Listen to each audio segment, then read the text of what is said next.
Well, I'm sitting in my chair late at night, watching crime unfold under the pale moonlight. From the darkest corner, stories unfold. True crime jewels, she's brash and she is bold.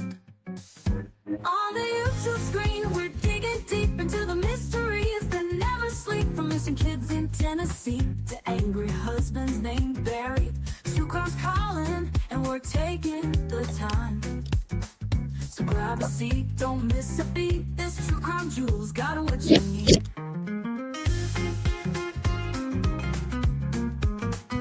From missing people to twisted minds, we're unraveling secrets old Barry tried to hide. Every clue, every twist and turn. In the world of crime, there's always more to learn. On the YouTube screen, we're digging deep into the mysteries that never sleep. From Christopher's anger to Stephen Fisher's lies. The truth is calling, and justice won't be denied. So grab a seat, don't miss a beat. True crime jewels on the YouTube streets.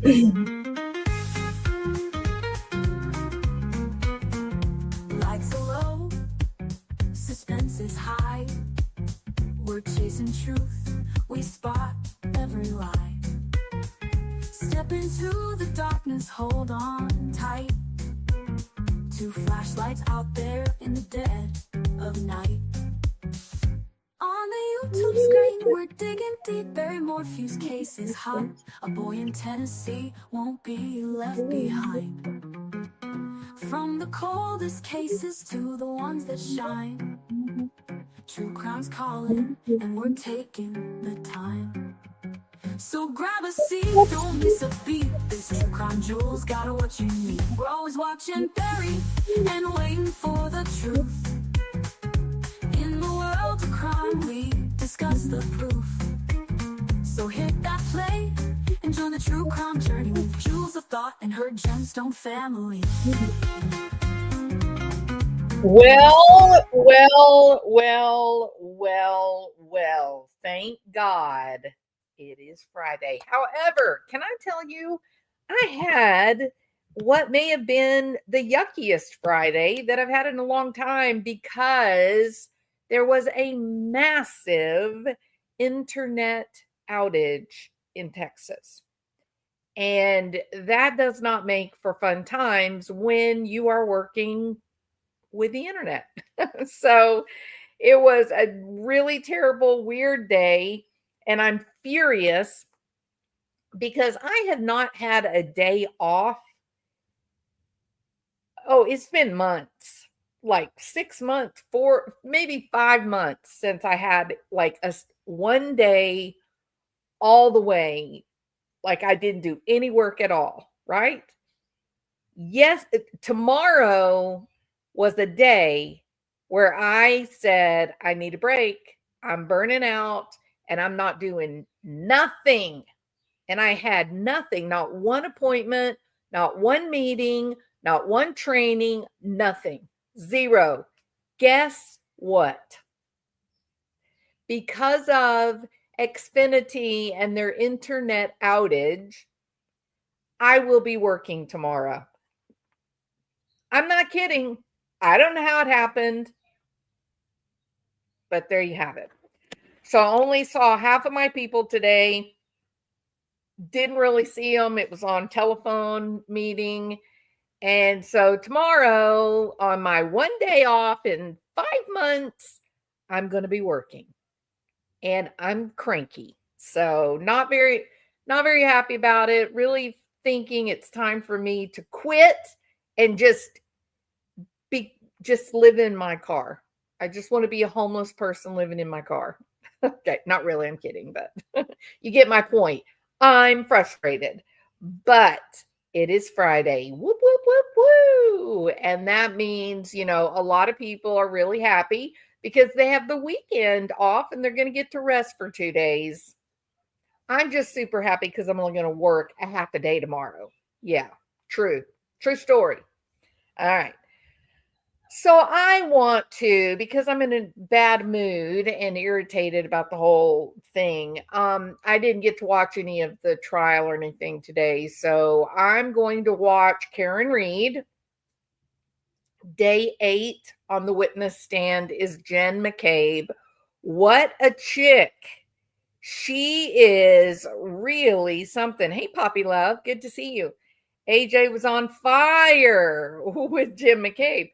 Look, Alan Jackson is cool beans. Okay, this man is a true genius. He is brilliant. I mean, his brain. He is actually one of the highest IQ people around. And so he is fascinating to listen to. Last year, she was a hell bent demon, and this year, she is so demure and mama like. It is quite the contrast, and you know, it's manipulation at its highest level, right? And the gall of doing it, knowing that it's being broadcast out to the whole world. Jim McCabe is a frightening kind of woman. And I refuse to believe that all of these lies, like all of the prosecution witnesses, have been absolutely nailed to the wall lying, right? And you have to stop and you ask yourself, well, this is a bunch of moms lying. But no, they've got ATF agents and Boston police officers. You've got crime scene reconstruction people supposedly who really are not really trained in that. Um they're all lying. They're all covering up, and I swear, watching Aunt Bev, the Bev Canoni, the judge, she's got to be in on it, guys. Like, I don't know how she's not. You listen to the way that she speaks to Alan Jackson or the defense witnesses or cross-examination, and she's just like, get on with it. Spare me the drama. I don't need your hyperbole. Remember that? I don't need your hyperbole. Just how long is this going to take? Get this over with. And then you turn around, Alan Jackson asks a perfectly acceptable, uh, proper form question of this witness who's lying her ass off. And the judge says, that's okay. She's already answered that question. Move on. You have to be deaf, dumb, and blind not to see that Aunt Bev is in it for the prosecution, but the prosecution is in it to protect Jen McCabe and I think Albert. But here's the question, guys. What are they protecting? Because initially I thought the dog attacked John O'Keefe. I thought that initially I thought he was in the house and that he was either going up or down the stairs in the basement, and the dog attacked him, knocked him over. He got a head injury and died of the head injury. And then it was all about a cover up. That was my initial theory of what had happened. Then we got to this, the crime scene people and the cell phone people, and we find out that there were 36 steps taken, correct? And so then I say, okay, wait a minute. That may depending on where he's at, that may or may not have been enough steps to actually get into the house. So what could have happened? Here's now what I think happened. I think that he walked straight up to that side door, and you had to go up these steps, and I think that dog came from behind and pulled him over backwards, and he hit his head and he died. And they said, oh my gosh, what are we going to do? And I think they carried him out to the sidewalk so they could say, we have no idea what happened. And I think that Chloe was taken to someone else's house. And that was that. 2:27 a.m. has long to die in the cold. It makes you think that old Jenny was sitting in the house going, okay, maybe we could save him. Maybe we could go get him. Maybe I'm feeling guilty about this. I'm not sure how I feel about. That's what I think, Brown Eye Girls. And here's the bigger question. Like this is where I'm just blown away. What is the secret? Because you will not get this many people in a conspiracy just to cover up that there's an aggressive dog that created a terrible accident. No, not no, there's got to be something more. And I do think the fact that Karen Reed was flirting with the ATF agent Higgins, I think because maybe that was going on, that maybe when John O'Keefe went into the house, there was an altercation between the ATF dude and John O'Keefe.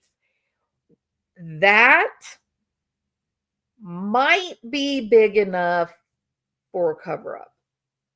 Because you don't want your fancy federal agent getting all wrapped up in this little common kind of low IQ behavior of, hey, I want that girl and you got that girl, and so I'm gonna beat shit out of you so I can take her. You don't want your fancy schmancy big, federal agent, decorated ATF guy. You don't want him being portrayed to the world as a commoner. Correct? So I thought, well, maybe Higgins is the problem. Maybe that is who they are all protecting. But I don't know. Another thought I had was, perhaps maybe John O'Keefe was undercover. Maybe he actually was a federal agent. Maybe he was internal affairs. Maybe there's a bit of kind of mafiosa happening within the Boston police. Those are the kind of things you get a cover up on, right? You don't get a cover up on an aggressive dog causes an accident in your house. You don't call in judge favors for that kind of cover up. That's silly. Something else here, something bigger. So he knew something about the Sandra Birchmore murder. Wow, is that right? Interesting. Animosity, evidence. The dog had been let out when Albert Sr. got home. He let her out and back. Then she was loose inside the home after BA took a leak and let her inside. So, that might go along with my speculation that maybe the dog brought him down and he fell backwards and hit his head on the concrete, right?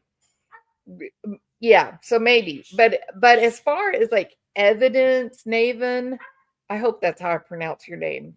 I don't know. Like I don't look, Naven, do we agree?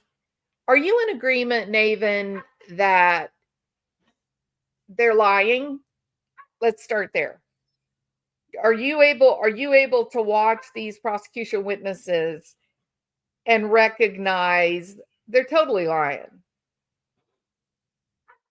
There is evidence of animosity at the waterfall on camera.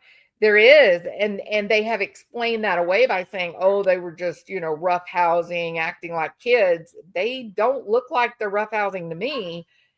Higgins looks pissed off. And Karen Reed is flirting with him.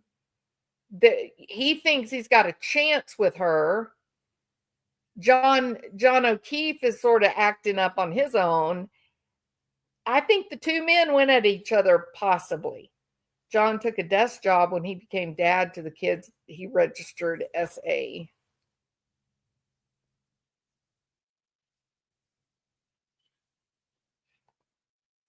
I guess Nathan left and wasn't going to continue the conversation. Okay.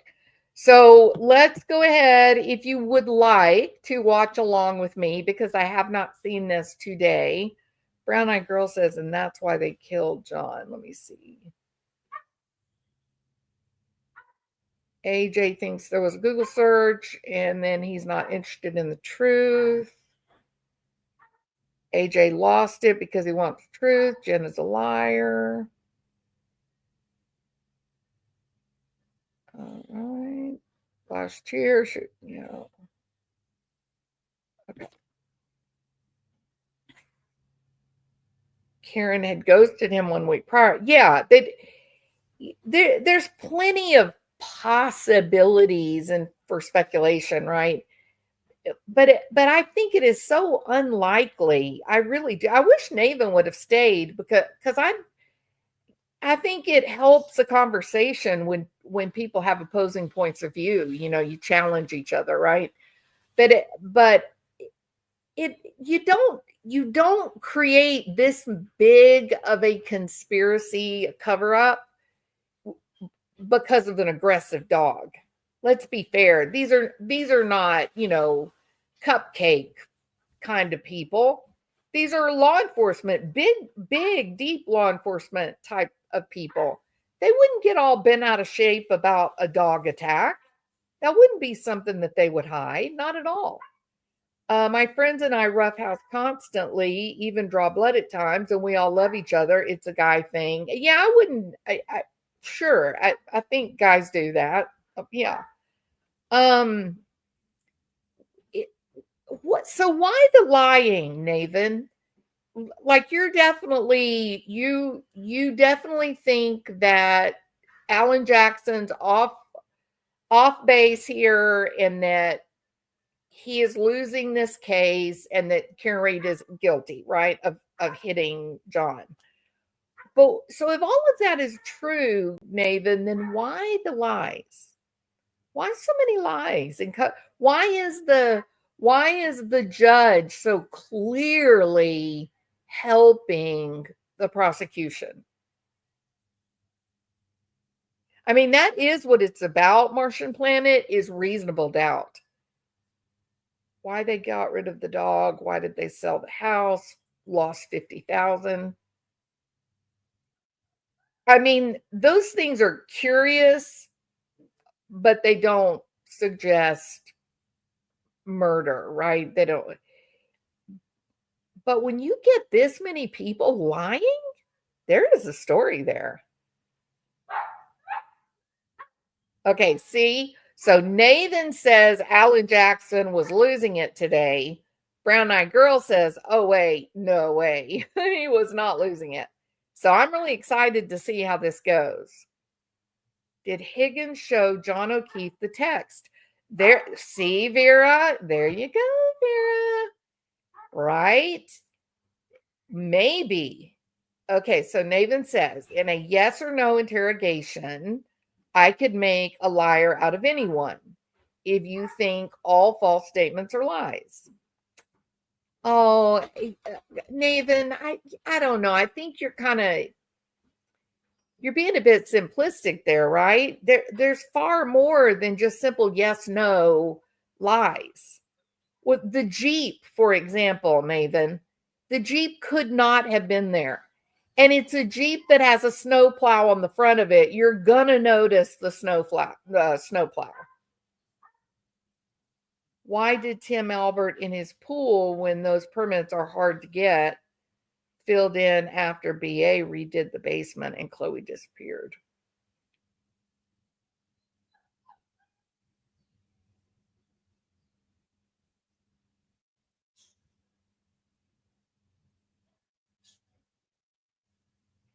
I definitely think that there can be false statements that are not lies. 100% agree with you there. Where I disagree with you, though, is in this case that they have lied.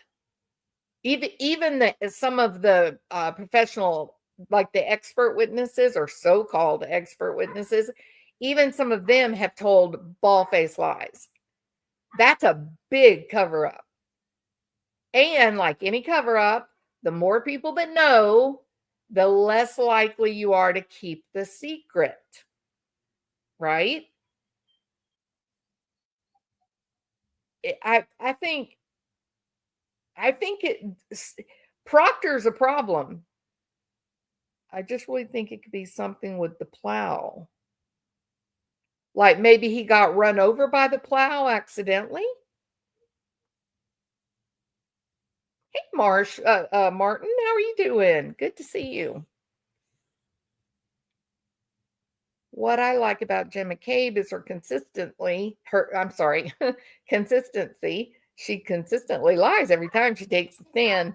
I mean, the story this year, the personality this year, the woman this year bears no resemblance to the one from last year. How does that happen? And Nathan, another question. Why in the world does she say, no, no, no, I'm not Jen. My name is Nicole. And then she runs in the house and calls who? That's hard to explain away, Nathan. You got to admit it. That was not normal. Hey, Casey, good to see you. Like in Dr. T's trial, the witnesses looked like they were lying, but it was that they were trying not to say things that they thought might get them in trouble with the doctor. Yes. And I feel the same way about like Dylan and Bethany, some of the kids in Idaho 4. I think there was a lot of hiding because they were scared. So I do think people will lie not because they're a part of a cover up or conspiracy, right? I definitely believe that. And I agree with Nathan that not all false statements are lies. I totally agree with that. But in this case specifically, these witnesses are flat out lying, and the evidence comes from you take their statements they're giving today and you compare it to what they said last year. And you even had one prosecution witness who said that his memory of that night has improved with time. I can bring to you a whole room full of neuropsychologists and neurologists that will tell you that is categorically impossible. Your memory is best this immediately following the event. And as time goes on, not only does memory degrade, it is actually manipulated and changed by the brain through a process of gestalt completion for things that seems like it ought to fit. So that witness right there, whatever he said, that testimony should just be thrown out just flat on its butt. My memory is better now than it was last year? No, absolutely not. It doesn't even make sense. Yet that idea doesn't even make sense. You have an experience, you encode part of that experience into your long-term memory, and then as time goes on, you get degradation of the information, and then the gaps in the memory that develop through degradation gets filled in with just filler information that has nothing to do with what actually happened. Yeah, her story now, Brown Eye Girl, is everyone is lying, and she doesn't know why she's lying, but she's here to tell the truth. It's all nonsense. Well, you know what, Casey? So Casey says now you can just imagine a trial in Sumner County. I do think we're looking at the same type of situation in the disappearance of Sebastian Rogers. I think there are people motivated in the police department, sheriff's office, that are not interested in holding people responsible for the disappearance of Sebastian Rogers, and may have actually even coached people on how to get rid of the evidence. I really think that that is happening in the case of Sebastian Rogers. And if I were a person now, right now in 2025, if I uncovered evidence about the disappearance of Sebastian, I would not take it to the police or sheriff's department. I would not. I would walk straight into the district attorney's office and turn it over. And I'm not even sure that the DA isn't part of what's happening with Sebastian. But I am certain that Eric Craddock has zero interest in seeing a prosecution. Zero. Jen McCabe said her memory gets clearer as the years go by. Wow. Wow, that's crazy. No, that is factually impossible. I think I can answer that question, Martian Planet. I think that Paul was moved to the back row because he doesn't believe this prosecutor. He is disgusted by prosecution witnesses lying and being unable to answer the questions properly. And I think he is overwhelmed by the corruption and the cover up that he sees happening in his brother's case. That's what I think.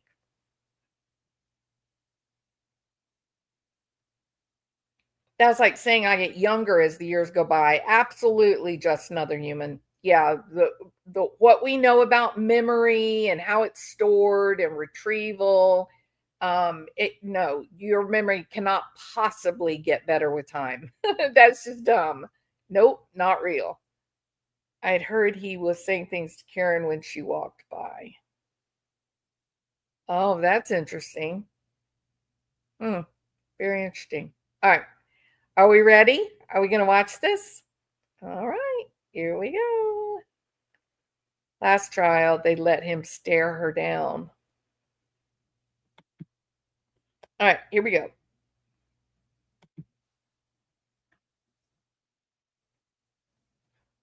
I think the lady at the far right, I guess that Paul's. No, that's the family friend, isn't it? Or a first wife or something. To me, she's been a lot uglier with her looks than Paul. But I did not watch the trial last year. I was interested in other things that were happening in the world of true crime, and I wasn't really into this. And when this time it came back around, I was like, well, let me see what all the hullabaloo is about. And wow, now I see it. But I would say, overall, I think Karen's family, the presentation, they do seem to be more grounded. It seems like more like who I would align with, right? They seem grounded and calm, and everybody comes dressed real nice. Not that dressing well means you're guilty or innocent, but I've seen some behavior from the O'Keefe side that I thought was absolutely inappropriate for a courtroom.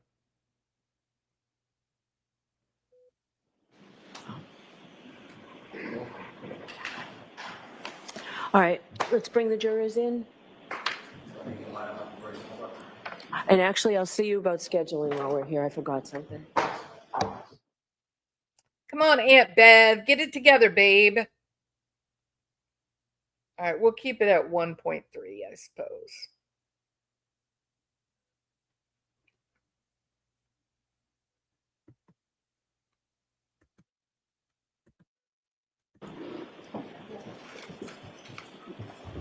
Margaret, did you see this? And then I'll take it back whenever.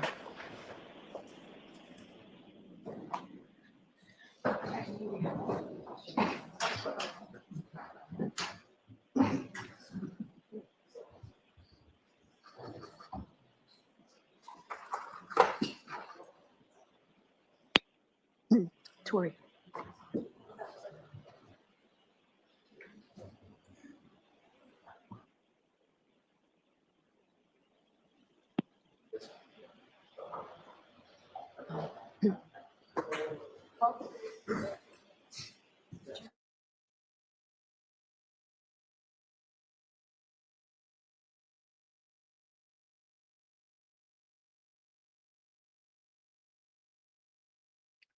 Karen doesn't look happy there. Don't worry. Thanks, Paul. Oh, it's a fan. Sick of that fan. For the record, the matter is on for trial. All right. Good morning again, counsel. Good morning again. Oh, Good Aunt morning, Bev, Grace. after the day I've I have had, to ask you I don't those really three want to listen to questions. you at Was all. everyone able to follow my instructions and refrain from discussing this case anymore since we Sustained. left 2 days ago? Everyone Sustained. said yes and no. Sustained. You And then also when it's able to Alan follow the instructions and Jackson, refrain from doing any all independent different. research or No investigation sustained. into this case? Never Everyone sustained. said yes and nodded affirmatively.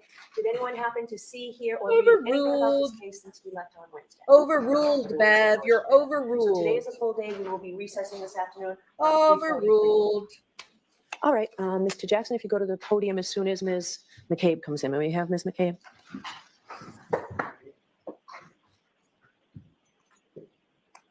That is Miseras, McCabe. I do think Karen Reed is looking very weary. I think it's beginning to show on her. Whatever you want. What do y'all think? Do y'all think she's looking tired? I solemnly swear that the testimony you shall give to the court and the jury in the matter now pending shall be the truth, the whole truth, and nothing but the truth, so help you God. Yes. Yeah, Peggy flipping the bird. That's a class act, isn't it? All right, Mr. Jackson, whenever you're ready. Thank you, Your Honor. Good morning, Ms. McCabe. Good morning. I'd like to draw your attention back to the time that you were watching the SUV out of the front door, through the front door at 34 Fair. Do you have that time in mind? I never watched it, but I went and looked at it. Saw it. Sorry, yes. All right. I just want to clear up one of the time frames that you indicated you last saw that SUV. You saw that SUV for the final time at 12:45 a.m., correct? It was up past the flagpole at that point. Can't be sure of a specific time. You indicated at a prior hearing Try. in June of Your 2023 memory gets better, remember? you in fact did see it for the last time at 12:45, and you know that because of a text message that you sent at 12:45. Is that right? I did send a text message at 12:45. That is correct. Did you say, quote, and by the way, for court and counsel, this is at 782 lines 24 through 25, going to 783 Yeah, lines Karen 1 looks through very tired. 13 or so. Very tired. Actually, 1 through 3. It's 782 going to 783. May I approach, Your Honor? Yes. Mr. Brennan. Thank you very much. No problem. What you smirking Actually, Mr. at, Cade, lady? and for court and counsel, I'm going to back up just a little bit up to line 20. You stated, quote, so I think my husband and I were talking just like about what they were doing. And then I sat back down, and then at one point I think I said hello. And then I said at 12:42, where are you? And then flip. I don't know if that's my last text or if I did one more. Yeah, 12:45, hello. Because they were still there. And then question. So the dark SUV was still outside the house at 12:45. Answer, at 12:45. Do you remember that question and answer colloquy back in June 2023? I've been asked a number of questions, specifically those words, no. I do remember testifying. I believe I said, I think in there. I think that, You and said to be when there honest, was a I'm not text sure of message exactly the sent, times. I didn't lady. pay close attention to when I was texting and when I was sitting. I was going back and forth to the door. But in June of 2023, at a hearing under oath, you did say that it was at 12:45 that you last saw the vehicle. I believe I said, I think.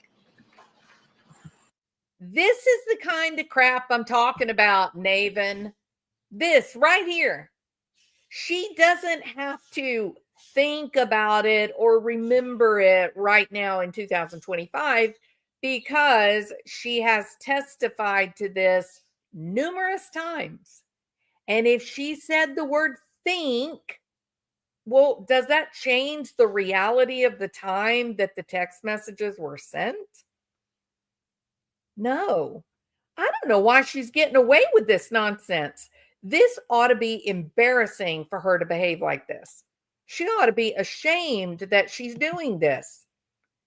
The truth is, you tell the truth, you go by the evidence, and then you just let the chips fall where they may.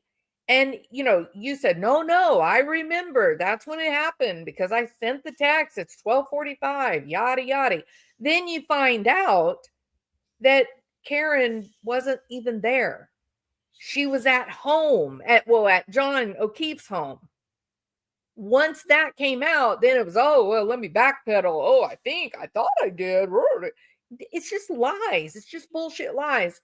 And the jury can look at this and choose to completely disregard every single thing this woman says, because if a person will tell one lie, well, they're will be inclined to tell another convenient lie.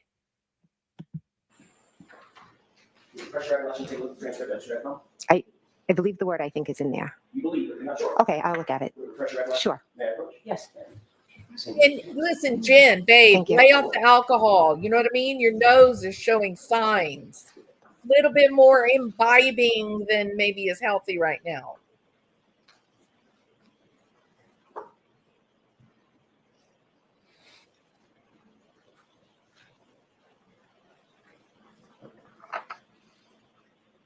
May I approach you? Yes. Thank you. Does that refresh your recollection, Mr. Cave, what you said in June of 2023 about seeing the SUV at the location at 12:45? I see what I read. Sorry.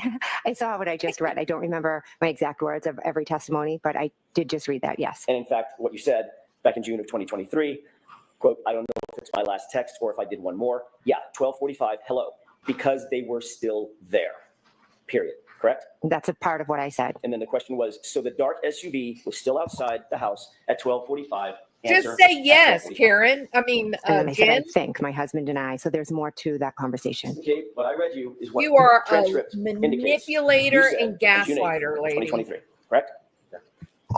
Can you answer that? Is that correct? That I saw it at that time. Ask the question again. Sure. That what you testified to in June of 2023 was you saw the SUV for the last time at 12:45. That's what you said, at least back then.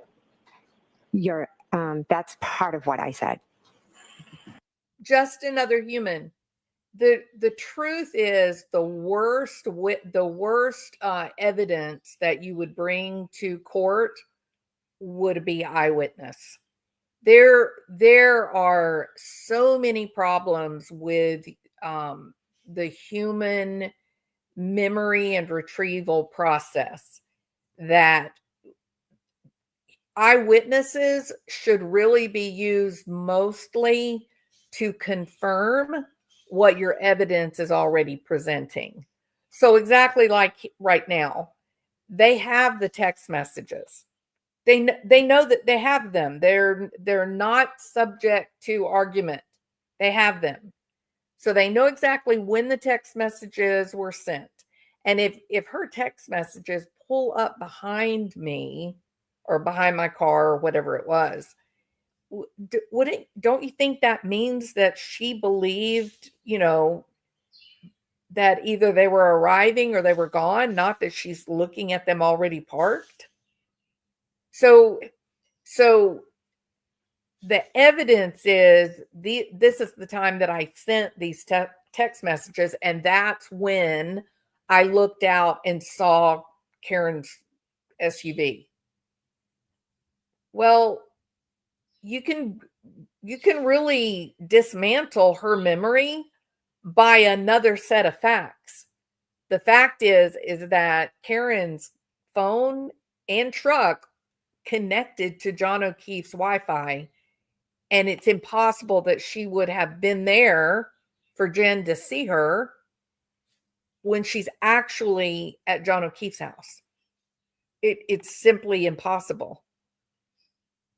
So she looks for people in the know, she really looks really foolish right here, trying to somehow justify that even though there's real evidence saying no, Jen McCabe was absolutely not there at that time. She can't say I'm lying. She can't say I got it wrong. She can't walk it back, because to walk back that timeline that they all carefully curated, put together with intent, the whole story that they've said falls apart. Each witness all their lies were coordinated. They had multiple meetings together. They wrote down the various storyline that they wanted to go with. They all memorized it, and then they all had to take a pact, an oath, not to sway from the original story. So she's in a real bind here. She can't sway from the original story, and she ends up looking somehow neurologically deficient, because Alan Jackson is saying, but we've got Karen Reed at John O'Keefe's house. She can't be in both places at the same time, Jen. Well, that's the way it is. That's what I remember. That's how it is. I'm telling you, Proctor is going to blow this thing out of the water, in my opinion.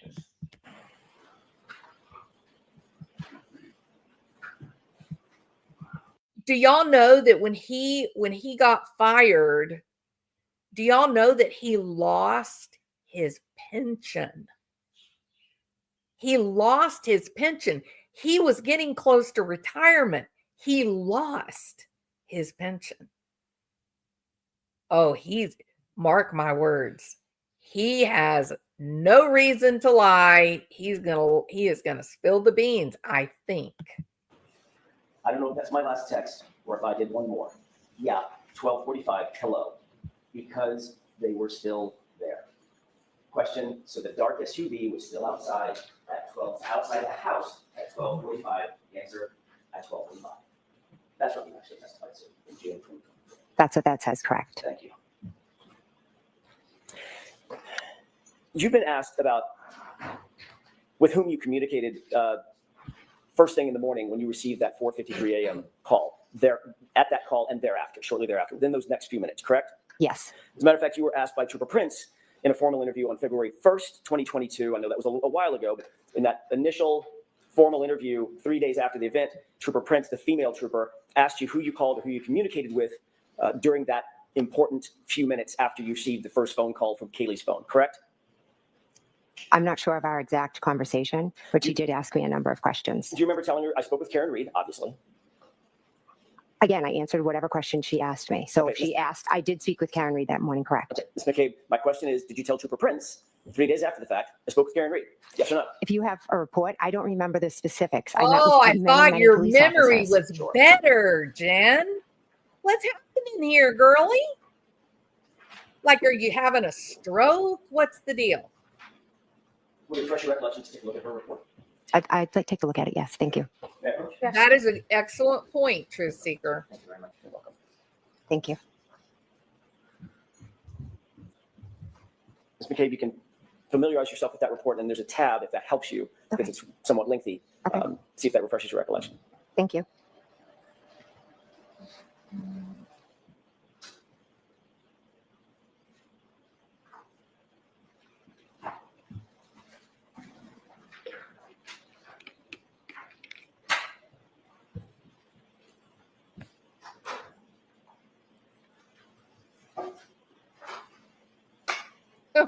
It's selectively improved. Truth Seeker. Martian Planet. I wish you'd get two clips together that show that so I could see that. That's fascinating.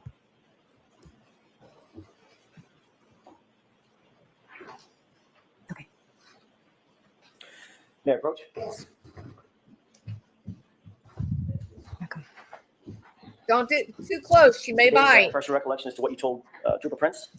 I know what happened, so I just answered Yes or the no? questions. Yes or no? Does that refresh your recollection as to what you told Trooper Prince? Yes. Okay. You told Trooper Prince that you had a conversation on Kaylee's phone with Miss Reed, correct? Yes. That you also called Julie Albert after you got off the phone with Miss Reed the first time. Yes. And then thereafter, at some point, you talked to Tom Beatty, correct? I never spoke with Tom. I'm sorry, my mistake. I misspoke. You called Tom Beatty. Yes, I called Tom Beatty. Did not get through to Tom Beatty. I didn't. No one answered. Yes. I'm going to tell you something else about Jim McCabe that I can't get. I can't shake it. It just is under my skin, and I think it looks bad. And maybe some of you have noticed it too.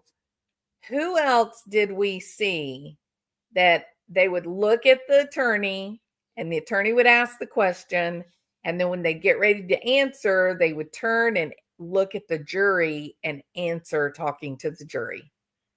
Two people, historically, two people. Who did it first? Anybody remember? Like there were actually like jokes and stuff that were done about her turning and looking. Jodi Arias. In fact, I used to have a clip.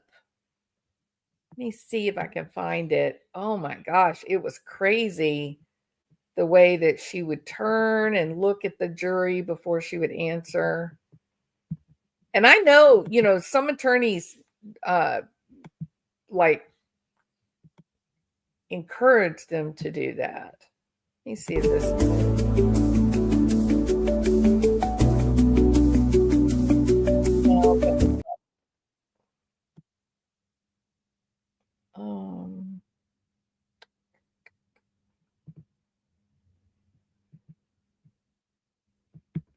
I'll have to look for it. It's funny. And maybe I deleted it because I ran out of space. Maybe this is it.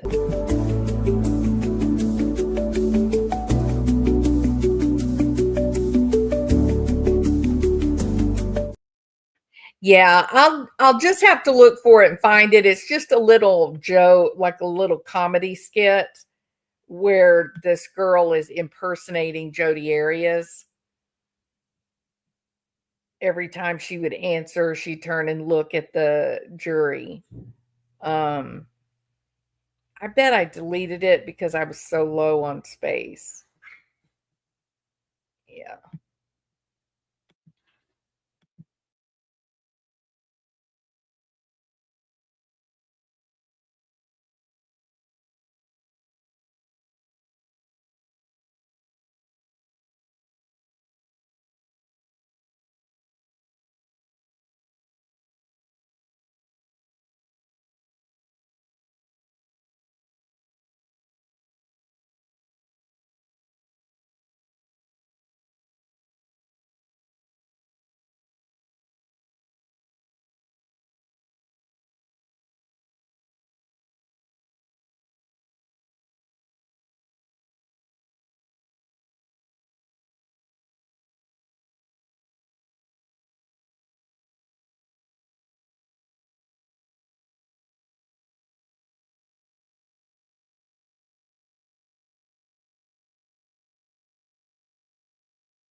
Okay.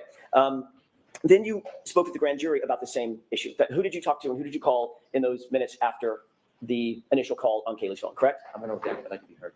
All right, what up? Minutes Yeah. to Tom Beatty, correct? I never spoke with Tom. I'm sorry, my mistake. I misspoke. You called Tom Beatty. Yes, I called Tom Beatty. Did not get through to Tom Beatty. I didn't. No one answered. Yes. Okay. Then you spoke with the grand jury about the same issue. Who did you talk to and who did you call in those minutes after the initial call on Kaylee's phone, correct? I'm going to object, but I can be heard. All right, what up?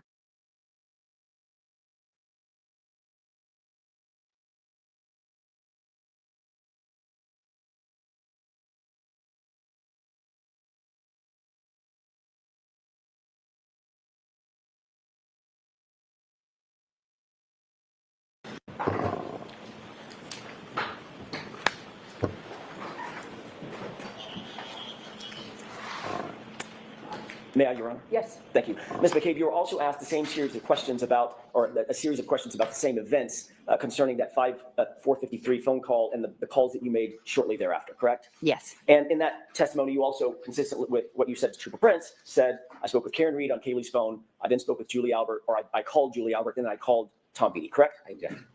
That objection sustained. What did you tell the grand jurors about who you called or who you attempted to communicate with in those first few minutes after that 4:53 a.m. call? I don't know exactly what I said on that day, but I know who I spoke to. You said on that day, you spoke to Karen Reed, correct? On which day? What are we The talking about? day of the grand jury. Okay. That would be April 26, 2022. I don't have the paper in front of me, so I don't know my exact words. Well, I'm not asking for your exact words, but did you tell them, as you sit here, do you remember telling the grand jurors under questioning by the Commonwealth that you spoke with Karen Reed? I spoke with Karen Reed that morning. Again, I've been at many grand juries and different things. So to remember specifically, I don't remember specific questions and specific answers. But yes, Karen Reed did call me that morning on Kaylee's phone. My question is, what did you say to the grand jurors? And you're saying you don't remember? What question are you asking me? Whom did you attempt to communicate with in those first few minutes after you first received the phone call on Kaylee's phone? If you're asking me now, I can answer you. I'm asking- I don't remember this. I'm sorry. I don't remember the specifics. If you want to show me and then I can review it. I know the answer to the question. I'm just not sure of my exact words on that day. I didn't ask you what your exact words were. I'm asking you about your memory. You're testifying based on your memories, okay? Are you not? All right, go ahead and answer that question. Are you answering these questions based on your memory? Ms. McCabe? So I'm answering questions based on my memory of what happened on the 28th and the 29th. I've testified multiple times. I've been interviewed by multiple police officers. So to pinpoint one conversation is a bit of a challenge for me. But what I can tell you is what I remember from that day, which was, I'm sure, very similar to however I answered, because it's the same. Yeah, Coach? Yeah. Refresh your recollection and look at the Tell Mr. transcript. Brennan what page you're on. Sure. 188, 189, I think. Thank you. I didn't get an answer to that question, Mr. King. Refresh, I just have to do this for the record. Refresh your recollection, look at the transcript. I'll look at it, yes.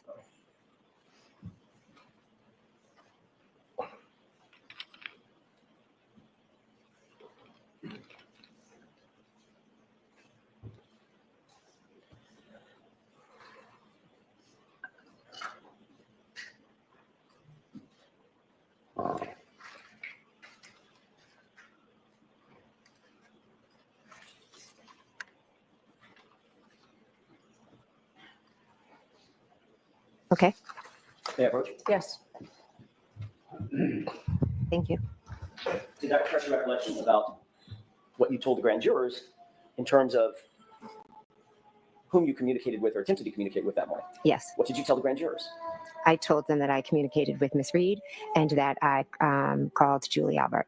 And Tom Beatty. Oh, and Tom Beatty, I'm sorry. Right. So in both of those statements, to Trooper Prince when you were asked about your communications, and at the grand jury, by the way, at the grand jury, when you were asked who you communicated that morning, who you communicated with that morning, you didn't need to see a report, did you? You didn't ask to see a report, like you're doing here.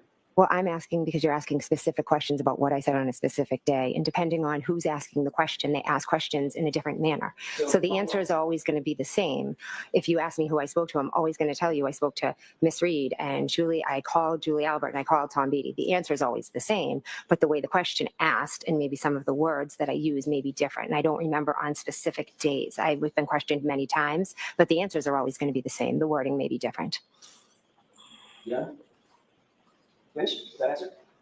Yes, I am. Okay. I'm going to allow that, but let's move on. Wait, I'm trying to.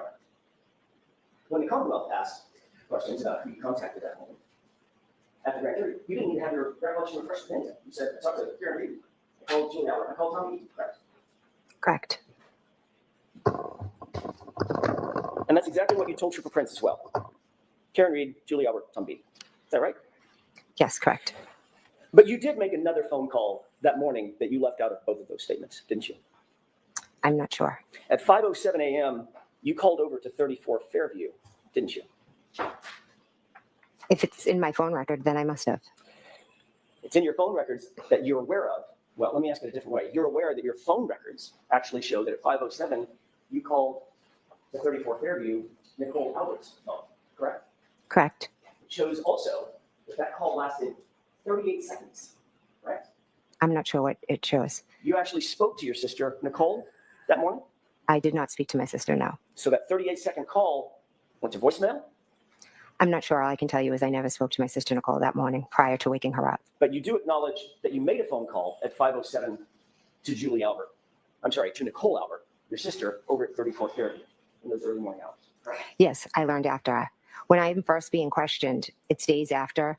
It was a chaotic morning. I remembered the waterfall, Julie, then Tom Beatty.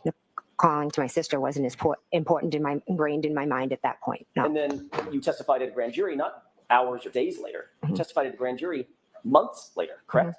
Correct. And at that grand jury, you also left out the fact that you contacted your sister, correct? There's nothing nefarious. I remembered who I called. I didn't go back and look at phone records I didn't say it was nefarious. Why would you use the word nefarious?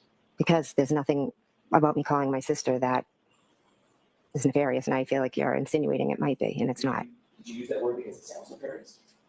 No, I just used the word because I think that's how you're trying to portray something that is nothing. Or did you use that word because you think that's how it's coming across? That's nefarious. No. Without contacting 34th Ferry. No, not at all.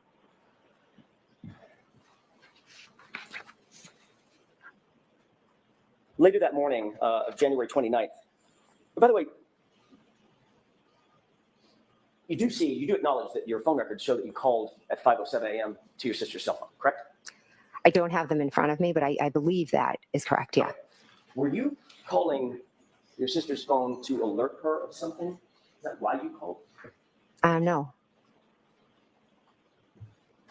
Later that morning on January 29th, after those initial phone calls and after the scene had been cleared, about 11:30 in the morning, you did have a formal interview with Massachusetts State Trooper Michael Proctor, did you not?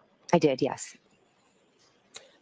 The day before yesterday, you testified that Karen Reed, actually, I think it may have been Tuesday, you testified on direct examination that Karen Reed just showed up at your house screaming, correct? Correct. In point of fact, you told Michael Proctor in that 11:30 a.m. or thereabouts, that interview that morning, that on January 29th, when Karen was on the phone with you, you told her to come to your house. Isn't that true? No, I never told her to come to my house. She told you she wanted to go search for John, and instead of saying, I'll come meet you or I'll go wherever you want to go, you told her, no, come to my house and pick me up and we'll go together. Correct? No, that's incorrect.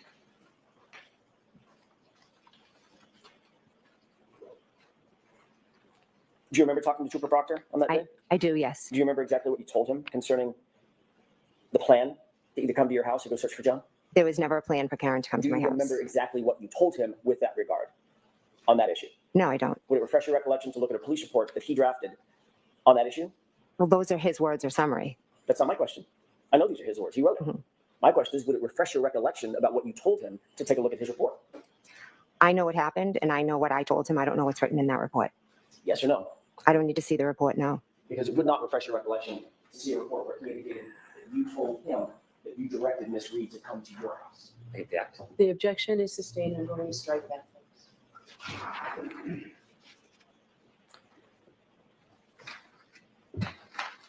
You also told, I'd like to be seen now. Okay, we can just let that close.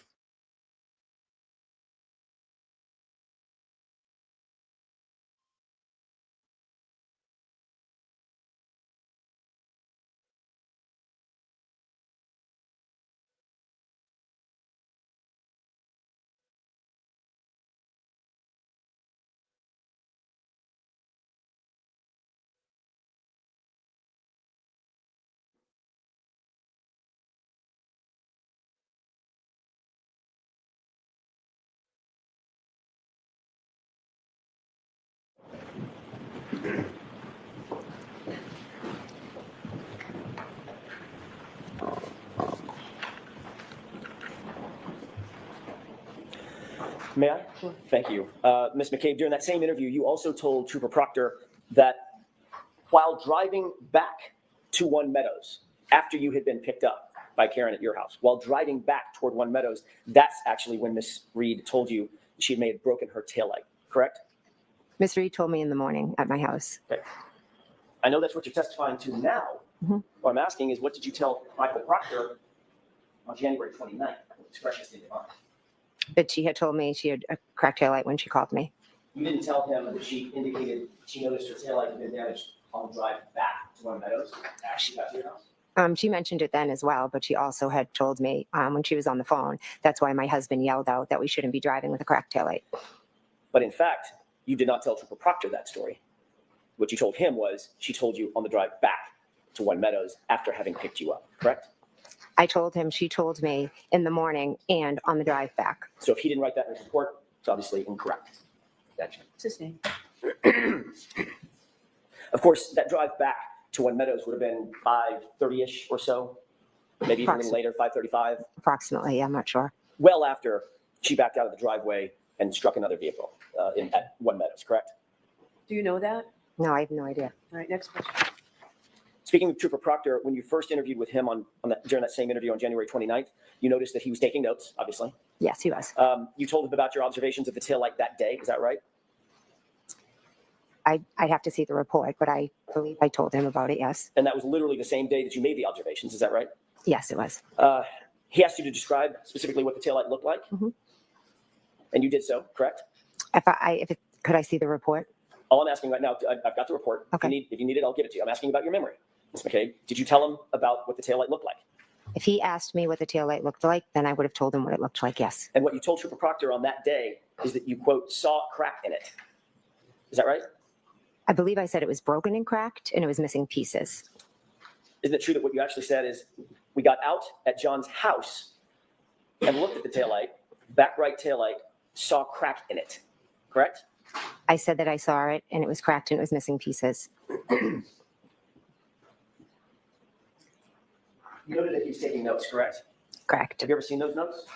No. Would it refresh your recollection as to what you actually told him in terms of that description to take a look at his notes? So ask it differently. That's sustained. Sure.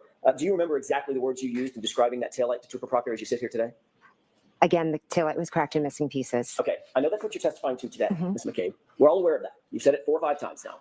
What I'm asking you is, what did you tell Trooper Proctor on January 29th? That's my question. Do you remember the exact words you used to him on the 29th? I believe I said it was cracked and missing pieces. Do you know that, or are you guessing? I'm not guessing. Okay. Do you remember that specifically? I remember describing it as cracked and missing pieces. Do you remember saying it had a crack or she saw a crack in it? I do not remember saying that, no. Would it refresh your recollection to look at a copy of his notes? Those are his notes. Ms. McCabe, we can do this all day. Would it refresh your recollection to look at a copy of his notes? If it wouldn't, just tell us. No, it wouldn't. Okay.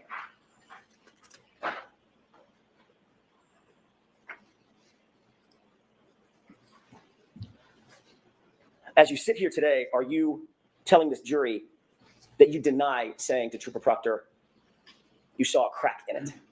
Are you denying that statement? I'm not denying it. So you could have told him that. He asked me multiple times different questions. I spoke to him at my house, and then he had called me. So maybe one time I said it had a crack in it, and another time I said it was broken and missing pieces. So it's very possible that that's how you described it on the 29th, Ms. McCabe. It had a crack in it, right? And missing pieces. I'm not asking you to finish my sentence. I'm asking you, is it possible that's what you told him that day? It had a crack in it. Yes or no? Yes, that was one way. Mhm.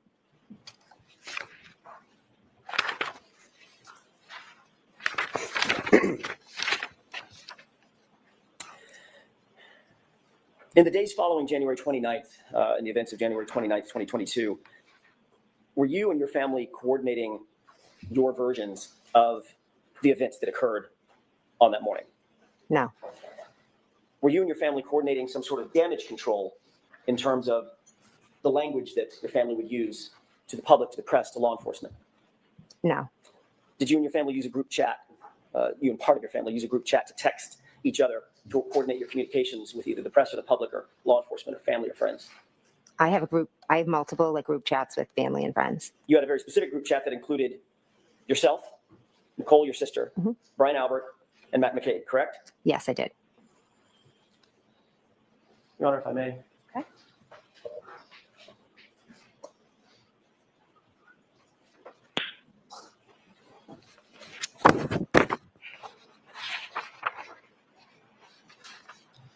I have a 2-page document that I'd like to have marked.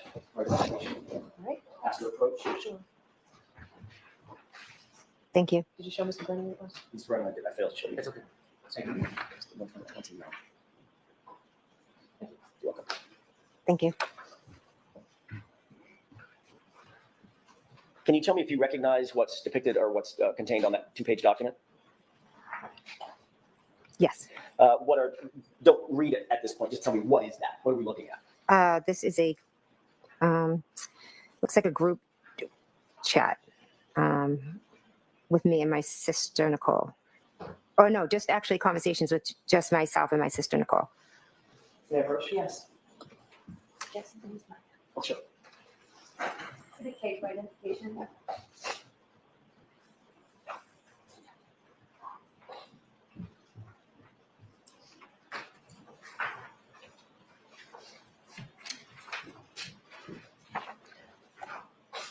Did you happen to catch the date of these chats? I just took the document away from you. I apologize. It's okay. I didn't know. May I approach? Do you have an extra copy so she has one of you? I'll just use that one. I don't have to copy myself. I'll leave that one. Thank you. Do you know the date of that series of chats? Yes, it says 12922. Okay. Is that a chat just between yourself and yourself and Nicole, or is that including others as well? I think it's just myself and Nicole. There was another series of chats, we'll get to that in a second, that does include Nicole, Brian, Matt McCabe, correct? Yes. On this particular set of texts, do you see the first text starting in the green box? That is a text from you to, it says Coco, correct? Yes, that's my sister, Nicole. Okay. And you recognize this text, I do, yes. and you recognize the texts following the following bubbles? Yes. I would ask this be marked moved into evidence. Is there any objection? I could review it briefly. Sure. Why don't I see you sidebar for a minute about this?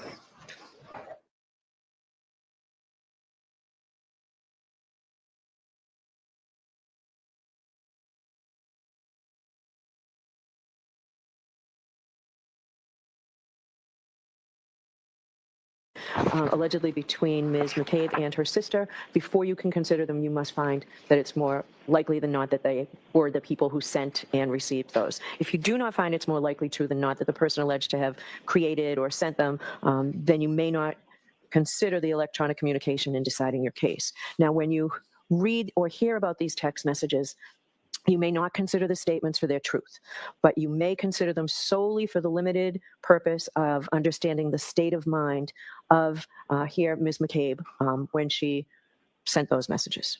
All right. So now that's what I needed to do. Mr. Jackson, your turn. Thank you, Your Honor. With the court's permission, I would ask that the January 29th text be published. Yes. Mr. Wolf, is there a way to, there we go. Margaret, the witness might need that exhibit. Your Honor, may I approach just to retrieve the exhibit? Yes.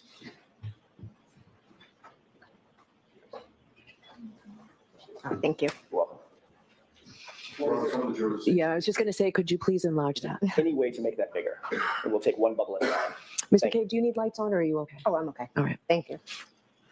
Ms. McCabe, does this appear to be a representative copy of what you're looking at? It's just been marked for evidence? Yes, it does. Starting at that top text, which is the green bubble here, can you see at the very top where it says from, there's a redaction? Yes. The last 4 digits of that phone number, do you recognize that? Yes. Is that your phone number? Yes. Do you see just beneath it, it says to, and there's a line that says Coco? Yes. Is that your sister? Yes, it That's is. Nicole. Yes. And if you look down on the bottom right corner of this exhibit, do you see a time and date stamp? Yes, I do. What is that time and date? It's 12922 at 7:54. Is that 7:54 p.m.? Yes. Okay. Can you read for the jurors what you texted to your sister at 7:54? Sure. Carrie talked to the cops and kept it simple. Who's Carrie? Carrie Roberts. And this is a text that you sent about Miss Roberts's interview with the police. Yes, it is. If Mr. Woke, can we pull up the next text, please? Do you see the response in the blue bubble? Yes, I do. Who's responding to whom? I'm responding to my sister, Nicole. Can you please tell us the time? And we know it's the same date. What Yes. time is that? That would be 7:56. Or 58, sorry. I'm not sure if that's an 8 or a 6.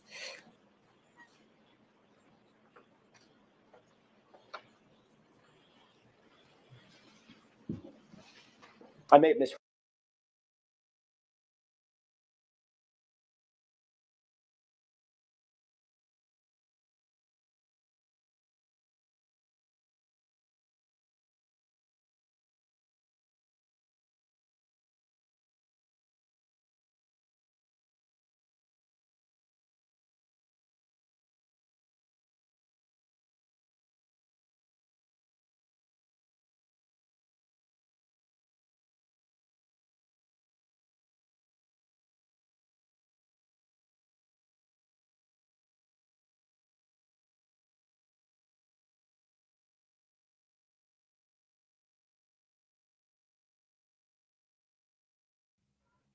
Can you hear me? Shoot. Why am I muted again? My poor computer. If you can hear me, put a 1.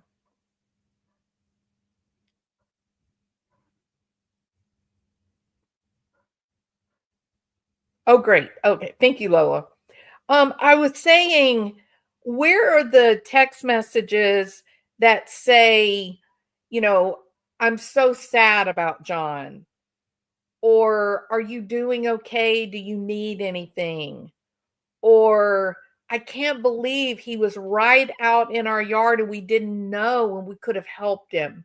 I can't, how did this happen? I feel terrible.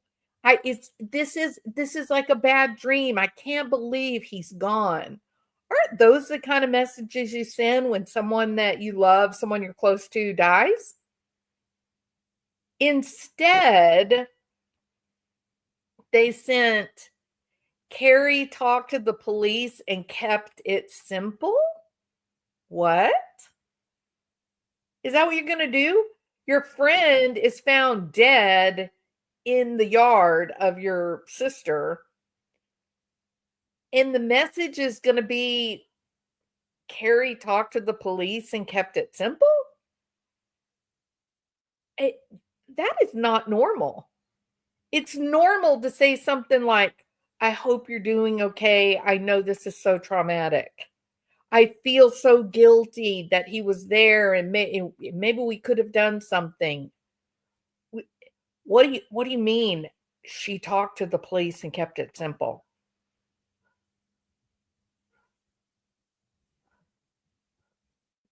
It's so clear what's going on here. Heard you. The blue bubble is from whom? It's from my sister, Nicole, To whom? to me. Okay, I may have misheard you. I thought you said the reverse. I want to make sure we're very clear. The blue I'm sorry. bubble is from Nicole. The green bubbles are from you. Yes, correct. Got it. And this text says, I'm sorry, read that for me one more time. Sure. Okay. Try and get some sleep. Talk tomorrow. Next text, please. What's the time of this text? 7:57. This is from you to Coco, to Nicole. Yes. What does that text say? Any update? What did you mean by any update? I meant had she heard anything or learned anything new? Next text, please. Do you see a response from your sister to you? Yes. What does that say? We'll get more info tomorrow. Don't want to text about it. Next text, please. Is this a text from you to your sister Nicole? Yes, it is. What does that say? Right. Next text, please. What is the date and time of this text? It is 1:29 in 2022 at 8:01 p.m. And this is in response to the text that you just read from you to your sister. And this Yeah. is now a text from your sister back to you, correct? Correct. What does this text say? Okay. Text me in AM or if you hear anything later. Thank you. We can bring the lights up for just a moment. Don't want to text about it. Unreal. One of the texts Unreal. from the bottom text on the second page, in other words, the top text on the page, was from your sister to you. We'll get more info, TOMM, correct? Yes. Don't want to text about it, correct? Yes. TOMM means tomorrow. Yes. This was January 29th, 2022, correct? Yes. Tomorrow would have been January 30th, Yes. 2022. Is that right? Yes. Your Honor, I'm holding another document. This is a multi-page document.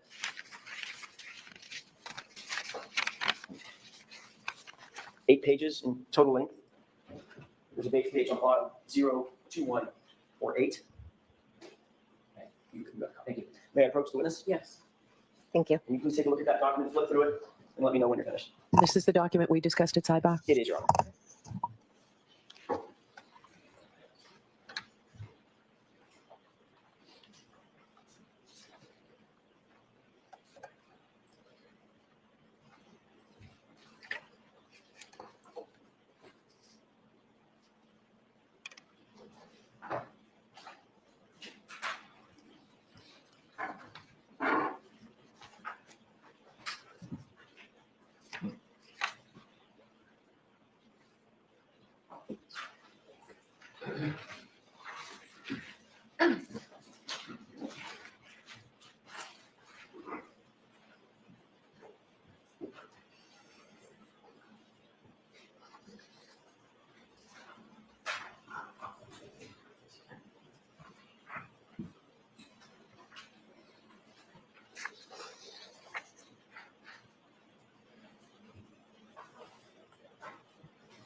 She seems shook, doesn't she?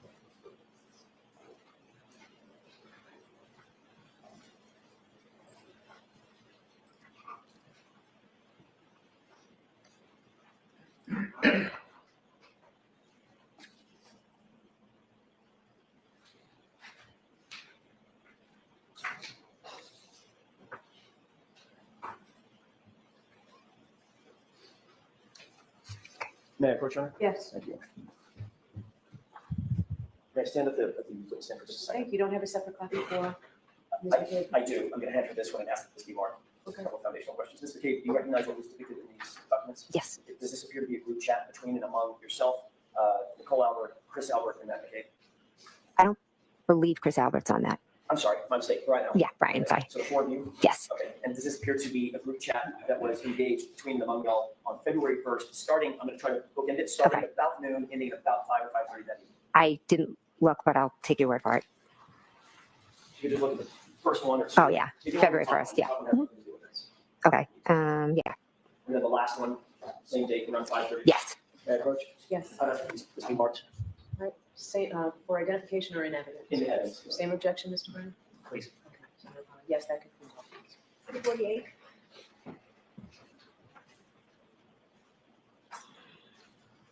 Good night. And jurors, the same instruction regarding the electronic communications and the same instruction regarding this is not to be used for the truth of what's in there, but simply as opposed to using case statement. Not to be used for the truth?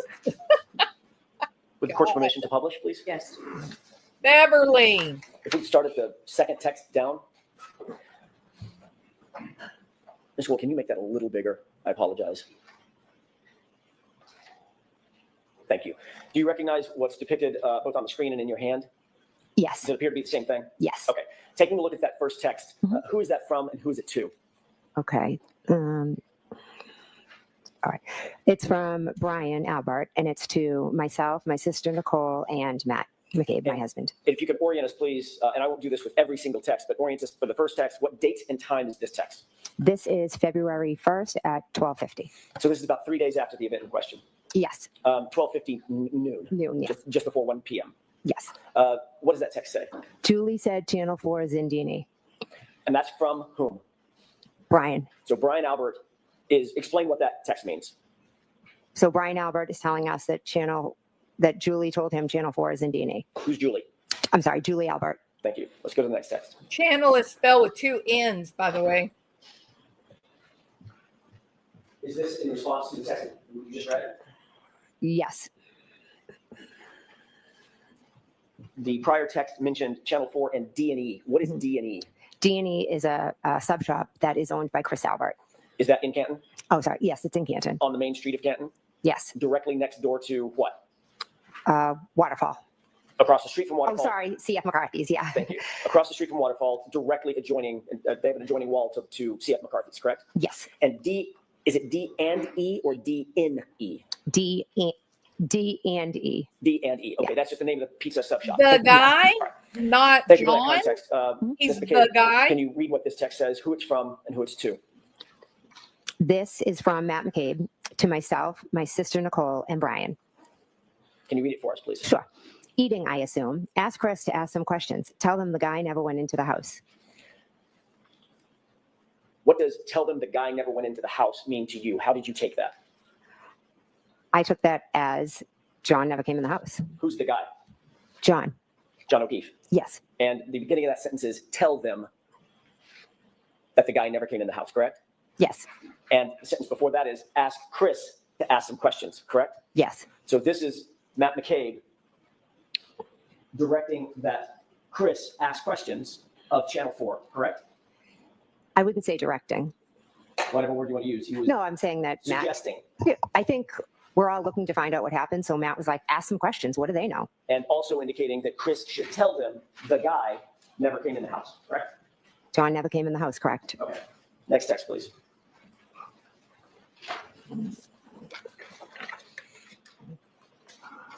Can you orient us who is this text from and who is it to? Okay. This text is from Brian to myself, to Nicole, and to Matt. Brian who? Sorry, Brian Albert. And this is in response to the text above that you just read, correct? Yes. Where Matt McCabe Exactly. said, tell Chris to find out, get an update or something, and tell him that the guy never came in the house. This is Yes, in response to that text. yes, And what does Brian Well, Albert she is a respond? cold heifer. exactly. One word, correct? Yes, Next text, please. This is a green box, so I presume this is you. yes, it is. And this is to whom? To Nicole, to Brian, to Matt. And what does your text read? It means, oh my God. It's ONG, but it's Yeah. meant to be OMG, correct? Yes, yeah, I do a lot of errors. Which stands for oh my God. Yes. Next text, please.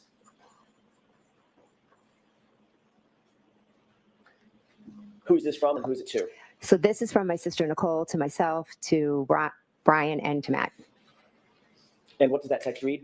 It says, I assume it's just to eat, but Brian, if she is there, ask her what the deal is. Next text, please.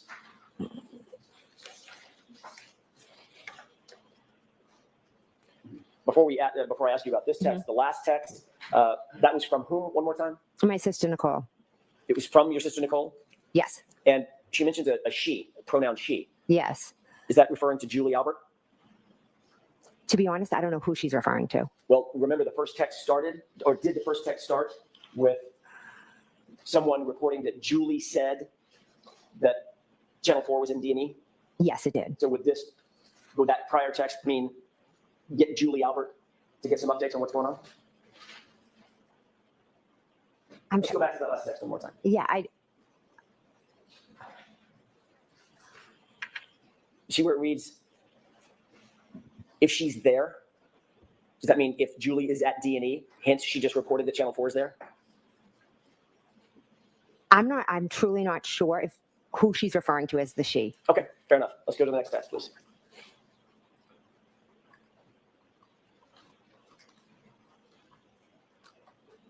Mr. Wilk, I think you missed one. The one above it. Who's this text from and who's it to? This text is from myself, and it is to my sister Nicole, to Brian, and to Matt. And what does this read? This says to ask if we heard if she is in a mental hospital. Next text, please. Who is this from and who's it to? This is from me to my sister Nicole, to Brian, and to Matt. What's the time on this text? 2:55. And what does it read? Carrie is here going over timeline. Who's the Carrie referring to? Carrie Roberts. What is here? I would assume here would mean my house. Next text, please. Going over the timeline. Who's this from and who's it to? This is from Brian to me, to Nicole, to Matt. And what does this text read? I did hear that. Next text, please.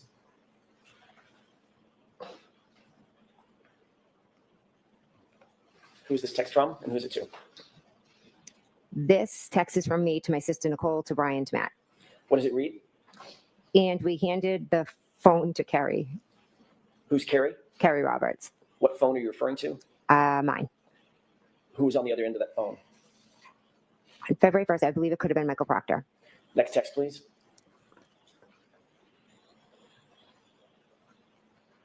Who is this from and who's it to? This is from me to Nicole, to Brian, to Matt. What does it read? She is telling him everything. Everything is in all caps with an exclamation point, correct? Yes, it is. What's the timestamp on this, Ms. McCabe? 2:55. Who's the him that you're referring to in this text? I believe it was Michael Proctor. Next text, please.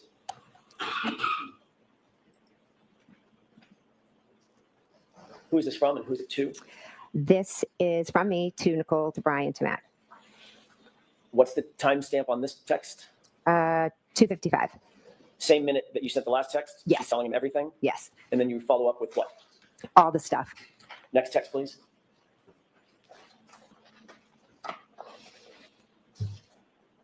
Who's this responsive text from? This is from Matt to myself, Nicole, and Brian. And what's the timestamp on this?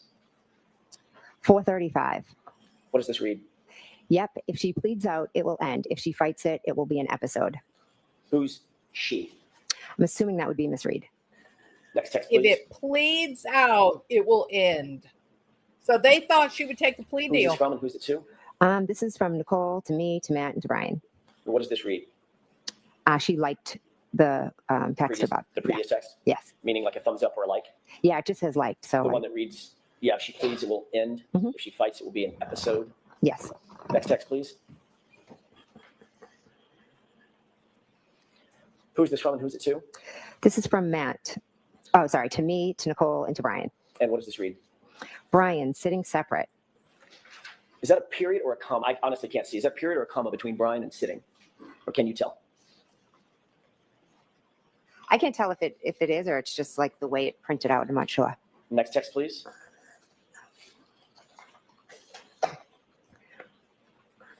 Who's this from and who's it to? Brian, to me, Nicole, and Matt.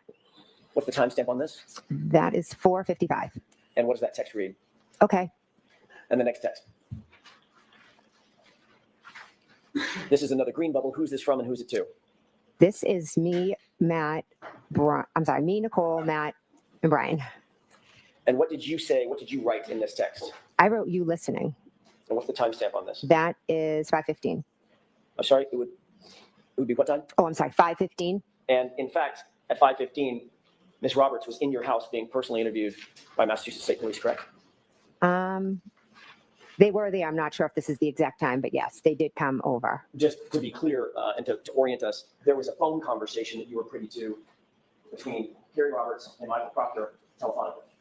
Right? She was Earlier in the day. yeah, earlier in the day he had called me and then Kerry had asked to speak with him. And that's the handed with the phone. Yes. And later, a couple of hours later, 5-ish or so, she was still at your house. Dr. Proctor came over and interviewed her at your home. No, I'm sorry, not sorry. Massachusetts State Police. Came over and spoke to myself, her, and Matt. And you wrote you listening to the group, correct? Yes. Who was that specifically directed to? I honestly don't know. Was there anybody else in the house during her interview other than you and the troopers? My husband, Matt, my daughter, her friend, my other daughter. There So of was- the people on this text chain, the only person that would have been in the house that could have conceivably, quote unquote, listened would be Matt. Okay. Yes. Okay. Next text, please.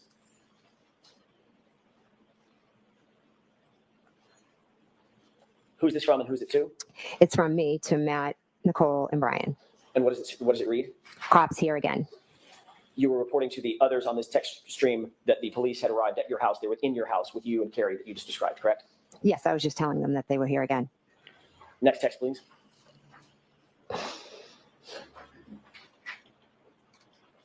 Who's this from and who's it to? This is from my sister, Nicole, to myself, Brian, and Matt. And Nicole says, call us after. And what time was this? This was 5:23. Did you take this to mean that she wanted you to call the group after Carrie Roberts' interview and update them about that interview? I took it as that she just wanted, to call and see what the cops said and if there was any update, any information. Next text, please. Who's this from and who's it to? This is from Matt, and it's to myself, Nicole, and Brian. What time is this? This is at 5:31. And at 5:31, what does Mr. McCabe write to the group? This girl could write a book nonstop. Was that in reference to Carrie Roberts having her interview with the Massachusetts State Police? Yes, it was. And this Because girl she was is such Carrie, a good correct? Yes. Next text, storyteller. please. She's got a great Who's imagination. this from and who's it to? This is from me to Nicole, Brian, and Matt. What time is this text? 5:32. And what do you write to the group? I love it. And this is in direct response to Matt McCabe's, your husband's text about Carrie Roberts could write a book, correct? Yes, You Suggesting love that it? both You love and Mr. framing McCabe an were listening to innocent her interview, person, correct? really? we could hear different parts of it, correct? Next text, please. Evil. And who's this from and who's it to?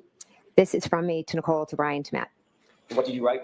I wrote, she is telling them everything.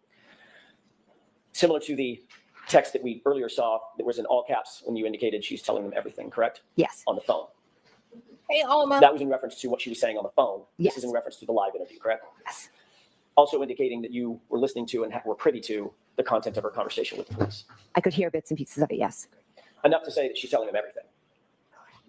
When I use the word everything, I meant it in not only was she telling them what had happened, but she was also telling them opinions and different things. Okay, so you could hear it that much. I could hear her saying some opinions. Okay. Next text, please. Who's this from and who's it to? This is from my sister Nicole to myself, to Matt, to Brian. And this is in response to she is telling them everything, correct? Yes, And the text reads what? good. Next text, please. Who's this from and who's it to? This is from Matt to myself, to Nicole, and to Brian. And what does it read? He says, going to miss the basketball game at this rate. You mean Matt says, Oh, sorry. Matt says, going to miss the basketball game at this rate. indicating that he was still in the house and still privy to the conversation between Kerry Roberts and the Massachusetts State Police. He was waiting for them to talk, but Kerry kept talking, was, as he said, she could write a book. So he felt he was going to miss the game because she just kept talking. Next text, please. That may be the end of it. Yeah, it is. Is that the last text on the page? Yes, it is. May I approach you? Yes. Do you want both of them? Okay, there you go.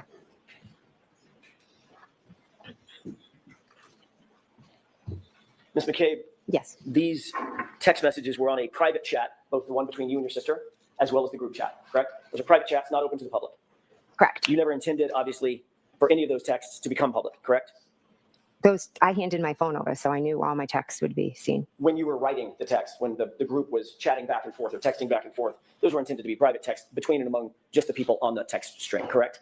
I just was texting my family. I wasn't thinking anymore of who was going to see it. You certainly did not expect when you were writing those texts that the defense, Ms. Karen Reed's representatives, would ever get a hold of those texts. That was not in your mind, correct?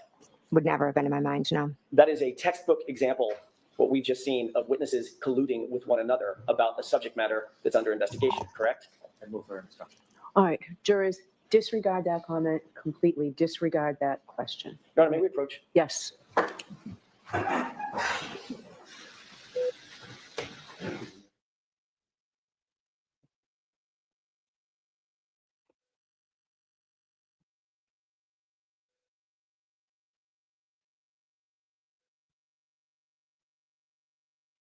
What you heard during Kerry Roberts' interview with the Massachusetts State Police, weren't you? No, I was not. You were reporting back to other recipient witnesses what you heard and saw during other witnesses' statements to the police, to wit, Kerry Roberts, correct? I was telling them Kerry was speaking with the police. And you told them she's telling them, quote, everything, correct?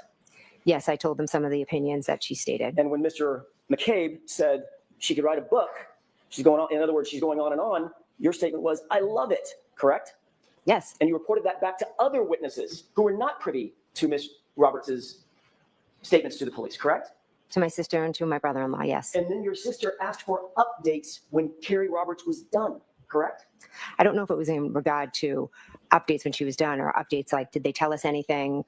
Is there anything new? We were still all trying to figure out what had happened. The four of you were discussing the facts surrounding this case, not only with each other, but discussing interviews, formal police interviews that you heard or overheard with another witness, weren't you? I told them some of the things that Kerry Roberts said, yes. And you were happy about what she said after you had created this timeline with her, correct? The timeline had nothing to do with it. But it was certainly chronologically, her interview with the police was after this timeline had already been created between you and Kerry Roberts. Yes, we both put down what had happened so we would remember. And then once she was interviewed, you were responding to the rest of the group. She's telling them everything, meaning everything we just crafted in this timeline, right? No, I meant she was telling them everything. She was telling her personal opinions about Miss Reed.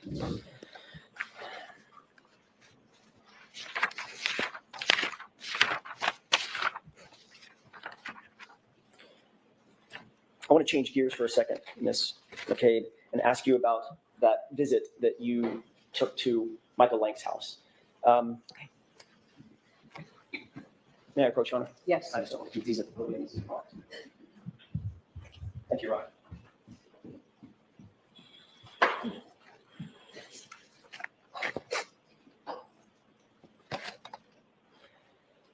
Have you and Ms. Roberts discussed that visit to Michael Lank's house before your testimony, before you testified to it for the first time in May of 2024, about a year ago? Did y'all discuss that at all? I don't recall.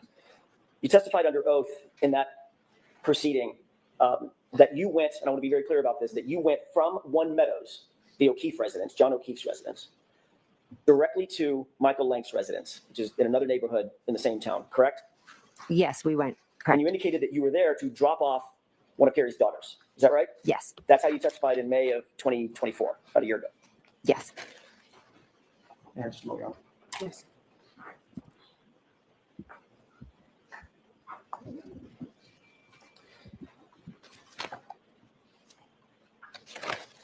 You spoke to Lieutenant Tully about this very same visit on May 10th, 2024, before your actual testimony in that other proceeding a year ago, correct? Yes, All right, and what y'all talked about was your visit and your travels over to Sergeant Lank's, by the way, Sergeant Michael Lank of Canton PD, correct? yes, The same Michael Lank that we've talked about. yes, You talked to Lieutenant Tully about that trip over to Michael Lank's house, correct? yes. You indicated that in that interview with Lieutenant Tully, that you went over to the Lank residence with Carrie Roberts to pick up her daughter at the residence, correct? Not to drop her off, but to pick her up. She was with us at Meadows, so we dropped her off. Right. I know that's what your testimony was a couple days ago. Mhm. I'm asking, when you talked to Lieutenant Tully on May 10th, 2024, before your testimony last year, did you tell Lieutenant Tully we were actually there to pick up her daughter? That's why we went to Michael Lank's house. That's why you went to Michael Lank's house. I went to Michael Lank's to drop her daughter off, What did you tell Lieutenant Tully? that I went to drop her off. So you didn't say pick her up to him. I don't believe so, So no. if he said that, that would be another example of an incorrect report. Sustained. Do you remember exactly what it was that you told him during that interview? I know that Lexi was with us at Meadows Ave and we dropped her off at Mike Lank. So if he mixed up pick up and drop off, that could have happened, but I So had if Lexi, we he had Lexi with us mixed and we it dropped her up, off there. certainly not That may have her. been his mix-up, not yours. Sustained. That's Is that- ridiculous. I'm sorry. Do you remember exactly what it was that you told Lieutenant Tully during that interview? I know I said that we dropped her off. Okay. Um,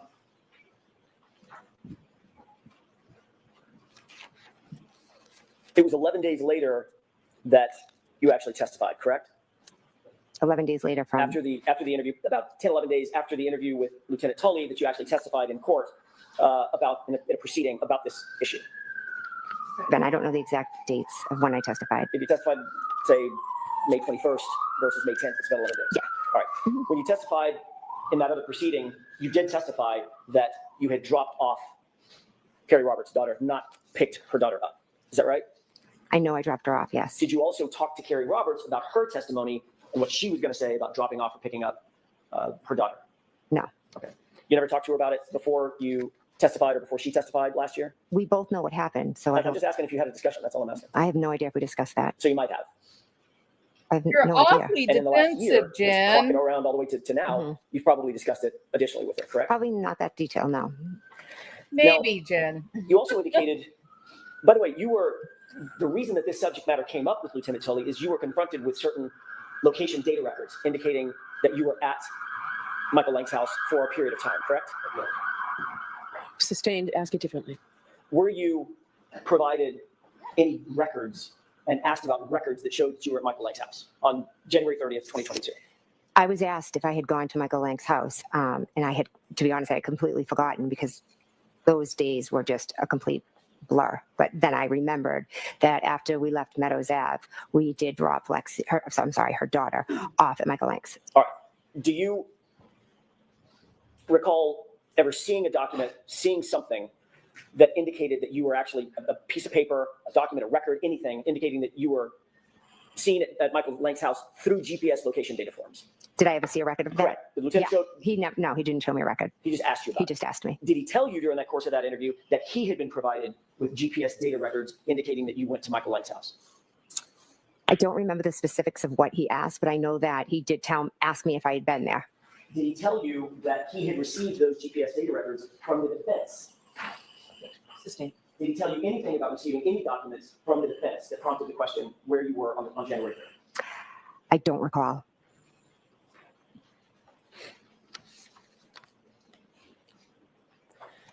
Before that interview on May 10th with Lieutenant Tully, Mhm. this is preceding your testimony last year. Okay.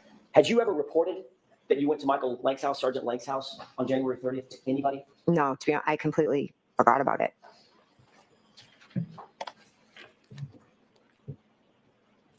You indicated that during that visit, you sat outside in a car, in Carrie's car, correct?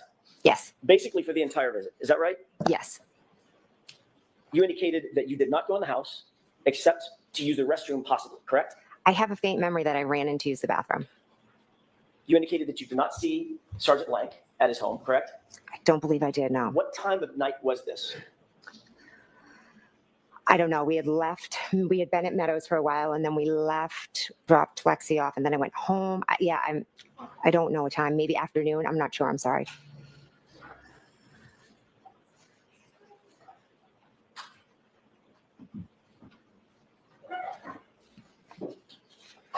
Your Honor, I have a 10-page document that I'd like to have marked as identification with the court's permission. Sure, show Mr. Brennan on your way up.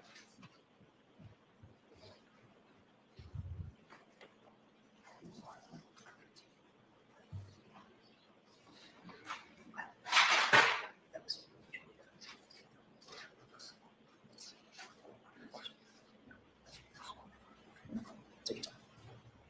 Mr. Brennan, just going to review that. I have no problem with that. Thank you. Good? Okay. May I approach? Yes. Thank you. Do you recognize the document? So has it been marked yet? I'm sorry, I asked that it be marked for identification at this point, just only for identification. Sorry. So Madam Court Reporter will mark it and give it back. Okay. Thank you. Should be held for identification. Thank you. Go ahead, Mr. Jackson. Thank you, Your Honor. Once you get the document back, I'll ask you a couple of quick questions about it. Okay.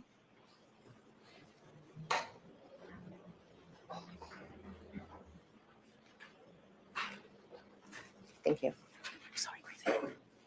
You have the document in front of you? Yes. Let's take a look at the first page of that document just to orient yourself. Do you see that that appears to be a map, generally? All right, so I'm just going to ask you to take a look at the document and don't describe it. Sure. Take a look at the first page and tell me if you recognize anything on that page. I do, yes. What do you recognize generally about that document? I'll see counsel at sidebar. May I have that, please, Ms. McCabe? Sure.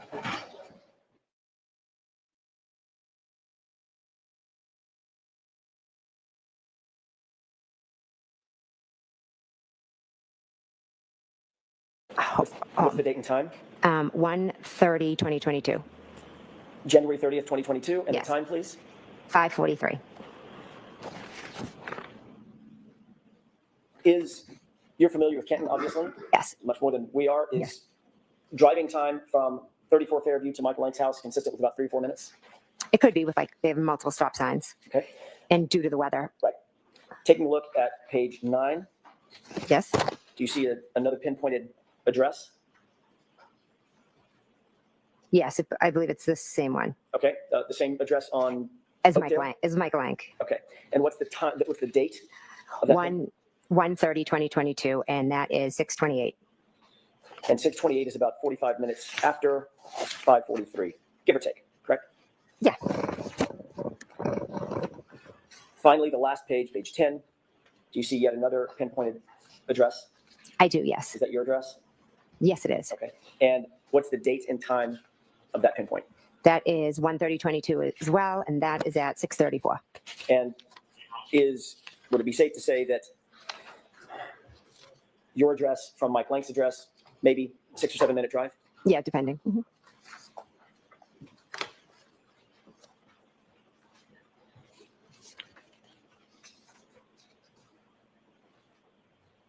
We were talking about what happened when you were at Mike Lang's that evening. By the way, does any of that refresh your recollection about the time No, that you went to Mike Lang's house?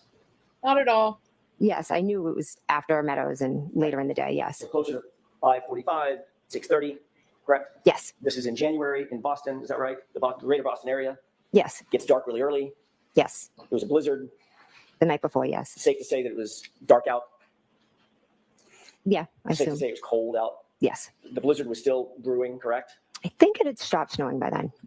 Still freezing cold. Believe so. And your testimony is that you sat outside in a car with Carrie Roberts and Michael Lang's wife for 45 minutes. Yes. You actually, and I'm assuming the car was running. Yes. He had to be on full blast. Yes. You're dressed in winter gear Yes. because it's freezing out, correct? Correct. You actually got out of the car and went into the house to go to the restroom at one point. I have a faint memory. I think I did. Yes. And the three of you didn't Great just decide, memory. let's just go in the house. No, we didn't. You actually came out of the restroom, came out of the nice warm house, and fought the cold and got back in the car, according to you, correct? Yes, I went back in the car because Carrie was going to bring me home. You stated on direct examination that, and you stated again today, that you stopped by Michael Lang's house, Sergeant Lang's house, directly from the O'Keefe residence as sort of a, my word, not yours, sort of a pit stop to drop off Carrie Roberts' daughter, correct? Correct. In point of fact, you actually drove from your personal residence to Michael Lang's house as a destination, didn't you? I don't remember that. This is what this piece of paper says. I remember just leaving Meadows and dropping off Lexi. In point of fact, it wasn't an errand. It wasn't to drop anybody off. It was a destination that you went to from your house to Sergeant Lang's house on January 30th, 2022, wasn't it? No, we went to drop off Lexi. Was Lexi at your house? She was with us at Meadows, and then we went to drop her off. Right. She was never with you at your house, was she? I don't remember going to my house. So if she wasn't with you at your house, there would be no reason to drop the child off from your house to Michael Lang's house, correct? Lexi was in the car with us, and we dropped her off at Michael Lang's. That's why we went to Officer Lang's house. Yes. And in point of fact, you actually went from your house and did make a pit stop to 34th area before you went to Michael Lang's house, didn't you? We drove by and stopped. Yes. Slowly stopped. Yes. You went in the house. What? No, I never went in the house. Why'd you come go by and just stop? I think Carrie and I just went by to like take a look at it. We were still trying to figure everything out. Stay there for 46 minutes. Trying to figure everything out. I have to look at the report, but yeah, we were sitting in the car, kind of just like, oh my God, looking. Didn't go in the house. We didn't go in the house. No, Nobody came outside to talk to you. No. You didn't speak to Nicole. I don't believe so. Possible. Like I said, Carrie and I just kind of drove by and were looking at the area.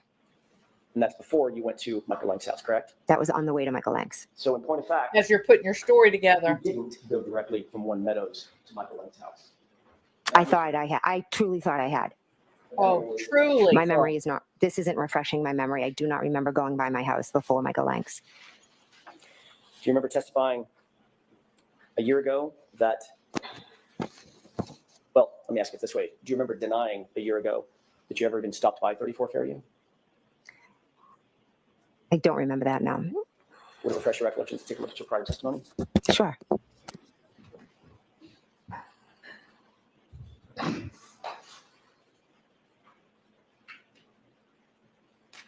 Take a look at that page, the top highlight. Mhm.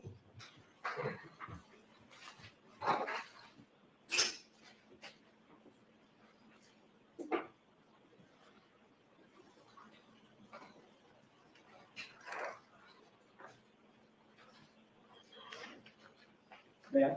Yes. Thank you. Thank you. On May 21st of last year, you were asked about this very thing in a prior proceeding, correct? Correct. At that time, you denied altogether ever going by 34 Fairview, correct? No, I believe the paper says I never stopped by, but we drove by. And now you're saying that you did stop. Stopping by and driving by meant something different to me. Stopping by, I look at it as like, then you pop in the house. Driving by is you just drive by. Games So we of just drove by slowly semantics. and kind of looked at the scene. And Ms. McCabe, I think you just said that you maybe even spoken with Nicole. I didn't speak with Nicole, no. We were in the car, Carrie and I, and Lexi. You were denying that you ever spoke with Nicole or any other member of the Albert family or anybody at 34 Fairview. Did you sit here today? As I sit here today, I'm telling you that we slowly drove by. Like a So again, rolling stop question at on a this point. stop sign. You did not, you now admit, drive from One Meadows over to Michael Lang's house directly to drop off Carrie's daughter. My memory is we did drive from One Meadows. I know what this piece of paper says. I'm telling you that just my memory is we left Meadows and went down Fairview and then went to Michael Lang's. But this paper is saying we stopped at my house first. I don't remember that. But And all- again, I was in shock. Sorry. So a All lot of of things from that day are foggy. Certain things, certain details I may have forgotten. And all of your testimony over the last several days is based on that memory that you just described to these jurors, correct? There are certain things I'll never forget, correct? Oh, golly. This woman is I'm gonna ask you a couple of questions you incorrigible. may, depending upon your answer, depending upon what you just answered, you may or may not remember. But let's see. She says, I don't remember. I was in trauma. I was in shock. I can't remember. And before she's even taken another breath, she says, yes, there's things I'll never forget. The only thing she's missing is a big bulbous red nose. Isn't it true that at 12:13 p.m. you left 12 Country Lane on January 30th, 2022? Yes, according to this, yes. Isn't it true that at 12:19 you arrived at One Meadows, the O'Keefe residence? According to this, yes. Are you asking her regarding? I'm asking her memory, not according to the document. Oh, my Your memory. memory. Your I don't memory. remember exact times. Thank you. Isn't Don't, it true, don't hold me Ms. McCabe, responsible, that at jury. 5:12 p.m. I'm you just left One an Meadows, idiot. which is the O'Keefe residence, 5:12 in the evening? That I don't remember the times that I left. Isn't it true that at 5:21 you arrived Why did you back called as a at witness? your address on Country Lane? I do not remember that. Isn't it true that at 5:28, 7 minutes later, you actually left your address on Country Lane? Again, I don't remember going by my house. Isn't it true that at 5:36 you arrived at 34 Fairview and stayed for at least 4 minutes? I know we drove by. Isn't it true that at 5:40, just Golly, this thereafter, woman. you left 34 Fairview? I know we left and went to Mike Lank's. And isn't it true at 5:43 you arrived on that Oakdale Road address at Sergeant Lang's house? Not sure of the exact time, but yes, we did go to Sergeant Lang's house. And isn't it true that at 6:28, almost 45 minutes later, actually a little better than 45 minutes later, you left that address at Michael Lang's house and drove back to your house directly? After leaving Mike Lank's, I went home, correct? And you arrived at your house at 6:34, correct? According to the paper. What about according to your memory? I don't remember exact times. Mr. Jackson, is this a good place to take a break? is. Do I'm you have a about to shift while more? Okay. Yes. All right, jurors, we will take our morning recess. 15, 20 minutes, we'll see that. Ms. McCabe, again, if we just go forward. Oh, this is so infuriating to listen to.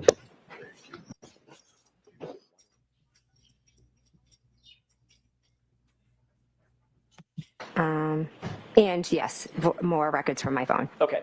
I want to ask you a couple of questions. Before I do, I'd like to have both of those documents respectively marked just for identification. I don't anticipate entering.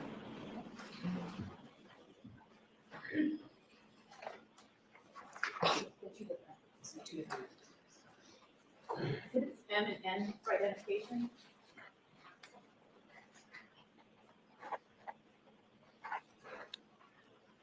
Thank you. May I continue? Thank you.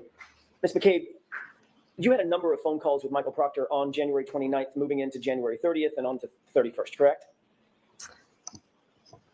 Are you asking her to read the records or? Not yet. I will in just a All right, second. so turn the records over, see if you can answer the questions without looking. Okay. You had a number of phone calls with Michael Proctor in the days and hours following the incident, correct? Yes, I know I had some phone calls, yes. I'm assuming you don't remember exactly the time and duration of those phone calls as you sit here.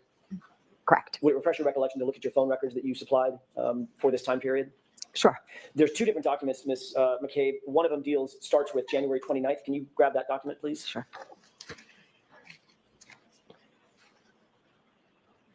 Okay. You should see some highlights on that document. I do. Did you receive a phone call from Michael Proctor at about 10:54 a.m. on January 29th, a couple of minutes in length? I object to the form. So you asked her if this would refresh her recollection. You need to ask her if this refreshes her recollection. Sure. Do you remember, as you sit here, a phone call at 10:54 a.m.? I remember getting a call. I don't remember the exact time. Would it refresh your recollection to look at the document that you're holding as to the time of that phone call, time and date? I see what the document says, but I just, in my head, if you ask me what time did he call you, I don't remember. Do you have any quarrel with the accuracy of that document? No, it looks pretty accurate. Okay. It looks right. It looks possible, yeah. All right. Did you receive, as you sit here, do you recall, does that refresh your recollection that you received a phone call from Michael Proctor about 10:54 in the morning? Does that refresh your memory now? I know I did receive a phone call from him, yes. At that time? I don't know the exact time. All right, so the answer is no. Was it mid-morning? Yes. Did you receive another phone call on the 29th around? Without looking, so this is again, you're right. being asked questions. I'm going to go through this with each one of these calls. There's not that many, but a few. Okay. Right. On the 29th, did you receive a phone call at around 12:49? I know I received a phone call. I, again, don't remember the time. Would it refresh your recollection to look at the document, the next line down, or the next phone call with that number? Yes, I see that there's a call on this record. Okay. Is your recollection refreshed that you did receive another phone call on the 29th from Michael Proctor? Is your recollection reflect, do you now remember independently that? Not the I don't remember the specific times, no, but I do remember that he did call me, yes. Okay. So there's two phone calls. Easy. There's a record. I only object to the form. I don't object to the record. All right. I'm sorry. So I guess the record is Fine, but if you're asking it whether she remembers, you're not going to get anywhere, Mr. Jackson. Well, then I'll just. I'm being told that. If she doesn't remember anything, why the hell is she a witness? The question where you're incorporating several things. Fine. Then that'll speed things along. I The appreciate nature of that. the objections. Yes, I have no objection to the data coming. Thank you. I'm just going to speed things along, and I appreciate Mr. Brennan's assistance with that. January 29th, you see the record indicates a phone call from Michael Proctor at 10:54 a.m. Yes. You also see on that same record a phone call on January 29th coming in from Michael Proctor at 12:49 p.m., correct? Yes. Moving on down to January 30th, you see a record of a call at 9:51 a.m. from you to Michael Proctor, correct? Yes. January 30th, about a minute later, you see a phone call from you to Michael Proctor lasting about 22 minutes, correct? Yes. January 30th at approximately 4:45 p.m., you see a call from Michael Proctor to you, call lasting about 10 minutes. Correct. Going on to the next day, January 31st, you see a phone call from you to Michael Proctor at 11:51 a.m., just before noon, lasting about 4 minutes, correct? Yes. Take a look at the second document, if you will. That covers that document, or that time frame. Okay. The second document, you should see some highlights, and I'm going to ask you to start where there's a tab at February 14, 2022. Okay.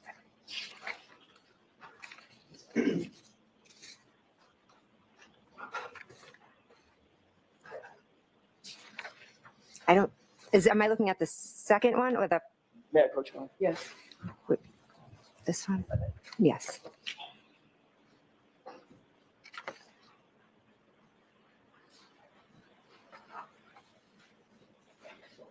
Let me see the other document. This one has the February 14th. There you go. Thank you, Ms. McCabe. Taking a look at that document. And by the way, for the record, which one is that, M or N? This is M. M as in Mary. Mary, yes. Thank you. Do you see a record of a phone call on February 14th at about 3:55 p.m., lasting about 17 minutes between you and Michael Proctor? Yes. February 17th at about 5:19 p.m., is there a record of a call between you and Michael Proctor at that time? Yes. February 28th at about 12:48 p.m., is there a record of a call between you and Michael Proctor? Yes. On the same date, February 28th, do you see a call at 4:34 p.m. with you and Michael Proctor? Yes. March 1st at 10:16 a.m., do you see a record of a call between you and Michael Proctor lasting 10 minutes? Yes. March 1st, you should see two calls, one at 4:51 p.m. and one at 5:06 p.m. Do you see those two calls between you and Michael Proctor? Yes. One was 1 minute and the other was 2. Thank you. Those. And staying on that same date, at 5:50 p.m., do you see a call on March 1st between you and Michael Proctor lasting about 12 minutes? Yes. And then finally on March 29th, 2022, do you see a call at about 3:27 p.m. lasting about 4 minutes? I'm sorry, what was the date? March 29th? Oh, okay, yes. Okay. And that's about a 4-minute call at 3:27 in the afternoon. Yes. Okay. And you had, in fact, and that's all I have on those records. Thank you for Okay. that, Ms. McCabe. You had, in fact, met Michael Proctor in person on January 29th, correct? Yes. He was actually in your home and personally interviewed you, correct? Yes. Not only did you have him in your home, it was for the purpose of a formal interview between the two of you in person. Is that right? Yes. That was the time that Brian Albert was there Yes. in your home as well. Yes. And you had at least, I think we went through about 14 phone calls with Michael Proctor in just the next days and weeks, going all the way up through February and March. We just gone over those, correct? Yes, there are calls, but you're right about the number of calls, but some of them, I don't even know if they were answered. And of course, that doesn't, and that may be true, but you were communicating back and forth, certainly, Yes. in the weeks and months following. Yes. And that doesn't include those records, just for brevity's sake, those records stop in March. But there were more communications in April, May, June, July, August, correct? I'm not sure about that. I don't know.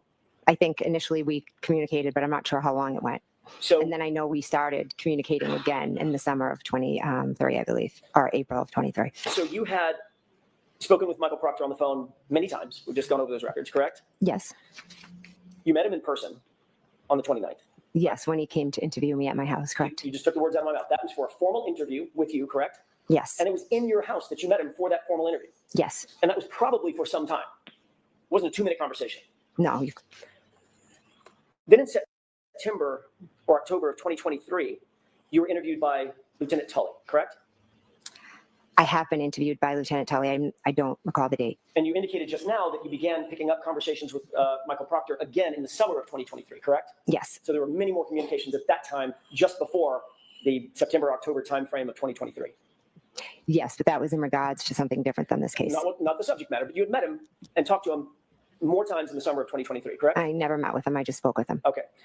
In that interview with Trooper Tully, you were specifically asked about your relationship with Michael Proctor when Trooper Tully sat down with you in that, I think it was a September, or maybe it was an October interview, correct?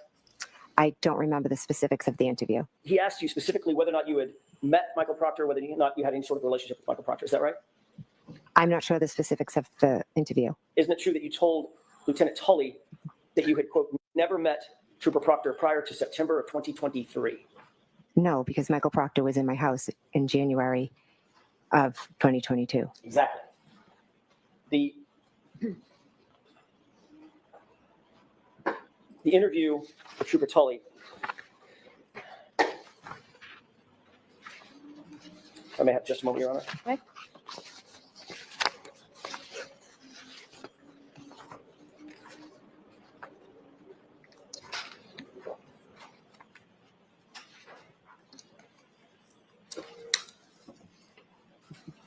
The interview with Trooper Tully in that fall of 2023, where did that take place?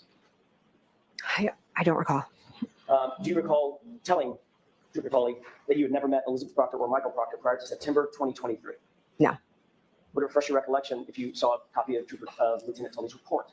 I don't need to see the report because I know I told him that I met him on January 29th when he came to my house. So again, Trooper Tully wrote you never met Trooper Proctor before September 2023. That would be an error, correct? You have to ask for an instruction. So again, that is sustained.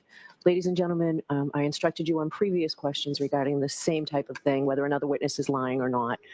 Disregard the question and move on, Mr. Jackson. If you had told Trooper Tully, Lieutenant Tully, that you had never met Trooper Proctor before September of 2023, would that have been a truthful or an untruthful statement? I object. I'd like to be seen. Okay, come to sidebar, please. Oh my gosh.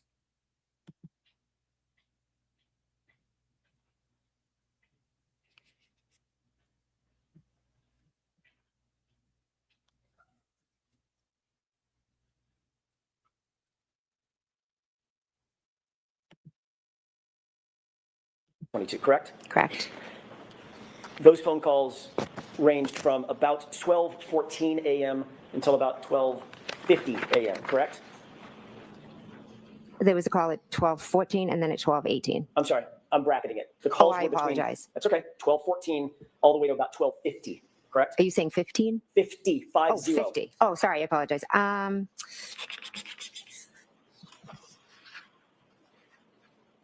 Yes, You called John O'Keefe at 12:14 and 31 seconds, lasting about 49 seconds, and that call was answered, correct? yes, And you see that reflected in Exhibit 26, is that right? yes.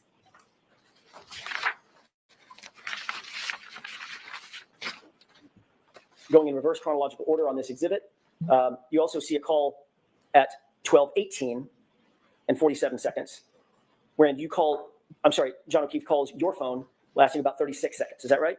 Yes, You know that call was answered, even though it says, it says unknown in the document, correct? it does say unknown, yes. That 1, 2, 3, 4, fifth column over. That's where it says unknown. Yes. But it also indicates that call lasted 36 seconds, so you know it was answered.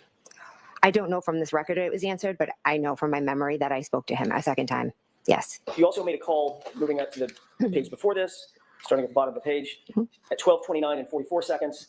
There was a call from you to John O'Keefe's phone lasting 7 seconds, correct? That's what it says. And the record indicates that it was an answered phone call, correct? According to the record, it was answered, but I never spoke to him. You deny speaking to John O'Keefe at 12:29 and 44 seconds. Yes, I never spoke to him after 12:18. Okay. Moving up, 12:41 and 10 seconds.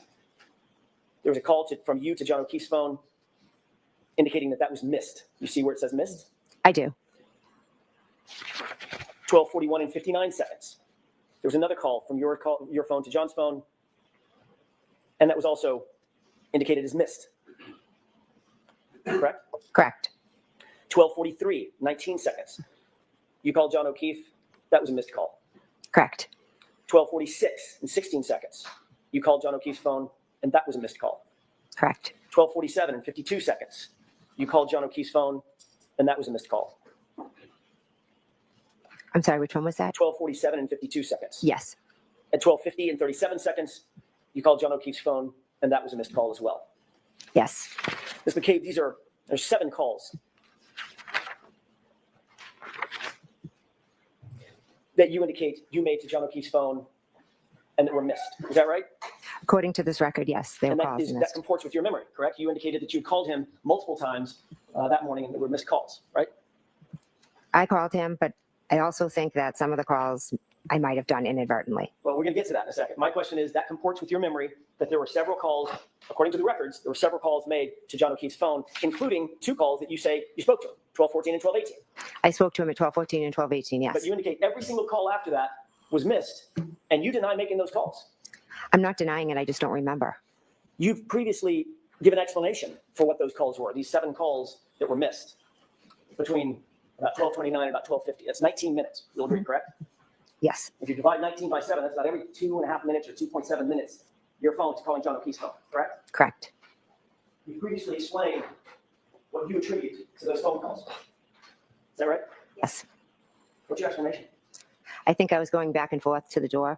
I was texting him. I think I put my phone in my pocket. I think I inadvertently maybe have called him. What did you call it at the last hearing? I believe I called it a butt dial. And it's not just one butt dial, correct?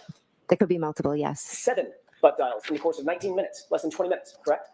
That evening, I wasn't paying attention to butt dials or calls. I was going back and forth, listening to music, being with family. So if I inadvertently called his phone, I did. Not inadvertently called him once. 7 times, correct? According to you. According to the record. And we only know about these calls because you're looking at an extraction of John O'Keefe's phone, correct? Correct, but I also turned over my phone, so you could have gotten all of that off of my phone as well. And you're well aware that an extraction was done on your phone and not one of those butt dials appears on your phone extraction, correct? Objection. Are you aware of that? I am not aware of that. Next question. Weren't you confronted with that at the last hearing a year ago? Whether or not those phone calls actually exist on your phone logs? Objection. Do you remember that? I remember you asking previously, yes.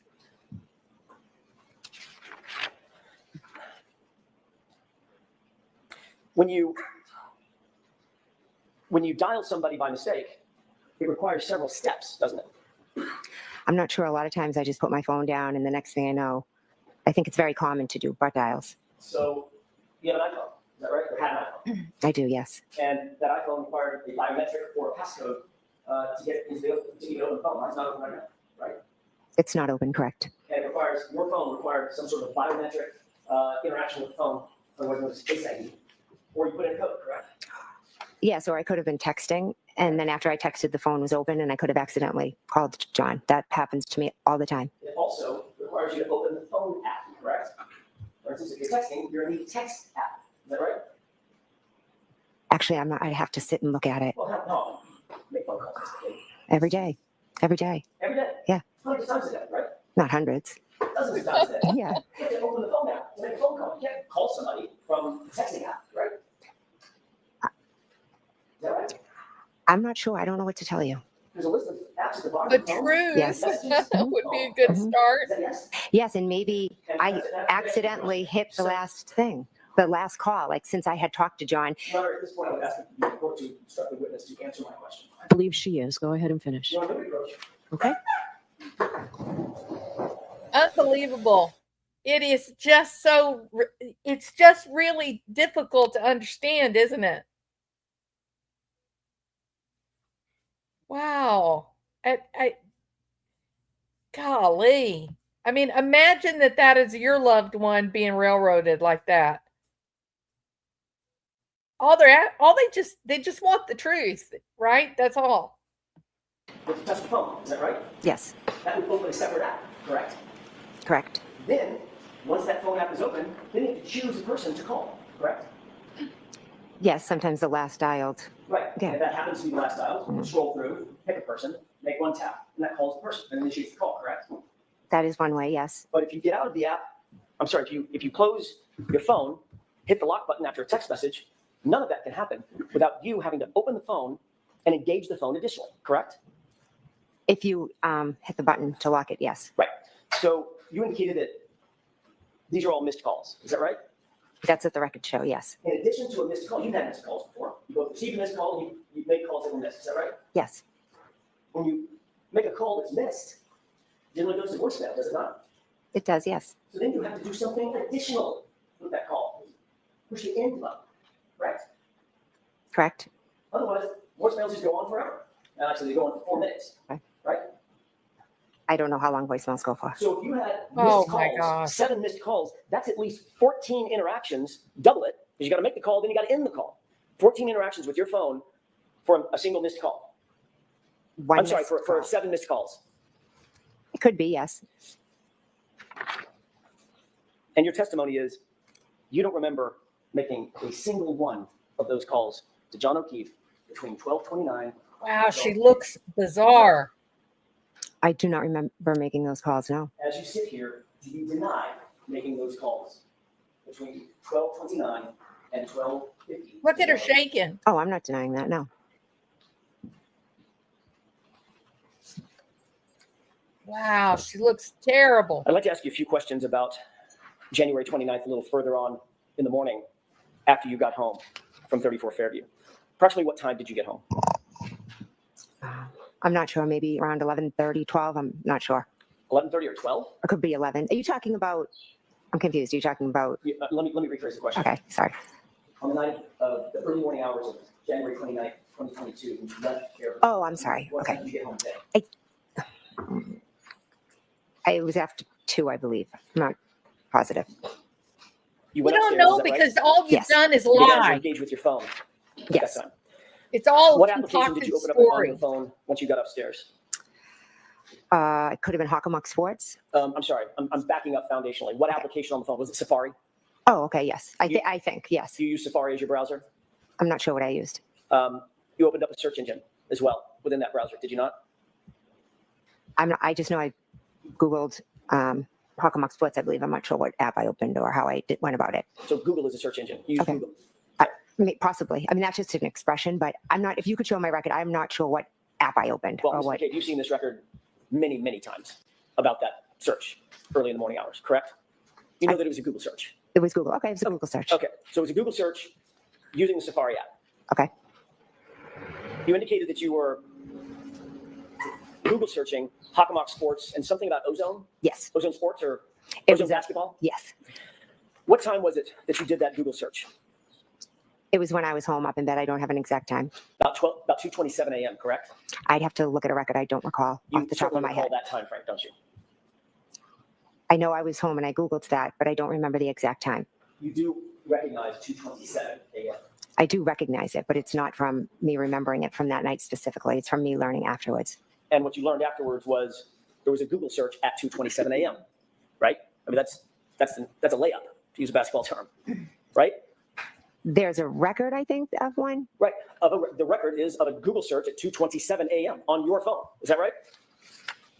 I'm not a phone expert, so I don't know. I can't read. You're well aware. You don't have to be a You're phone not expert a to know phone that there was a Google expert. search on your phone Okay. recovered at 2:27 in the morning. You know that. You've been told that. You've seen it. You've been asked about it dozens of times, haven't you? I have been asked about it dozens of times, yes. So let's set the foundation. There was a Google search on your phone at 2:27 a.m., correct? Which Google search are you referring to? It doesn't matter, Ms. McCabe. Well, I know I did Ozone and I did Hockomock Sports. And I didn't ask And you those that. were the only two things that I Googled. I didn't ask you what you Googled. I haven't gotten there yet. We're going to get there. I've asked you, was there a Google search at 2:27 a.m. on your phone? If you want to show me a report, Sure. okay. She's not going to say anything without knowing what kind of evidence they have. That's what you're testifying to in front of this jury right now. Are you asking me if I made a Google search at 2:27? I don't know what time I was searching for Hockomock Sports and Ozone. I have no idea what time that was. I think it was around 2. Correct? Yes, they have. You've been confronted with those records many times, haven't you? I've been asked by you, yes. And by others, right? Yes, I mean, the police have asked you about it. You've been interviewed about it. I've been asked by you. And Mr. Lally, And you hadn't seen your Yeah, phone Mr. Lally records? asked about it, yes. and every time you're asked, it's about a Google search at 2:27 a.m. That's all I'm asking. It is, but it's not one that I remember doing or making or did. It's not one I did. It's just one that is in a record that was misread. Are you denying that you made a Google search at 2:27 a.m.? If you could show me this Google search, I'd appreciate it. I have a moment. Yes.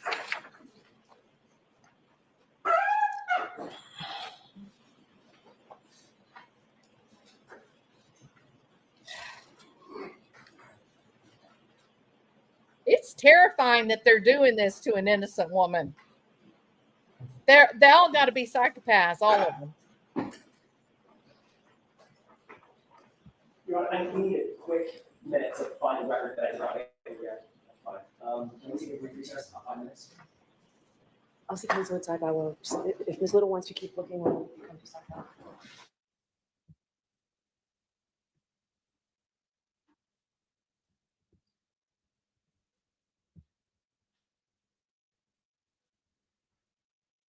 It's really hard to believe that somebody would do this, and yet we're watching it happen.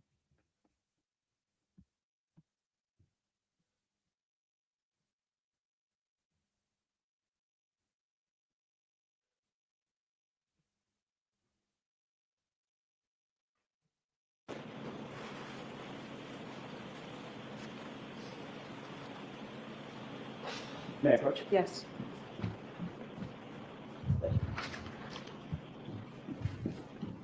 You indicated you wanted to see a record, Ms. McCabe. Did you see a record that indicated a Google search? Not what the contents of the Google search is, but there was a Google search.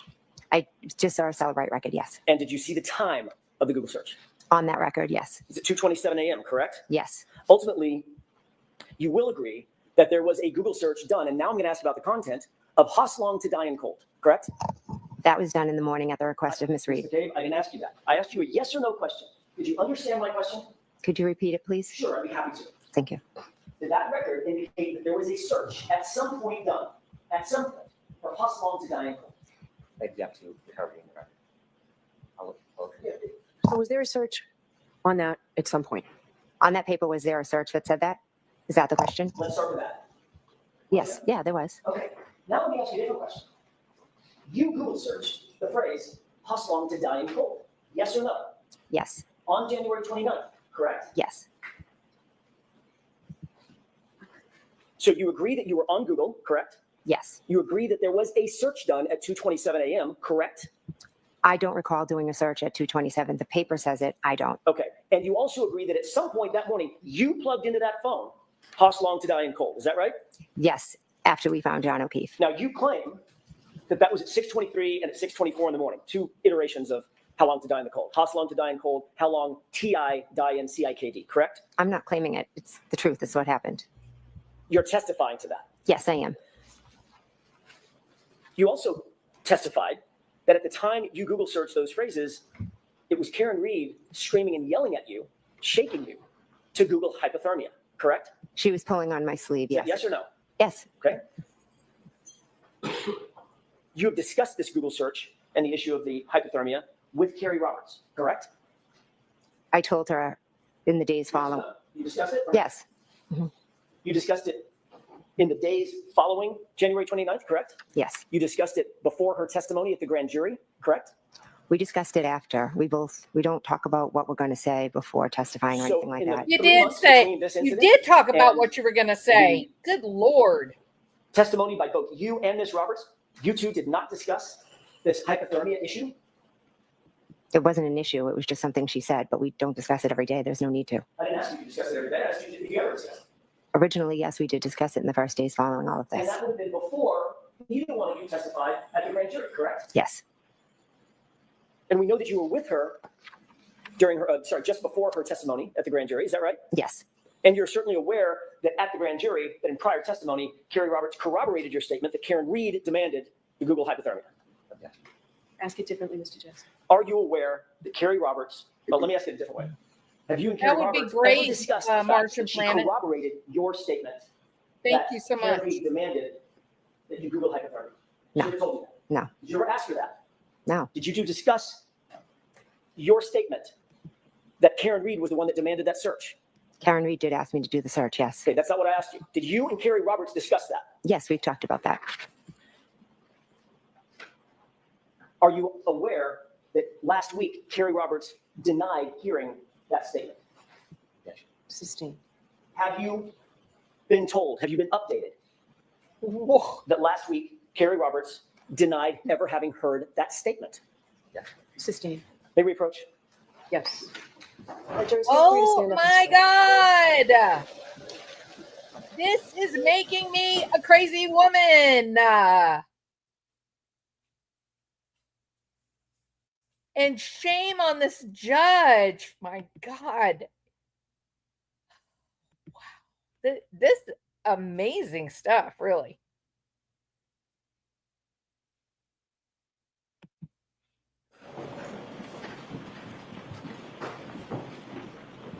This should So be a Just one mistrial. question on this. Just one question on this, please, Mr. Judge. Have you become You aware bitch. I can't from any believe source she. Oh my that God. last week Carrie Roberts denied having heard the statement that was attributable to my client? No. You aware of that? No.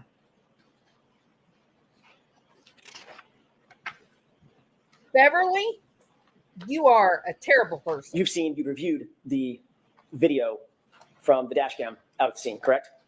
I've seen it, yes. You're aware that there is no video showing my client demanding a Google search anywhere in this case, correct? I'm not sure what what cameras were where. You're aware that there's no audio of my client demanding a Google search, correct? Correct. You're unaware of any witness who can corroborate your statement that my client demanded a Google search. Any witness at all. It was just the two of us. She had sent Carrie off. So of course, Carrie Roberts is not such corroborating witness. Is that right? At least you understand that. Can you rephrase the question, please? Carrie Roberts is not a corroborating witness for you. You understand that? You just said that.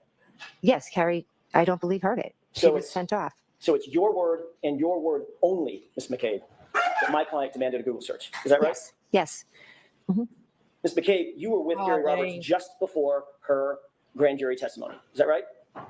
Yes. You had been with her to create a timeline of a version of events that occurred, correct? To coach her. I wouldn't say a version of events. We each put down what we remembered. She saw what you put down. You saw what she put down. Yes. And you Oh, compared act and like contrasted that's those not a with each other problem, to okay? create that timeline, correct? No, we didn't compare and contrast. I said she called Bullshit. me. She said this. Then You're a Carrie- liar. and someone was writing it down for us. That would be your sister. Who? It was my sister. Yes, Which sister? my sister Denise What's your last name? Galvin. Is she here? She is here. Yes, Where is she? she's sitting over there. Can you point to her and describe what she's wearing? Sure, she's over there in the back with the striped shirt on. Between the gentleman in the purple and the gentleman in the black? Yes. So she witnessed this timeline being prepared, correct? She wrote the timeline. Yes. And then you've spoken to Ms. Roberts several times about this case Yes.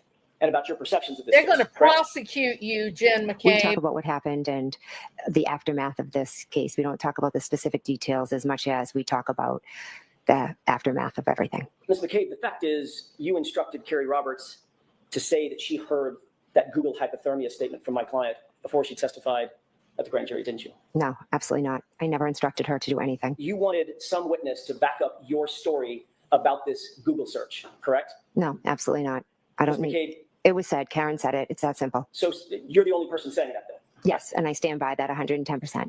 And the reason that you wanted another witness to back up that statement is because you knew that that Google search for Hosslong to die in cold points a very uncomfortable finger right toward you, correct? Yes. I never did that search at 227. I never needed to It's instruct on somebody. your phone, lady. No, I'm sorry. There's that apology again. Has someone told you that you need to apologize when you say, when there's an uncomfortable question that you don't want to answer? No. Have you discussed this with anybody? No, and that's not an uncomfortable question. I'm fine to answer it. How many times did you say, I apologize yesterday across the board? I didn't count. Probably more than 15, right? I have no idea. I'm just trying to answer the questions and be truthful as I can. And you're aware that the Celebrite extraction that was done on your phone determined that of the three searches, Mhm. 2:27 a.m., Oh, look how nervous she 6:23 is. a.m., 6:24 a.m., only one of them was recorded as deleted, correct? Objection. Sustained. Have you ever been confronted with having deleted a Google search off your phone? You ever been Yeah. asked that? Yes, by you. Do you deny that you deleted a Google search off your phone? I never deleted a Google search off my phone. So you I never deny did that. I That's deny it. that Yes. you ever amazing. deleted a Google search? Yes. I never made the search. I'd like to move back to Amazing. the time of about Amazing. 6:03 in the morning, Ms. McCabe, when you, along with Carrie Roberts and Ms. Reed, approached 34 Fairview. This is Exhibit 4. It's been previously entered into evidence. I think you've seen part of this exhibit. Do you recall, before we get to the exhibit, do you recall my client when the first officer on scene, do you know his name, by the way? I believe it was Officer Seraph. When Officer Seraph approached, he asked the question, what happened? Something like that. Open-ended question. Do you remember that? I don't remember what he specifically said. Do you remember my client a few seconds later saying, my boyfriend, I left him, he never came home? I don't remember the specifics of what was said. Your Honor, if we could, I would ask that we queue up Exhibit 4 for the jurors at runtime 420. Okay. Before we play this, I'm going to play just like a second of it and ask if you can hear the volume. Okay. We could, Mr. Wolf? Did you hear anything? Oh, I can hear, yes, sorry. Okay. I don't know how loud it's going to be, quite frankly. Okay. Ms. McCabe, will you please pay attention to the audio portion of this video as this is played?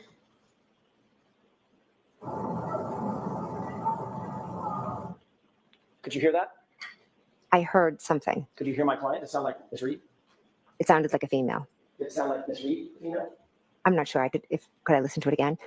With the court permission, one more time. One more time.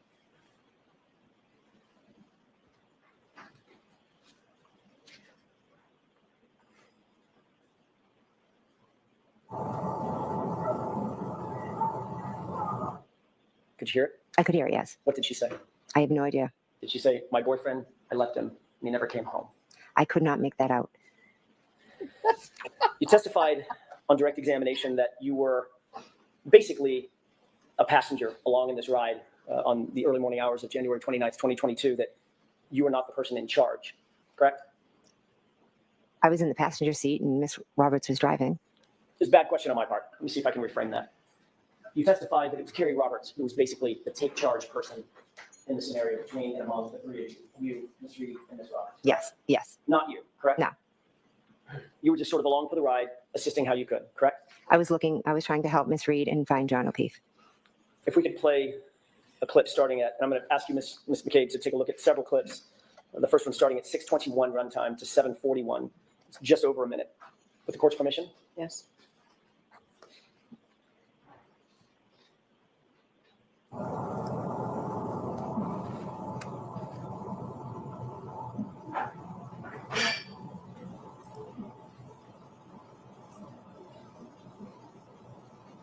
We'll pause this.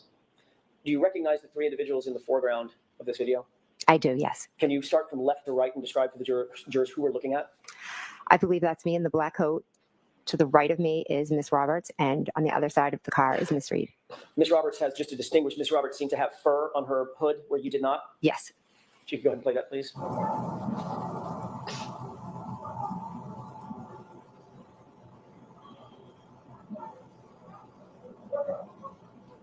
Can you pause it, please? Can you see who it appears you're talking to at that point? I don't know who that is, no. Go ahead and play it.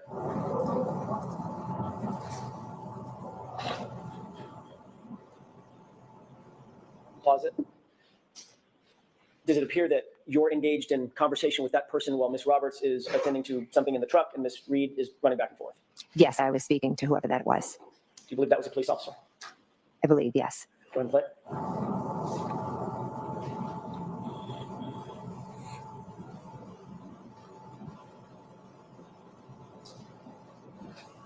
Mr. Wolk, if you'll stop it at 7:41, please.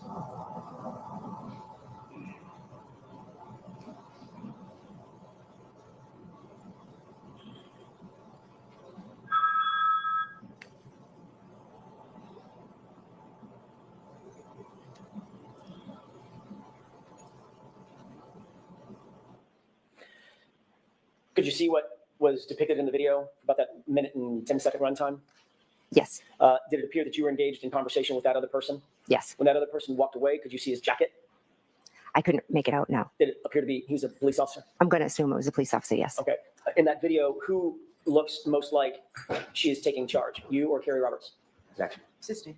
Does it appear in that video that you're the one controlling the narrative, at least with law enforcement at that point? Objection. Sustained. Does it appear in that video that you're the one engaging in Sustained. conversation with law enforcement while Carrie Roberts and Ms. Reed are Can he otherwise put on the defense, please? I am speaking with law enforcement, yes. Can we move to runtime 8:56?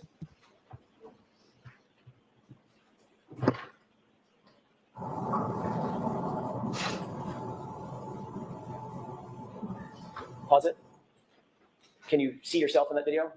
I can, yes. Which person are you? I'm in the far right. Speaking to someone Yes. Who's that you're speaking to? I can't make it out, but it looks like a police officer possibly. And Ms. Roberts is directly in the middle of the screen, is that right? I thought that was Miss Reed, but I could be wrong. Let's go ahead and play it. And at 9:26, you'll stop, please.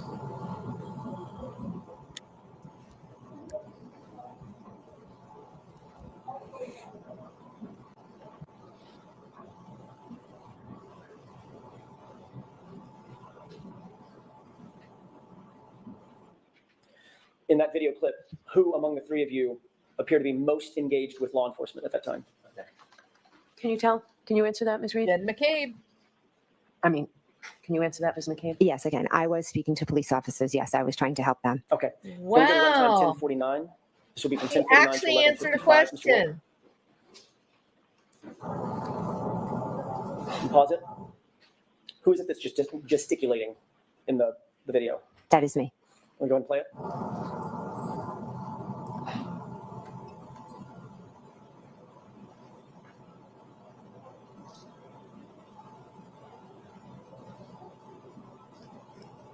Oh, she's telling the whole story, isn't she?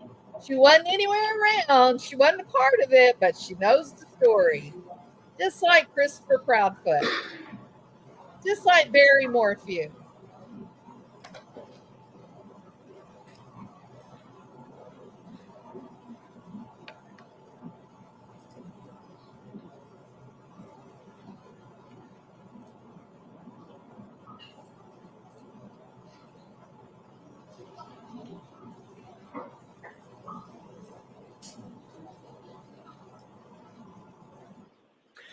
Did you see yourself in that video, that clip, about a minute long clip? Yes, I did. Who among the three of you appeared to be most engaged with law enforcement in that clip?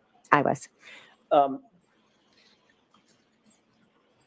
20:22, Mr. Wolk.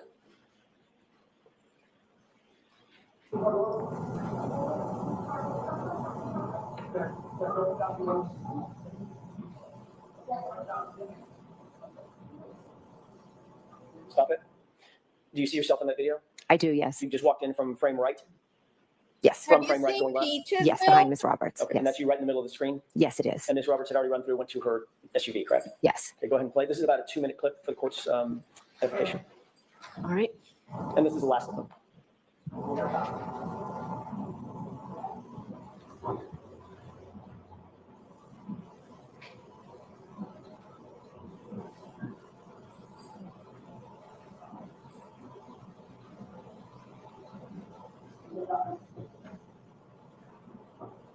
Mr. Wolk, can you pause it? Can you tell who you're speaking to there? I think it's Mike Lang. Go ahead and play it.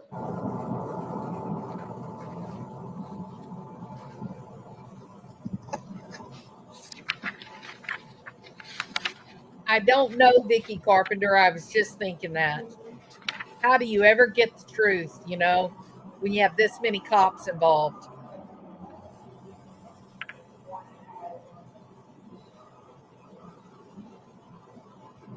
She's telling them everything. So silly.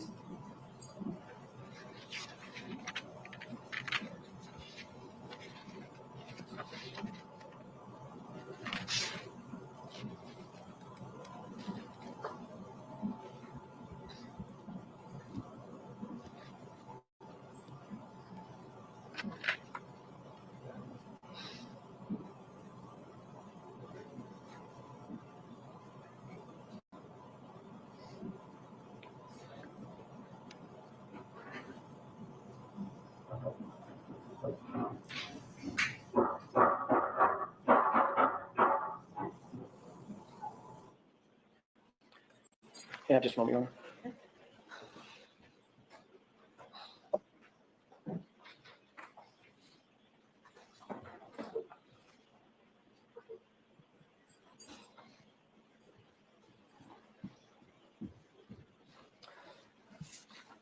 Ms. McCabe, who was most engaged in that clip with law enforcement? Between was. among you and Carrie Roberts and Ms. Reed. I was. You noticed when Mr. O'Keefe was placed on the gurney in a prior clip and moved past you, correct? Yes. Did you notice what your reaction was when that gurney passed you? I didn't know. You see, you turned your back completely. to Mr. O'Keefe as he passed by? If that happened, it wasn't on purpose. Ms. McCabe, when you got to the scene, we can take that down. When you got to the scene at 6:03 in the morning, you immediately recognized, did you not, that this was an emergency situation, high intensity emergency situation, correct? I knew it was an emergency situation. Yes. As a matter of fact, a man's life was in grave danger. You knew that. Yes, I did. And this is someone that was a friend of yours, correct? Yes, he was a dear friend. Not just a friend, but a police officer who was laying, as far as you knew, dying in the snow. Is that right? Yes. You knew that you needed to get immediate medical attention, emergency medical attention to him as quickly as you possibly could. Is that right? Yes. You knew that minutes counted, right? Yes. You knew that seconds counted, correct? Correct. This man was grasping, as far as you knew, grasping and clinging to life at that moment. Is that right? Yes. That's why you called 911, to get emergency personnel who were trained in CPR and life-saving measures to the scene, to the gentleman, to Mr. O'Keefe, as quickly as you possibly could, correct? Yes. You called 911 at about 6:03 and 35 seconds. Is that right? I don't expect you to know down to the second, but it was about a couple minutes after 6. Right after, yeah, we found him. Yes. And you're aware from the dash cam that Officer Seraph got there about 6:10, almost on the nose, right?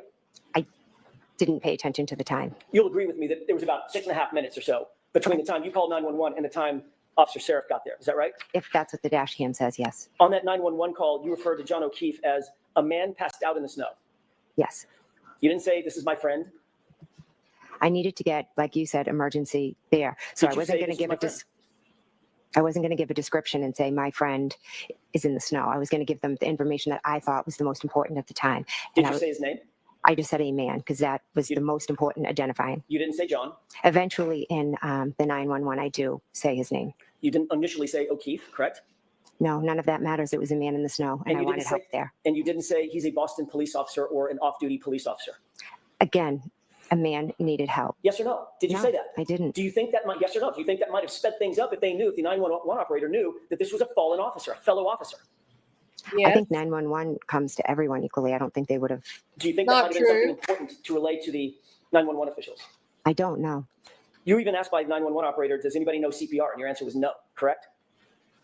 I'd have to listen to it to remember my exact answers. But it was basically in the negative. No, we're not professionals. We're just out here doing the best we can, correct? I wouldn't say that, no. You didn't believe Karen Reed knew CPR? Didn't know. I don't think I answered that question. I don't think it You was didn't- asked. You didn't know if Carrie Roberts knew CPR, correct? I didn't know if they knew CPR, correct? And none of you were paramedics?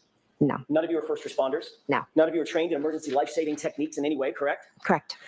I have a question, Ms. McCabe. Mhm. On all of Fairview, the entire road between Chapman and Cedar Crest, can you think of any person on that road who might have had life-saving techniques trained into them? First responder, someone who knew how to deal with someone in distress, someone with high skill level training. Do you think of anyone on Fairview who had that kind of training? Can I now or did I then? Which are you asking? Did you then? No, then my focus was on John O'Keefe. Okay, let me narrow the focus. How about on the property? How about 34 Fairview? Could you think of anyone that was a first responder who would have life-saving training, life-saving technique training under his belt? Yes, my brother-in-law, Brian Albert. And you didn't go in the house, did you? No, I did not. When you arrived at the scene, you didn't go in?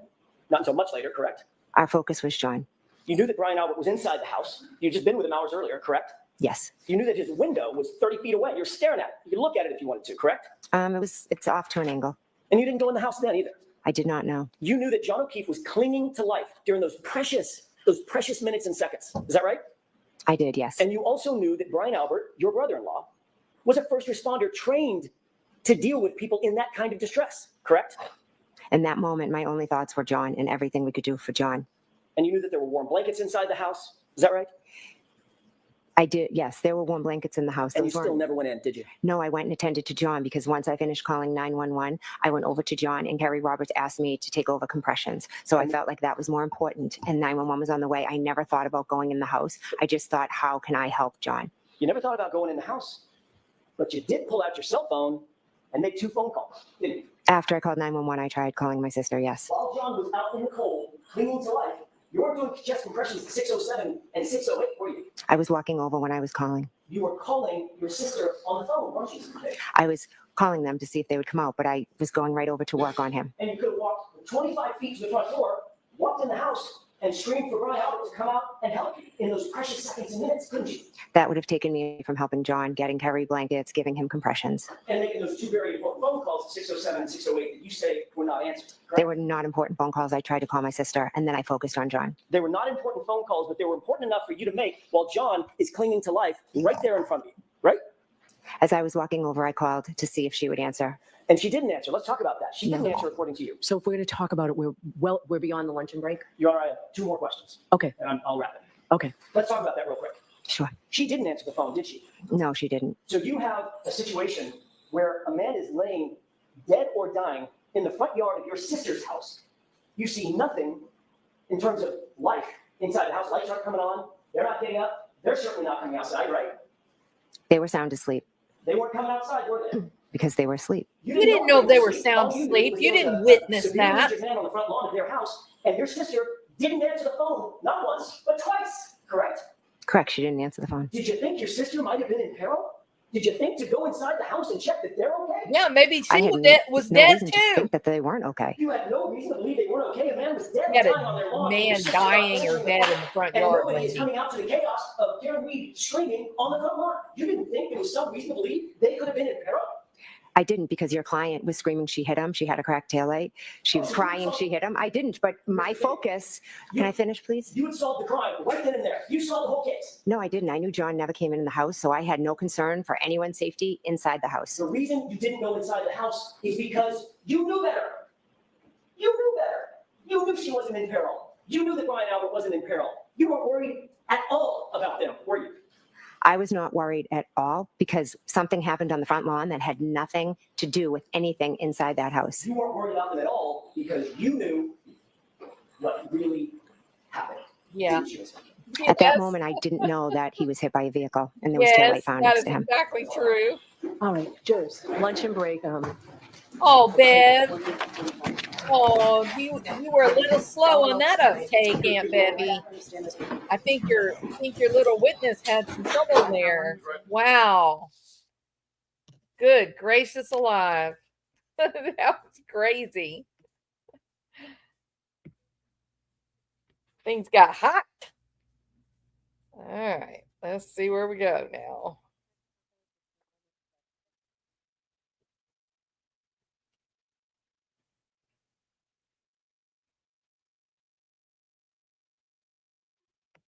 Family.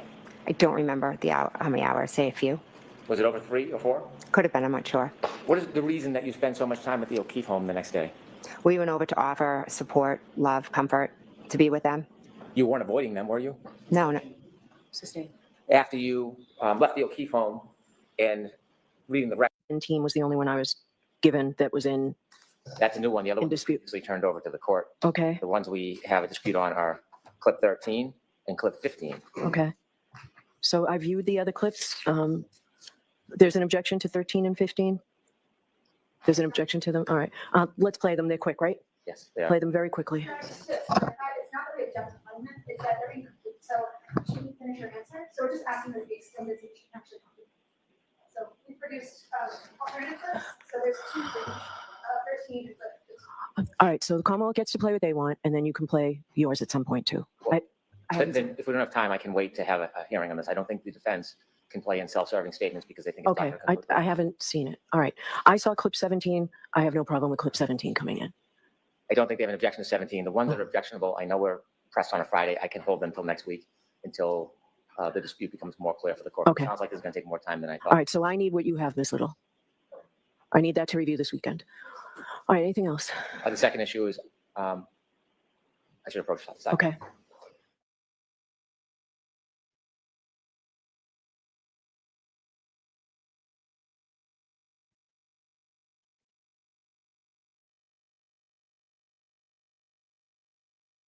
Wow, look at the O'Keefes. Some of them look very somber, don't they? They must have felt like that went badly.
Wow, look at the faces. What is happening?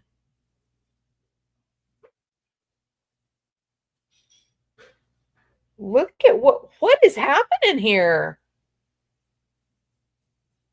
And look, the Reed camp is really happy. What is the deal?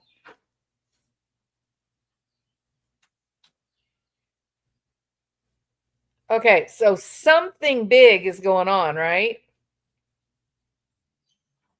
Do y'all know what it is?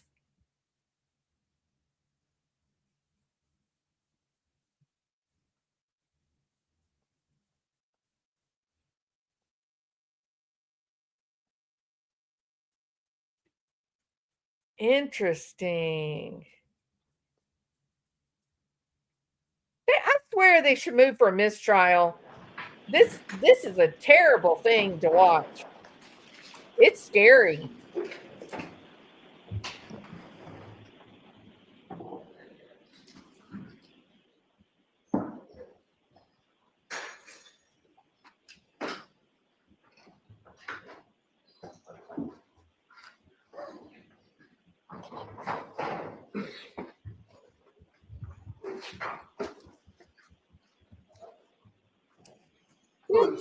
Kitty dog. We bring Ms. McCabe in, please.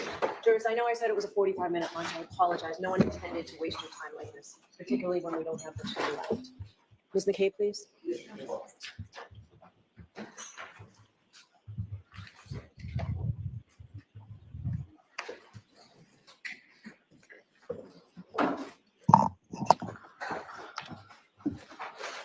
All right, whenever you're ready, Mr. Brennan.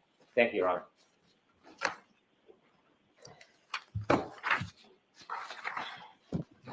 Good afternoon, Mrs. McCabe. Good afternoon. I want you to briefly tell us your memory of the weather when you first arrived at Fairview, when you left at Fairview, and when you returned the next morning a little after 6 a.m. Okay.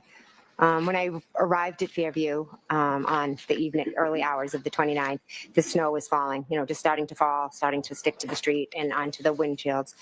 When I left Fairview, it had, accumulated more where my husband had to wipe the windows. And then the following morning, when we were driving there, it was dark and the snow was like coming out the car. Like it was very hard to see. When you returned the next morning, we've seen video from the dash cam.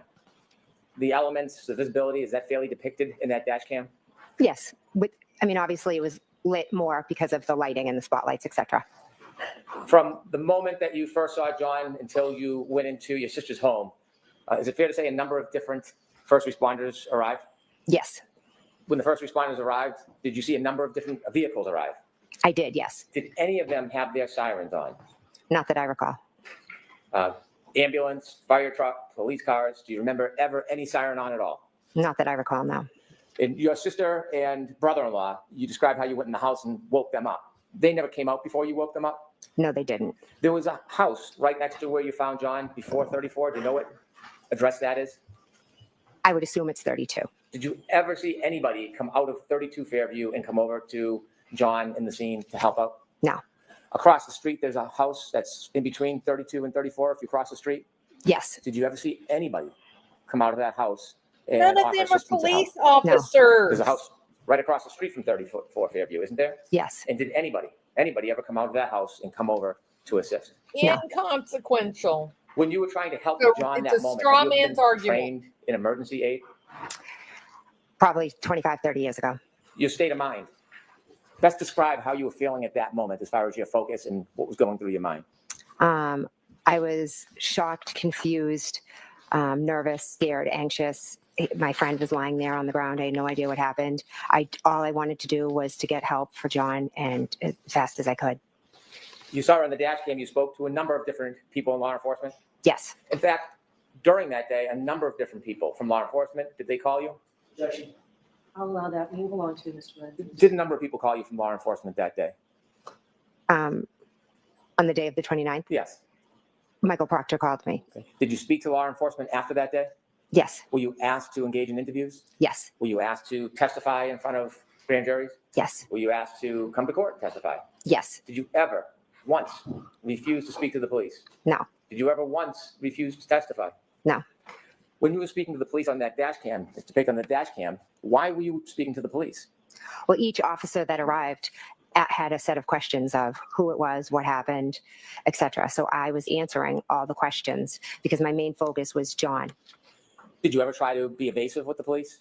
No, I told him everything I knew. Did you ever try to avoid speaking to them?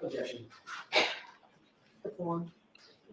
Did you ever hold anything back from the police when you spoke to them? I'll allow that, and then let's move on, Mr. Red. Ooh, that was a big gulp. No, I didn't. That was a big When gulp, you Jen. interviewed with many different law enforcement and people involved in this case, were you ever given an opportunity to review somebody else's report after it was written and provide edits or your input? I'll allow it. No, When you testified, are you testifying from what somebody wrote? They interpreted what you said months or years ago, or are you testifying from your own memory? I'll allow it. Oh, I'm God. testifying from my own memory.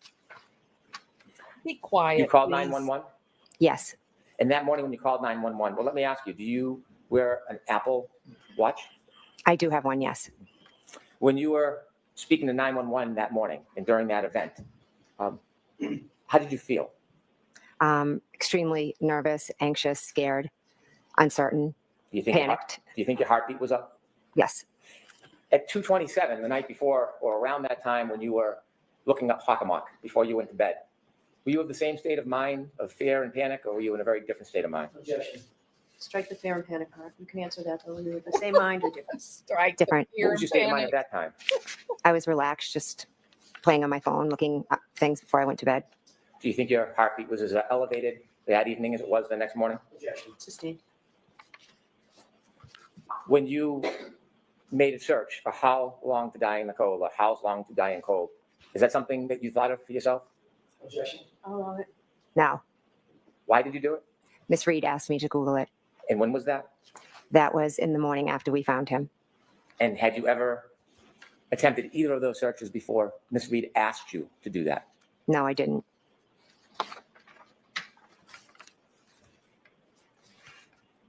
You were asked questions about the next day when you visited the O'Keefe home, and you read some records. Do you remember those questions? Yes, Do you remember going to the O'Keefe home? I do, yes. You went with who? With Carrie and our 2 daughters. Do you remember how many hours you spent with the O'Keefe family? I don't remember how many hours, say a few. Was it over 3 or 4? Could have been, I'm not sure. What is the reason that you spend so much time at the O'Keefe home the next day? We went over to offer support, love, comfort, to be with them. You weren't avoiding them, were you? No, no, Sustained. After you left the O'Keefe home and reading the records, I don't know if this is your memory, it was suggested it was 5:12. Do you remember going to Fairview? I remember driving by Fairview on the way to Mike Lank's.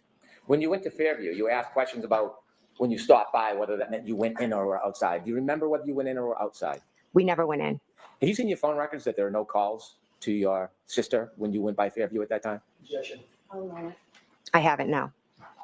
And when you went by, you were asked about that. In fact, you had been asked about that before, hadn't you? Whether Yeah. you stopped by. Yes, And Attorney Jackson showed you part of that statement. yes, Did you, when you were saying that's part of the statement, did you read the whole statement to yourself? I did. And to put that in completeness, had you, under oath, talked about the fact that you went by that day? I'm confused by your question. Okay, may I approach? Yes.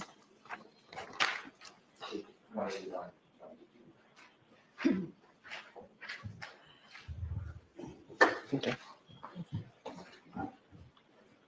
You were showing page 181 and then 182? Yes, And so when you were asked about that before, had you in fact offered under oath that you did go by Fairview? yes, When you stopped by Fairview, according to the questions you were asked, or the records you were asked to read, it was 4 minutes you stopped by Fairview. Does that sound like your memory? no, I know we drove by, slowed down, and we were looking outside. Why did you want to go back to the very scene that you had seen that morning? I think Carrie and I I'm not really sure. I think we just drove down and All right, so your answer is not really sure. Okay. Next question. And then according to the records that were read to you, you went to Detective Lang's house Yes. and you were at that address for about 40 minutes, 50 minutes? Yes. You were read or shown certain text messages between you and some of your family. Yes. Was that a complete listing of the text messages in order that were on your phone? I had a lot of text messages with them on my phone. Yes. Were some missing from what you were shown? I'm not sure. Okay. You were asked about your state of mind. I'm going to ask you about some of those text messages in a minute. Mhm. You were asked about calls and text messages to John O'Keefe. Yes. Have you ever inadvertently called anybody before on your iPhone? Oh my God. Yes, many times. And you were asked whether or not you remembered or knew that those calls were made to Mr. O'Keefe? Yes. Did you purposely make those calls? No, I do not believe so. If you inadvertently called on purpose, it wouldn't be inadvertent, would it? True. Did John ever answer any of your calls after that 1218 call? No, he didn't. And when you were reaching out to him, did you reach out to him the next morning after you heard from the defendant? I did. Yes. What? No, next question, Mr. Wood. Why were you reaching out to him? Because I was trying to get in touch with him because Miss Reed said he didn't come home.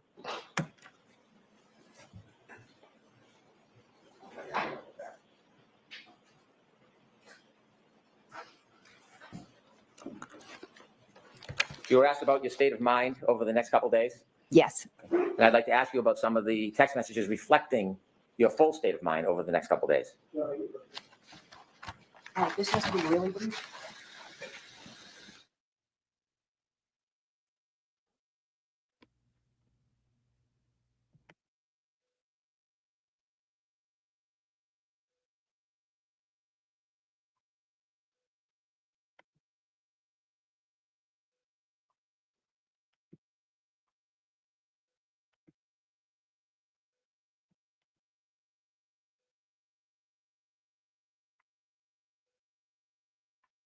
I wonder where Mama and Paul went.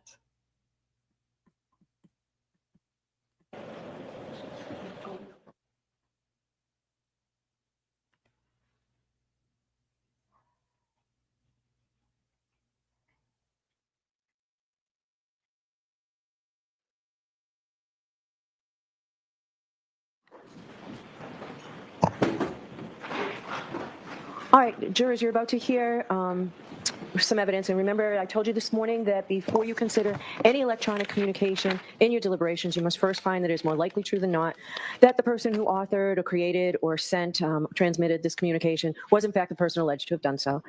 If you do not find it is more likely true than not that the person alleged to have transmitted, created these messages, then you may not consider the electronic communication in deciding this case. And remember, what you're about to hear, you're not to use for the truth of the statement. It goes simply to the state of mind of Ms. McCabe at the time of the message. All right. Go ahead, Mr. Brennan. Thank you. May I approach with the clock for the witness? Yes. Thank you.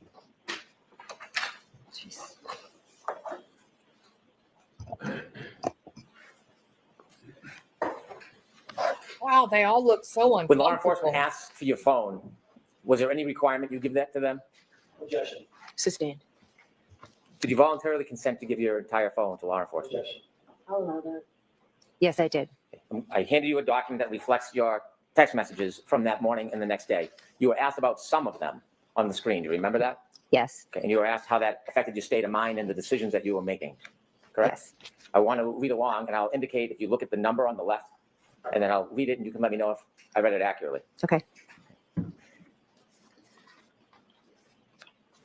Starting at number 17, there's a phone call saying, please answer. Who are you calling?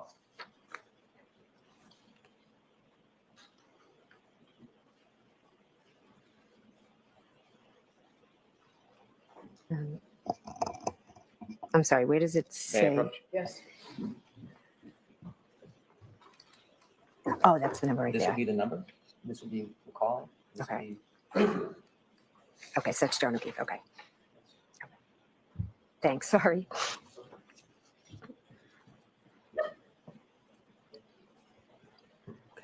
All right, number 17, phone call, please answer. Who are you calling? John O'Keefe. Do you know at that point where he is? No. 459-49, number 18. Karen is worried. We need to find you. John O'Keefe. 504-40, number 19. Please answer so I know you're okay. Who are you calling? John O'Keefe.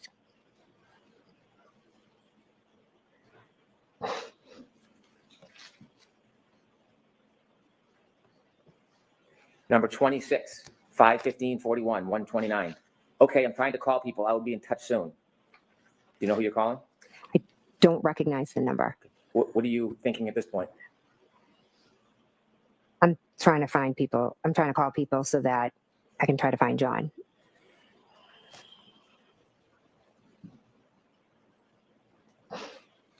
Number 31, 522-57, 129. Okay, I tried to Beatty. Okay, I just talked to her. What are you referring to? I don't know whose number this is. Okay. Um, At this point in the morning, you're making these phone calls. Do you know where John is? no, I have no idea where he is.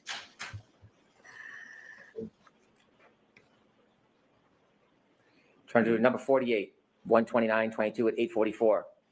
You're texting any update. What is your state of mind? Which number is this? Number 48. 48.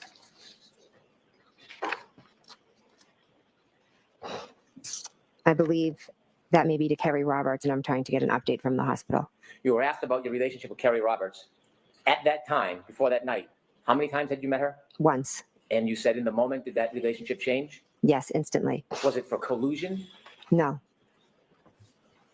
Let me ask you, number 160. This is 129 at 2 in that afternoon. Do you have 160? Sorry. It's okay.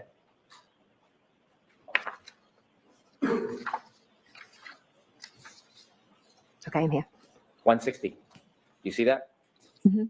Okay. I can't stop seeing him in the snow. Jen, this is awful. Who's that from?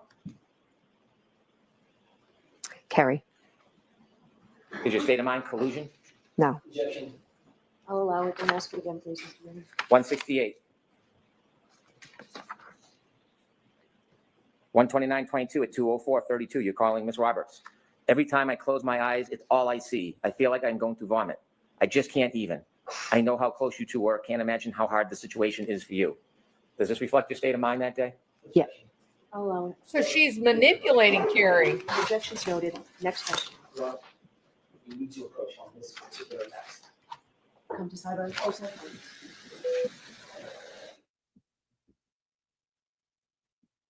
Wow.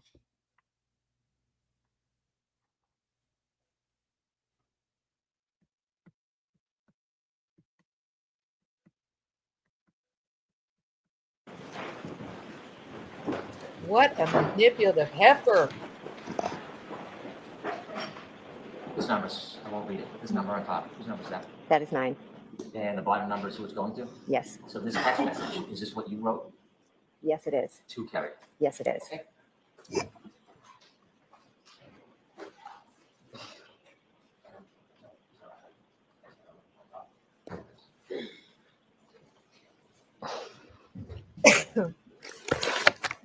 I won't read that last text message again. However, it is correct that text message was from you to Ms. Roberts, number 168. Yes, it was. And the response in this text message, number 169, from Ms. Roberts to you, you were also, this is awful, Jen, I'm in shock. Yes. Number 170. And this one is from Ms. Roberts to you, 129-22 at 2:05:45. I literally am having wine. I don't know what to do. Calm down. Yes. 171 at 2:06:35 on 129-22 from you to Ms. Roberts. I know I am definitely in shock and it keeps hitting me. I just feel so sick. Is that accurate? Yes. I'm going to read one more. 172. And this is from Ms. Roberts to you at 2:13:41 on 129-22. I don't know what to even do. I'm so sorry for both of us. Is that accurate? Yes. Number 175. again to Ms. Roberts, 2/14/15, 1/29/22. Do you text, I talked to Peggy, I am devastated for them? Yes. And did you follow up seconds later at 2/14/56 on 1/29/22? I am so sick to my stomach. Yes.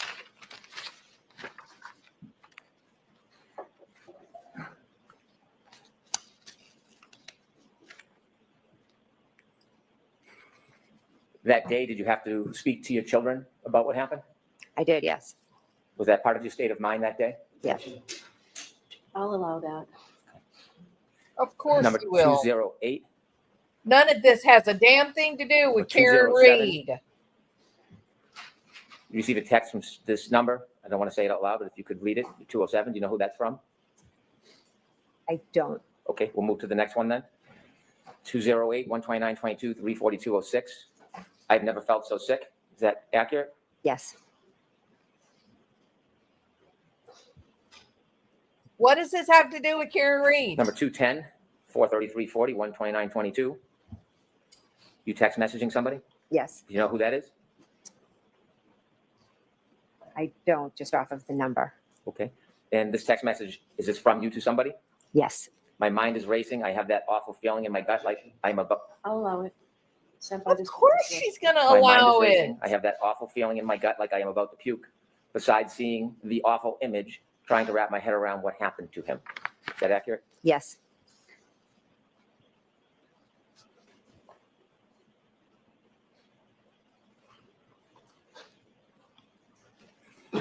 $213. This is on 1/29/22 at 4/38/20. Do you know who was texting you? Yes. Who? My friend. Once things settle, you need to talk to someone and process the trauma. And then 214, you respond, 1/29/22, 4/40/38. I've been shaking since this AM. I feel so sick. Everything started to be a blur and all run into each other. Yes. And this is at 4/40/38 at 1/29/22. Yes. And during that day, you've spoken to law enforcement Yes. and the days that follow. Yes.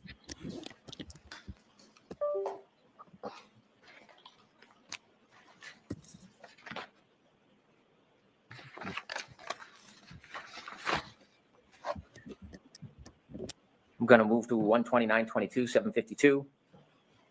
If you look at number 289, please. Completely, DB.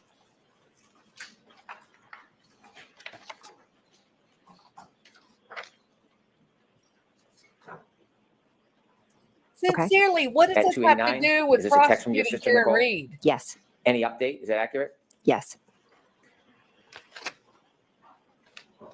And you were shown this text at 292, Yes. and you texted your sister, Kerry talked to cops, kept it simple. Yes. What do you mean by that? I mean, the cops had gone to her house, but she had had a long day and been drinking some wine. So she said she just made it quick. And you were sharing that with your sister? Yes. And was your sister part of many of these texts as part of your support group? Yes. Did anybody tell you that you shouldn't rely on your family and have a conversation about what you went through? I'll allow that. No, no one did. And during that text time, the one I just read to you was at 7:54:38. She turned to 296, 1/29/22 at 7:56:50. Did your sister text you, okay, try get some sleep, talk tomorrow? Yes. And did you text back at 7:57? Yes, but don't feel pressure. Yes. And the next one, 298 at 7:57:07. Was your sister asking you for any updates? Yes. And at 7:57:13, did she text you, I love you, don't beat yourself up, you did the best you could? Yes. What does that mean? What's that mean? Don't beat yourself up. You did the best you could. What? When did Nicole do the best she could? Trying to stop the fight And that was just happening a with few John minutes later, O'Keefe? number 308, please, 1/29/22 at 8:01 p.m. Mhm. Did your sister again write to you, okay, text me the AM if you hear anything later? Yes. You continue texting with her? Yes.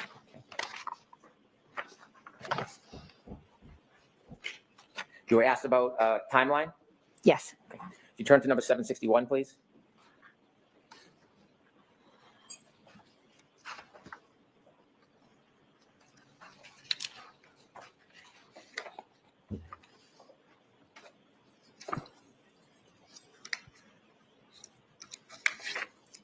She scares me, Hannibal. She looks like Skeletor. 761. 761, please. What page is that on? 248. I'm missing page 248. You don't have a 2-page 48? No, it stops at 212 and picks up at 253. May I stand with the witness, Your Honor? Yes. Can you remind us who asked you to put together a timeline? Peggy. Peggy. Okay. Yes, 2 days later, January 31st, 2022, and this is at 10:26:29 a.m. Are you texting Ms. Roberts? I am. I have spent the AM trying to process that he is really gone and try to piece together all the events. Is that part of the process of the timeline? Yes.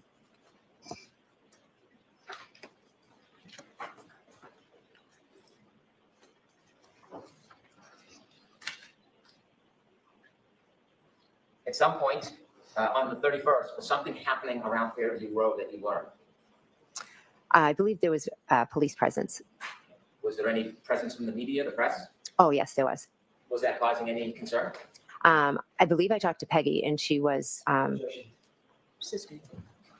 And so on January 31st, 2022, we're at number 864. Mhm. You're receiving information. Do you know who this number is that's calling you? that's my sister, Which one? Nicole. And she's texting you, news people came by and knocked on the door again. They're all leaving now, Peggy and them left about 15 minutes ago. Yes, And then at 1 o'clock, 18 seconds on 1:32:22, you text back, did you answer the door? correct. Was this part of your state of mind on the 31st, what was going on around the house? Yes. Just a few more. What is he? He wants to be the guy who is testifying. Good God. They didn't accidentally leave out all those pages. He's doing, oh man.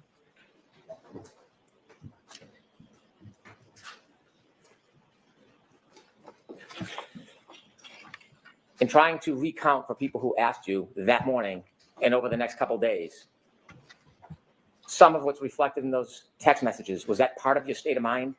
Yes. Was it in any way affecting the way you were remembering and thinking about what had happened? Objection. I'll allow it. Yes.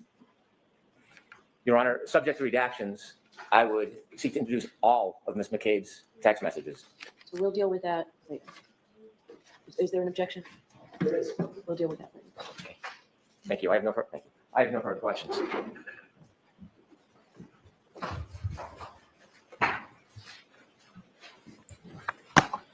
Ms. McCabe, a couple of follow-up questions. You indicated on redirect examination that there were no sirens that you heard that morning with the approach of the first responders. Is that right? I don't believe there was. But they did have their lights on, I saw a spotlight, yes, and I do believe they had lights on, yes. flashing red and blue lights or red lights, some combination thereof, correct? Correct. That was cruisers, police cruisers, correct? Yes. There were fire SUVs, in other words, a captain of a fire department. Possibly. There were fire trucks and fire engines. You know the difference? No. Fire engine, big one with a ladder on it. Yes. There's an ambulance, correct? Yes. And all of them had their emergency lights on. Most likely, yes. All of them had their motors running. I'm not sure if they were all running. They could have been, yes. Certainly, you would agree that there was a cacophony of diesel engines and gasoline engines and internal combustion engines that were running right outside of 34 Fairview, although no sirens, correct? I wouldn't exactly say right outside of 34 Fairview. I'd say there were some right outside of 34 Fairview, but the first vehicle pulled up kind of right just on the right end, and most of the vehicles with the lights on were to the left. So they were actually more in front of 32 Fairview. But there were vehicles. There was Miss Roberts' vehicle, and then I believe another vehicle pulled up. I think I remember from seeing the dash cam. And Sarah's cruiser, correct? Yes. And Mulaney's cruiser was on the other side of Terry Roberts' vehicle, correct? Yes, I don't believe lights were on. His lights were on. And there was an ambulance just to the left and behind Sarah's vehicle, correct? Yes, which would have been in front of 32 Fairview. Lights on that as well? Yes. All facing in the direction of 34 Fairview, correct? Facing, but out front of 32. So is there a reason that you're so resistant to admit that there was a cacophony of sound and noise outside of 34 Fairview? No. Okay. Yeah. There was, correct? Outside on the front lawn, yes. Yeah. Side lawn. And there was also some people yelling and screaming at a high pitch, right? Yes. Both Ms. Reed who was yelling and screaming, correct? Correct. And Ms. Roberts, who at least at some point told her to shut the fuck up, correct? Correct.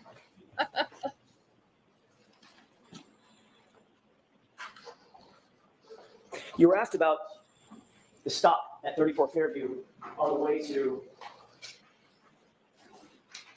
Sergeant Lang's house on redirect examination by Mr. Brennan just now, correct? I was, yes. He showed you a couple of pages of your transcript from that question and answer, correct? I believe he showed me a page, yes. And you noted that this was a question and answer from a hearing last year in this courtroom. Yes. And you admitted that you stopped, but actually, let me rephrase that. You were confronted with the fact that you stopped at 34 Fairview on the way to Officer Lang's house, Sergeant Lang's house, by me on cross-examination, correct? Yes, you asked me. You also indicated that you have never refused to speak to the police, any law enforcement officer in this case, correct? I've spoken when but asked to, yes. But in point of fact, when you were approached by the two law enforcement agents who were not connected to Massachusetts State Police or to Canton PD, you suspended that interview and refused to answer further questions, correct? I welcomed them in my house, sat with them, and then I stopped, and then I met with them a few times after, and I answered all their questions that they asked. I helped clear up some misconceptions that they had been told, and as you know, I know they're no longer investigating, so I think I helped them well. And you're obviously well aware that in that first interview, you stopped the interview cold and refused to answer further questions, correct? I said I'm going to stop, and I'm going to seek some counsel, yes.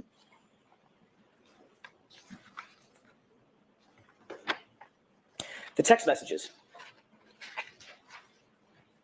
You just read a series of text messages that Mr. Brennan actually read for you and you agreed with, correct? Correct. Were any of the text messages that you just read in the group chat that I showed you in cross-examination? I don't believe so. I don't believe so. And that group chat included you, Brian Albert, Nicole Albert, Matt McCabe, correct? Correct. And that was a private chat among the four of you. Is that right? That's just a chat with them, yes. You read some text messages to and from Carrie Roberts, correct? Yes. You had just met Carrie Roberts. Isn't that right? Yes. She's not a McCabe. Is that right? Correct. She's not an Albert, correct? Correct. You even read some text messages with your minor children, correct? Just now? Yeah. I don't believe any with my children. Mr. Brennan asked you about a couple of text messages, at least one text message with your children. No, he didn't. Objection. She can answer that question. Is that what happened? Did I misunderstand?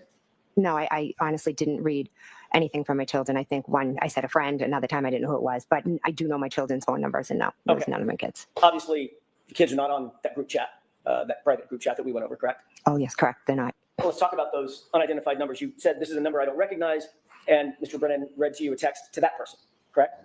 Yes, Whoever that is, that person's not a McCabe, correct? they're not correct. And that person's not an Albert. They could be, again, it could have been Christelle, but Julie, I don't, one of the numbers I didn't recognize because I have everybody in my phone with the name, so I don't recognize every number. And that person certainly was not in that group chat with you, Brian Albert, Nicole Albert, and Matt McCabe, correct? Correct. And then there was a friend. You said this is a friend, and I don't need you to identify the friend. But whoever this unidentified friend is, that friend is not a McCabe and is not an Albert, correct? Correct. And that friend was also not in that group chat that we went over in cross-examination. Is that right? Correct. These are all people outside of that group, among whom you engaged in the chat that we saw, correct? Correct. And that includes Carrie Roberts. She was not included in that group chat where you talked about the case and talked about what she was and wasn't doing with law enforcement, right? Correct. It was just my sister, my brother-in-law, and husband. Now, just a moment, Your Honor. Okay.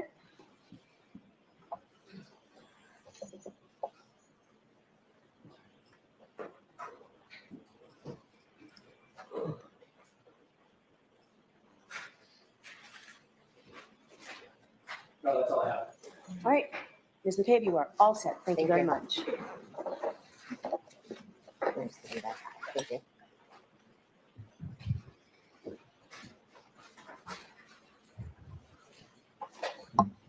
All right. I'd like to play a couple of clips, Your Honor.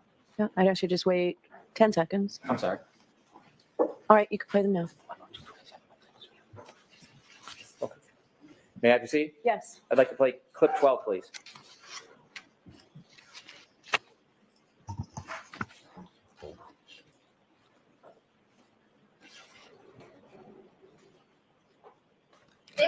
woman who was a mother to kids that were close to John's kids, who lived very close to the outlets. In fact, when Jen was navigating John to the outlets when I was driving, she said it's near Ashley's house. Ashley and John were hooked up prior to John and I dating.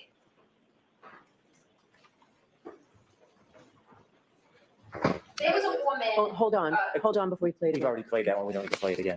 Okay. 12A, please.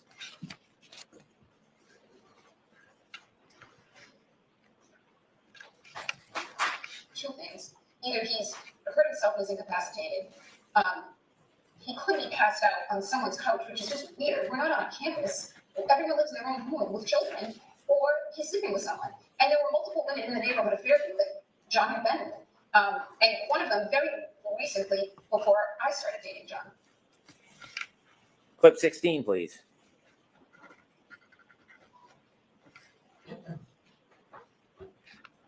We'll backtrack later. Let's start with baseball game. So who are you with? I'm with Jen McCabe and Carrie Roberts, and Carrie Roberts is Ford Explorer. And I'm in the back, leaning over the front two seats. Carrie's driving and Jen's in the passenger seat. And I describe this to everyone, so you've probably heard this before, but John looked like a buffalo on the prairie. It was just a lawn and a heat that it wasn't a bush or a hydrant or a dog. It was a weird shaped lump at that time in those elements. And I was looking to find him on the side of the road. I was expecting I'd find him. And the fear of what I was going to see is the worst feeling I've ever experienced. The anticipation of what is awaiting me was as extreme a feeling. I wouldn't say it was as extreme a feeling as the grief of realizing what happened to him.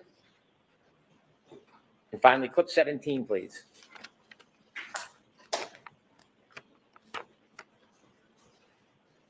Please see the court for this one's like. All right, hold that, please.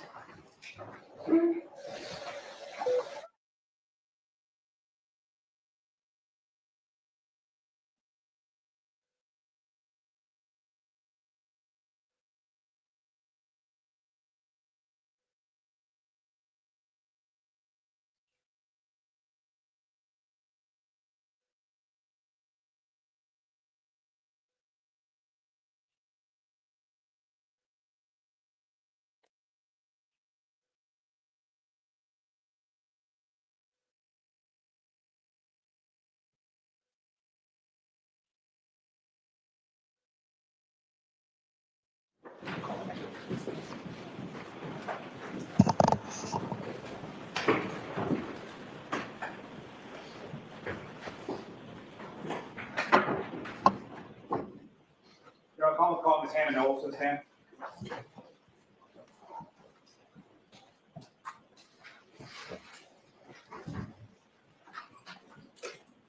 God, they both look like such creeps, don't they?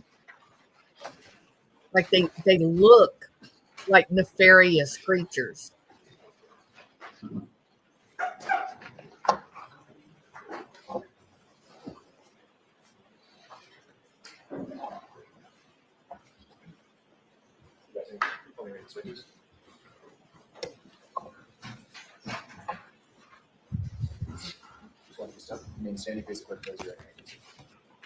Do you solemnly swear that the testimony you shall give to the court and the jury in the matter now pending shall be the truth, the whole truth, and nothing but the truth, so help you God? Yes, I do.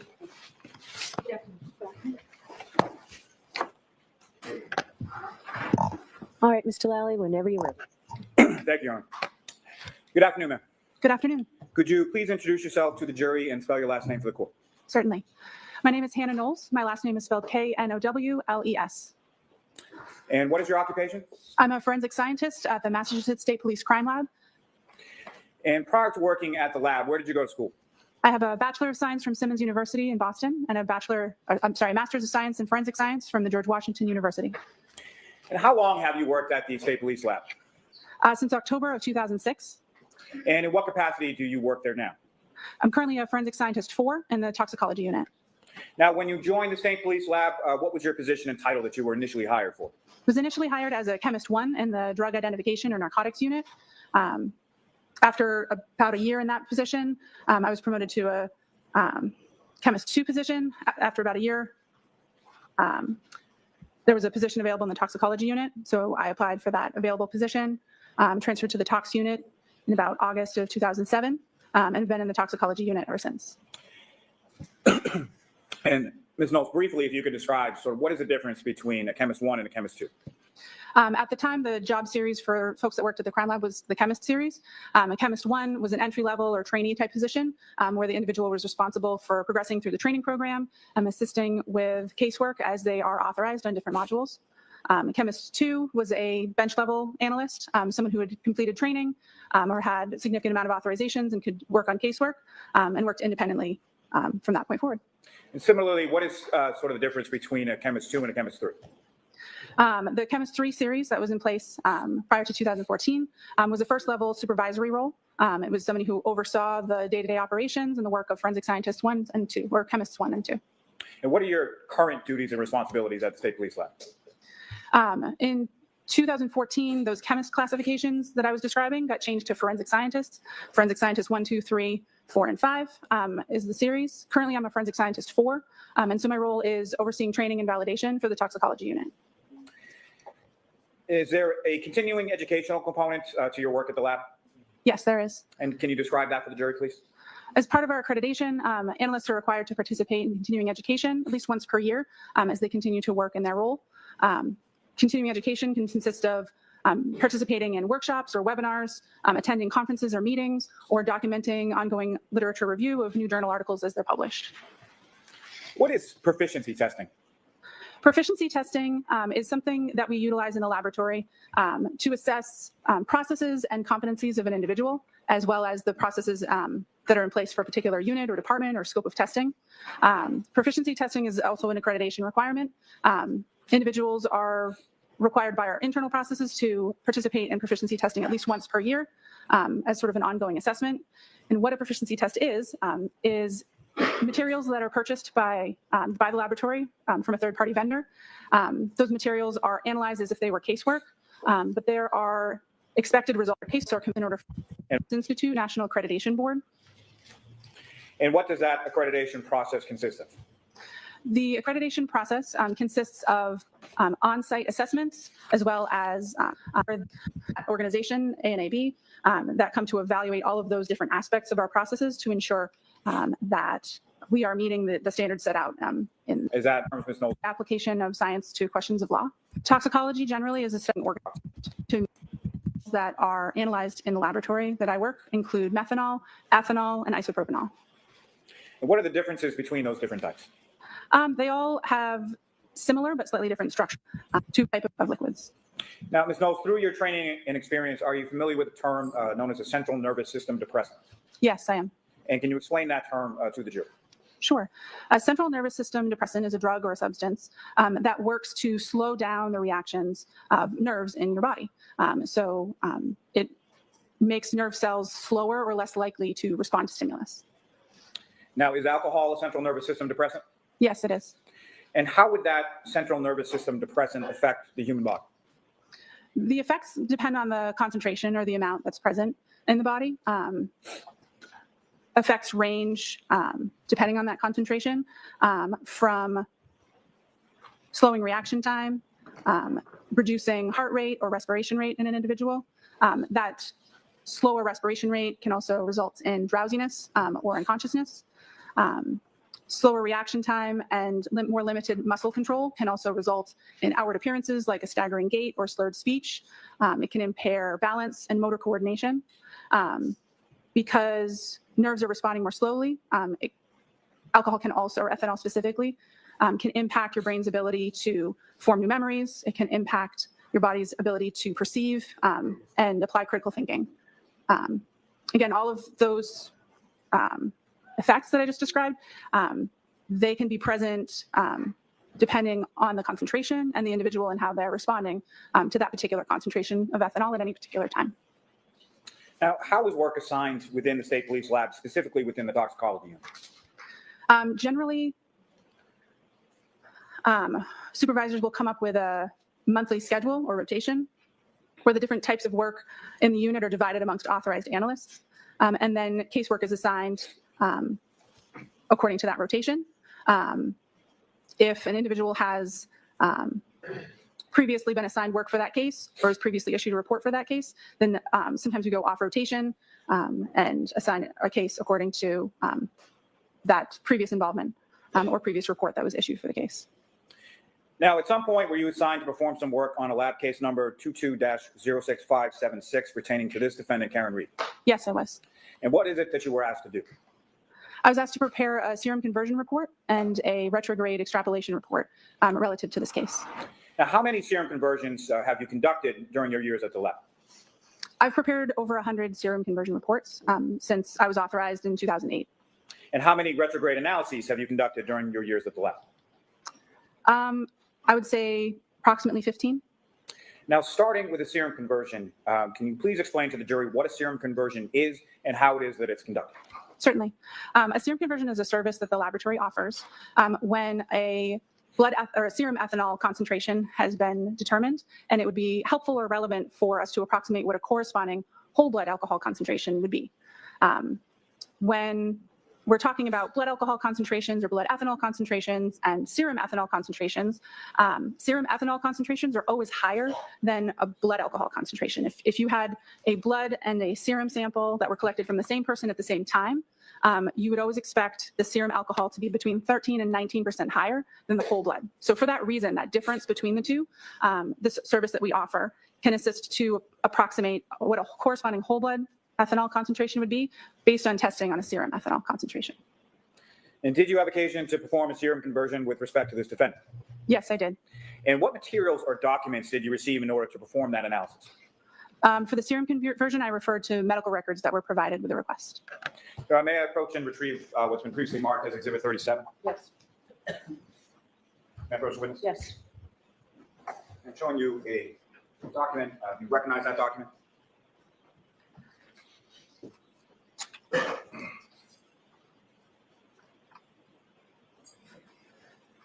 May I approach again, Your Honor? Yes. Yes, sure. Turning your attention to a previously tabbed portion of those records. It's the 52nd page of those records. Do you recognize that? Yes, the flagged page is consistent with the portion of the medical records that I had reviewed in preparation for doing the serum conversion calculations for this report. And those medical records pertain to a Ms. Karen Reed from the Good Samaritan Medical Center. Is that correct? Yes, they do. And in those records on that 52nd page, what was reported as the defendant's ethanol level? The results are recorded as an alcohol result with a value of 93 milligrams per deciliter. And pursuant to those records, at what time was that sample taken from the defendant at the Good Samaritan Medical Center? The collection time listed on the medical records is January 29th, 2022 at 9:08 a.m. Now, that recording and a measurement of milligrams per deciliter, is that typical for how you see ethanol measured by hospital labs? Yes. And did you conduct the serum conversion for this defendant's reading consistently with how you do in every case that's assigned to you? Yes. Now, please explain to the jury how you're able to convert that serum level reading to a blood alcohol concentration. So the way that the calculation is performed is kind of in two steps. So the results are listed in milligrams per deciliter, which is common in clinical testing. And to convert it to the type of units that are typically used for blood alcohol concentrations, we just divide by 1,000 to get that into the right units. So 93 milligrams to get a look from literature where the collect, and then those that have body document published and previously. Allow it. Does it? Yeah, the previous factors we used between 12 and 18%. And so when you perform that conversion, it typically ends up with a equivalent or lower blood alcohol concentration. And so it could be interpreted as being favorable to a defendant. Now, why are they presented in a range? We don't use just one conversion factor because in the studies that we base our procedures on, it demonstrates that the general population does not have one consistent conversion factor or a ratio between their whole blood and their serum alcohol concentrations. And so to ensure that the conversion that we're utilizing applies to most of the general population, we use sort of the extremes of what we see in that literature, like a high and a low, to make sure that our approximation falls, that the true value would fall somewhere in between that low and that high value. And what did you calculate as a low and high range for this defendant's blood alcohol concentration from that alcohol reading from the Good Samaritan Medical Center? So the 93 milligrams per deciliter serum ethanol concentration would convert to between 0.078 and 0.092% or grams percent. And again, Ms. Knowles, that's at the time that the blood is drawn at approximately 9:08 a.m. on January 29th. Is that correct? Yes. Now, turning your attention to retrograde extrapolation, can you explain to the jury what a retrograde extrapolation is? Sure. A retrograde extrapolation is another service that the laboratory offers where it's a calculation that we can perform when we have a alcohol concentration that was measured at a particular time, and it would be helpful or relevant to know what that person's blood alcohol concentration was at some point prior to that sample having been collected. What we're doing with this calculation is taking what we know about how quickly the human body is capable of breaking down alcohol and applying that rate of elimination to the time interval between when the sample was collected and tested and when there might be a particular time of interest, a car accident or some interaction where that person's blood alcohol concentration might be relevant. And how is that done? Similar to the range of conversion factors that we were looking at with the serum conversion, we know that the rate of elimination in alcohol in humans varies from person to person. And so based on studies where they're looking at rates of elimination in large groups of people, we know that alcohol can break down at a rate of between 0.010 and 0.025% per hour.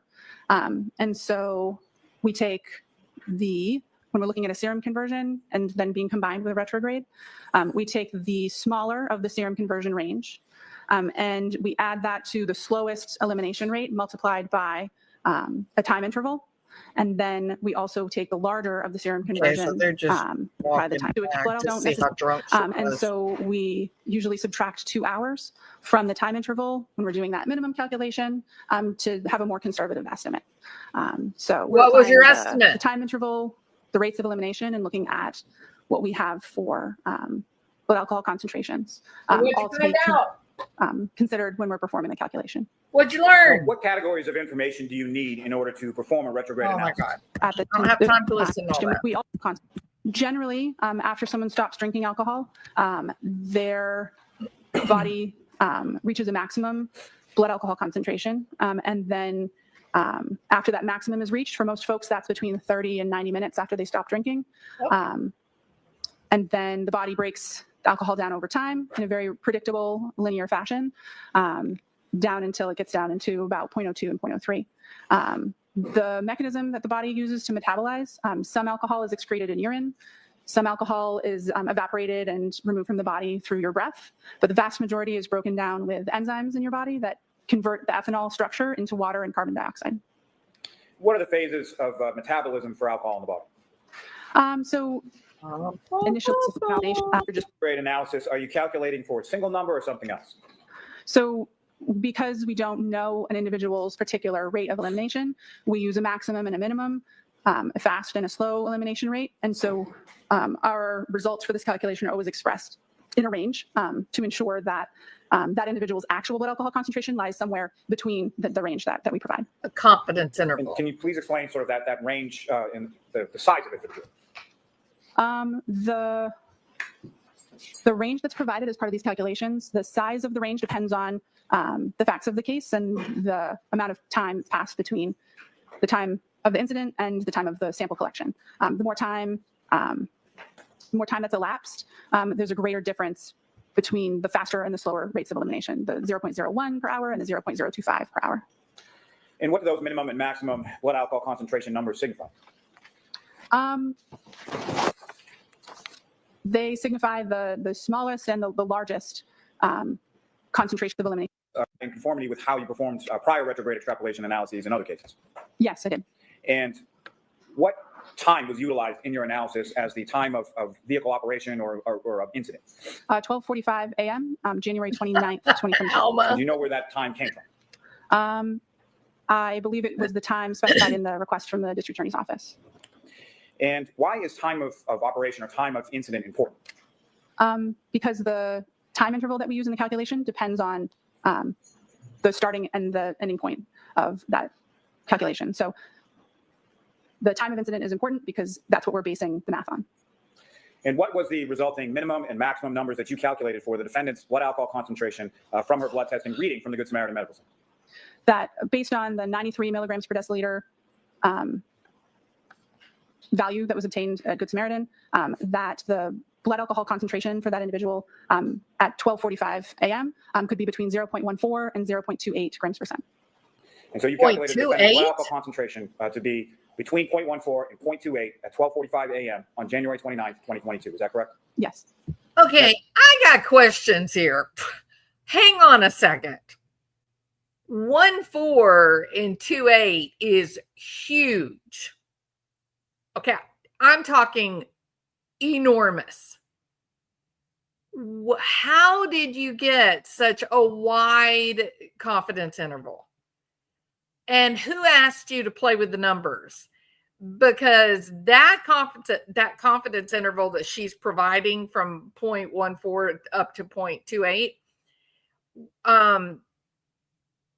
that is, it gives you no usable it's what we would say is non-informative. It doesn't instruct you other than to say she was intoxicated, right? But from 0.14 to 0.28, you're talking about almost 1/3 of her body, of her blood was alcohol. Whereas the 1.4, she's pretty close to, hey, you've had a little bit to drink, you're drunk. But the range between 0.14, 0.14 and 0.28 is huge statistically. So what's the story here? I would have expected to hear an interval of like 0.1. Well, what would it be? It would be like, maybe it would be like 0.14 to 0.21. Something like that. 2.8. That's the difference between someone drinking, let's say, 3 beers and a case of beer.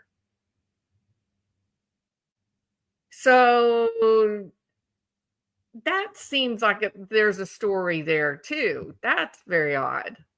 And Coach, just Retrial, you're on. Yes.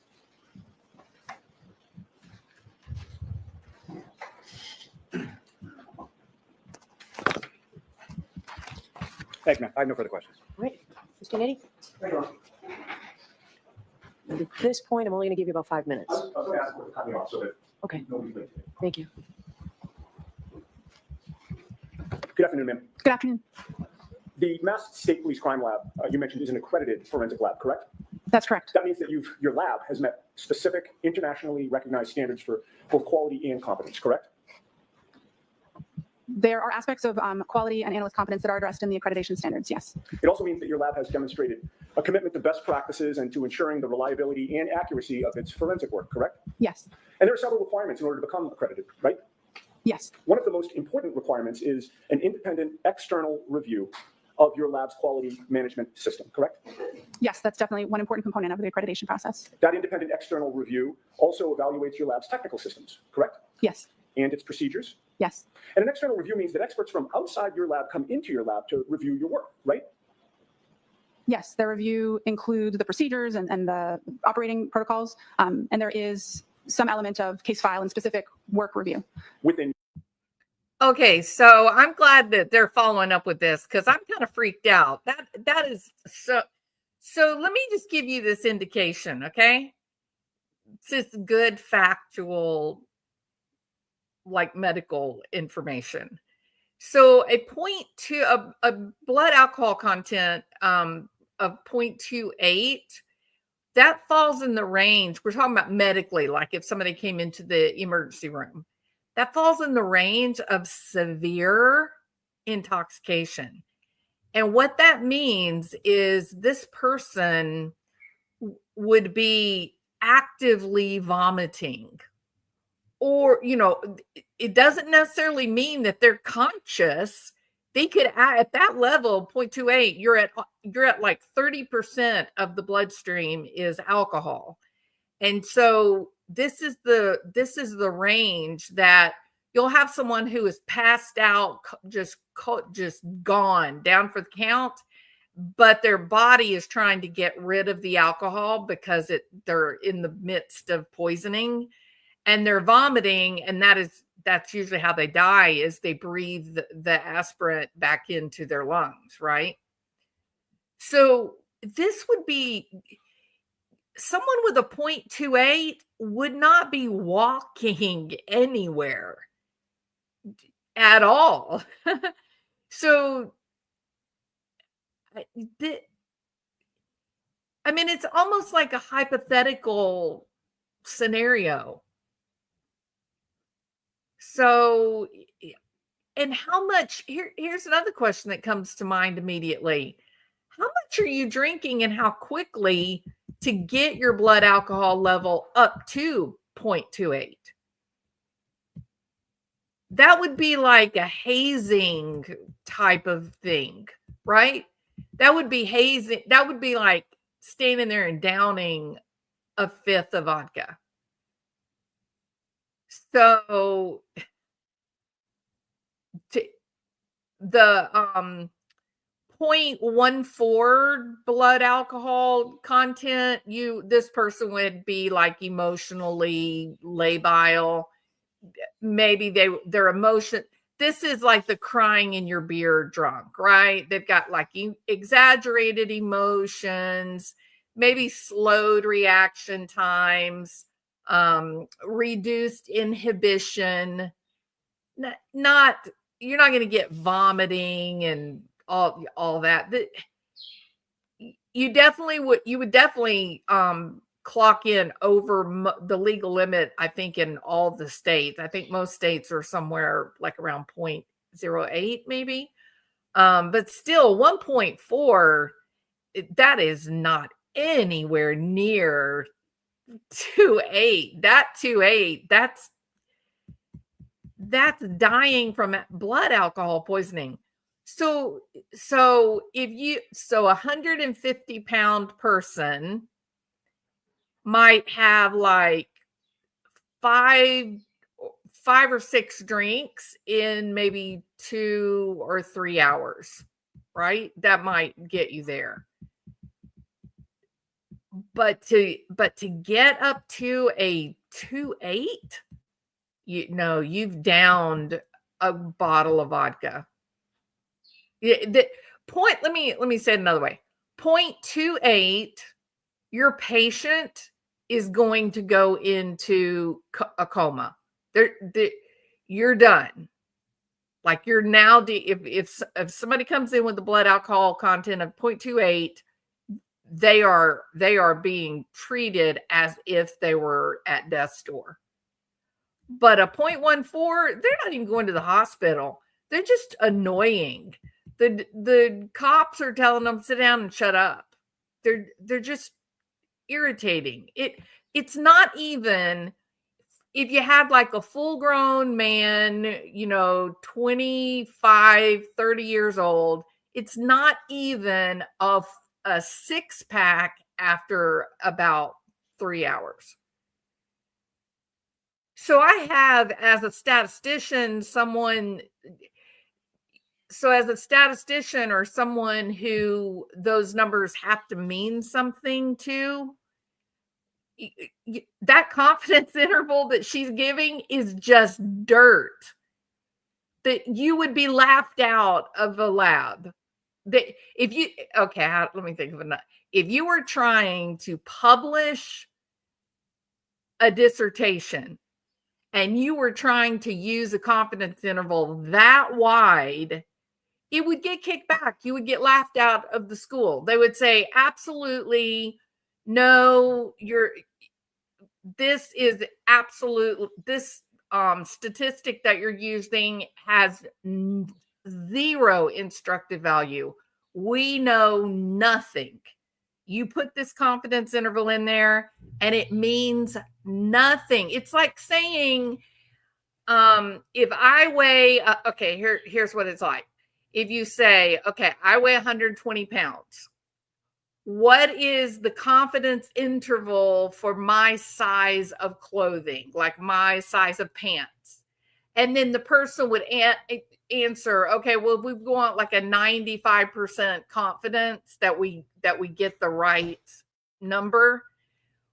A 120-pound person is wearing clothes, pants, somewhere between the range of a size 1 and a size 22. A 1 and a 22, that's about all there is, unless you're like in the uber, like morbidly obese sizes, right? You would want your confidence interval to be wide enough to capture the estimate, but not so wide that you lose the message. So if you said, well, it's a 120-pound person, what's the confidence interval for the size clothing that 120-pound person would wear? And you would say, well, maybe between a size 1 and a size 6. You're not going to go up there to plus sizes. So it is so odd. It is so strange that this huge case that they have going on, right? It's a major case. And a part of this case is Karen Reed driving drunk and maybe potentially hitting John O'Keefe and not realizing it because she is drunk. And they do this kind of crazy backward extrapolation, which is going to be affected. Okay. Oh my God. It's going to be affected by so many things. It's going to be affected by, number one, her size. It's going to be affected by her age. It's going to be affected by the health of her liver, what types of medications that she may or may not be taking, her level of general fitness, like whether she's very muscular or whether she has a very sedentary life, so she's kind of weak. It's going to be heavily affected by the type of food, if she's had any food, but also what types of food, whether she had eaten like citrus fruit, let's say pineapple or grapefruit, compared to having eaten, let's say, some toast. That number absolutely means nothing. And I can't even believe that she's being allowed to get up there on that stand and say that. I can't believe it. Wow. I'm shocked. I'm in shock. In your lab. Correct. And they make sure that you're following established and proper protocols, correct? Yes. Now, as a forensic scientist 4, is one of your responsibilities to ensure compliance with the lab's administrative policies, quality assurance? She basically said that Karen Reed, with 90% or 95% probability, confidence, that they believe at the time of the accident that Karen Reed was somewhere between moderately drunk and alcohol poisoning.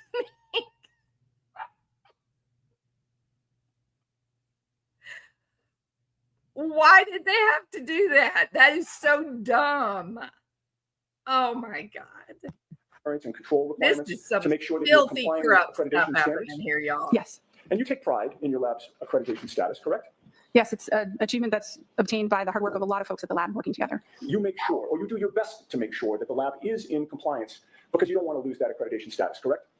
Correct. It's important to ensure confidence in our results, to maintain the quality. And Well, maintain you the got the accreditation. confidence there, In girl. contrast to the accreditation standards for a forensic lab like yours, the standards for a hospital lab may be different, correct? Correct. Yeah. Typically, accrediting bodies for clinical chemistry or hospital systems are different accrediting bodies or different Oh, standards yeah. than forensic standards. There you go, right there, sister. She just hit the nail on the head. No hospital would ever give you that confidence interval. That's ridiculous. That has absolutely no value. And frankly, I can't even believe the judge allowed this to come in. This is incredible. That's unbelievable. And a forensic lab exists for a different purpose than a hospital lab. Is that right? Correct. They have different customers and sort of different scope or intention for the use of their results. Sure. A hospital lab tests and analyzes blood for its use in diagnosing medical illnesses and for medical purposes, correct? That's consistent with my understanding, yes. Sure. And it's not for meeting court admissibility standards like your lab, right? Not that I'm aware of, no. Your lab follows strict procedures that an expert from your lab can have confidence in the lab results when they come to testify in court like you're doing today, correct? Yes. As you testify, you're just another human. Can you say court whore? Okay. You have no information that the lab at Good Samaritan Hospital is an accredited lab, correct? Correct. And in addition, Good Samaritan Hospital is an external party in terms of its relationship to your lab, right? Yes, and for that reason, the type of calculations that we performed based on medical records from Good Samaritan are outside of the scope of accreditation in the crime laboratory system. Right. It has no relationship to your crime lab, the Good Samaritan lab, right? Correct. The same policies and procedures are applied when our laboratory analyzes serum, or if we needed to do a retrograde extrapolation on testing that was performed internally that's covered by the scope of accreditation. But as you're mentioning, the testing was not performed in my laboratory. I don't have any direct knowledge or understanding of their QC procedures, of their accreditation requirements, or their testing procedures at all. You anticipate? What about where the blood came from? Are you sure that you had Karen Reed's blood? This is bizarre. My next question. So basically, you cannot personally vouch for the ethanol testing that was performed. Wow, look at that face. I don't have any direct knowledge or understanding of their QC procedures, of their accreditation requirements, or their testing procedures at all. You anticipated my next question. So basically, you cannot personally vouch. That was a serious micro expression.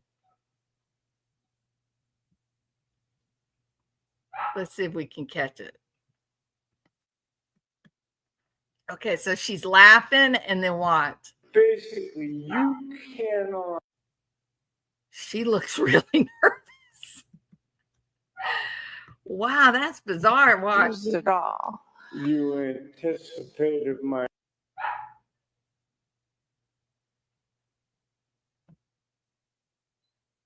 What the hell? What the hell? I feel like that little kid. What the hell? What the hell? God. That is something. Oh, wait, we don't have the sound on. Sorry, y'all. I'm just amazed. That Good Samaritan, correct? That's accurate. The reliability of the results that my calculations were based on, my calculations are only as good as the numbers that I was provided. And like I said, the same math that I did here, I would do to my own internal standard or my own internal testing, anything that I performed testing on in the lab myself. But the results that I started from, I don't have any direct knowledge on their accuracy or reliability. Right, Ms. Tierney, we can bring Ms. Knowles back on Monday if you want. I don't want to cut you short. That was the time frame. And I'm perfectly fine with that, Your Honor. Thank you. Okay. All right. And Mr. Lally, you're done? You heifer. You damn corrupt, bulgy, whitey, bulgur-looking heifer. All I can say. Did y'all see that?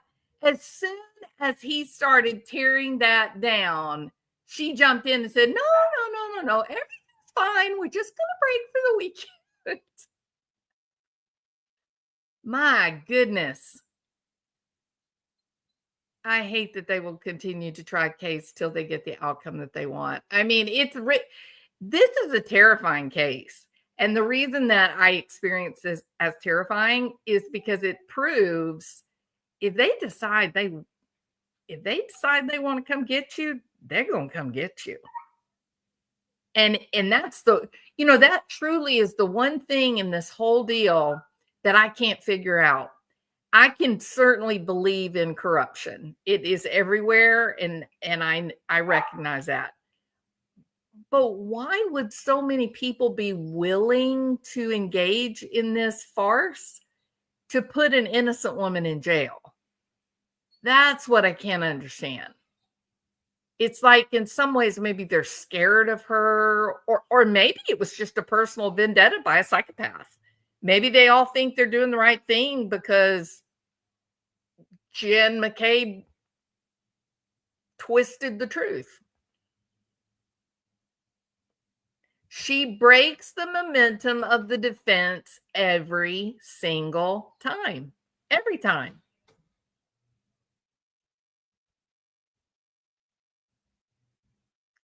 Oh, absolutely. Yeah. And I'm sure, well, no, I guess they can't get someone to, that was pretty sneaky for them. I don't know how they got that in actually. But anyway, yeah. Yeah, the British are coming. That's exactly right. And I agree. T-Town is steeped in corruption. Wow. All right. So this is the end for today. You're great, Crime in a Bottle. Thank you so much for being here. Diane, it's good to see you. I hope you're feeling well. Because they needed a CYA. I mean, right? And it couldn't just be the dog. I kept thinking the dog caused an accident. You know, he fell backwards, hit his head or whatever, but they wouldn't do all this for a silly dog.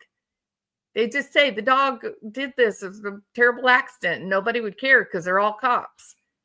There's something else they're covering up. There's a secret somewhere. All right. You guys are awesome. Thank you so much for watching with me. And I am going to be going to bed because, you know, I was frustrated all day today. So I'm kind of in an icky mood. But you guys are awesome. And I had fun watching this with y'all. And I appreciate it. And of course, I'm going to be working tomorrow, even though I said tomorrow I wasn't going to do a single thing. And because the internet went out today, now I have to work tomorrow. And I'm pretty mad about it. So, yes, justice for John O'Keefe, officer of the law, and his family. Absolutely. All right, everybody. You guys have a wonderful evening. And hopefully I'll be back tomorrow afternoon or evening. All right. See you later.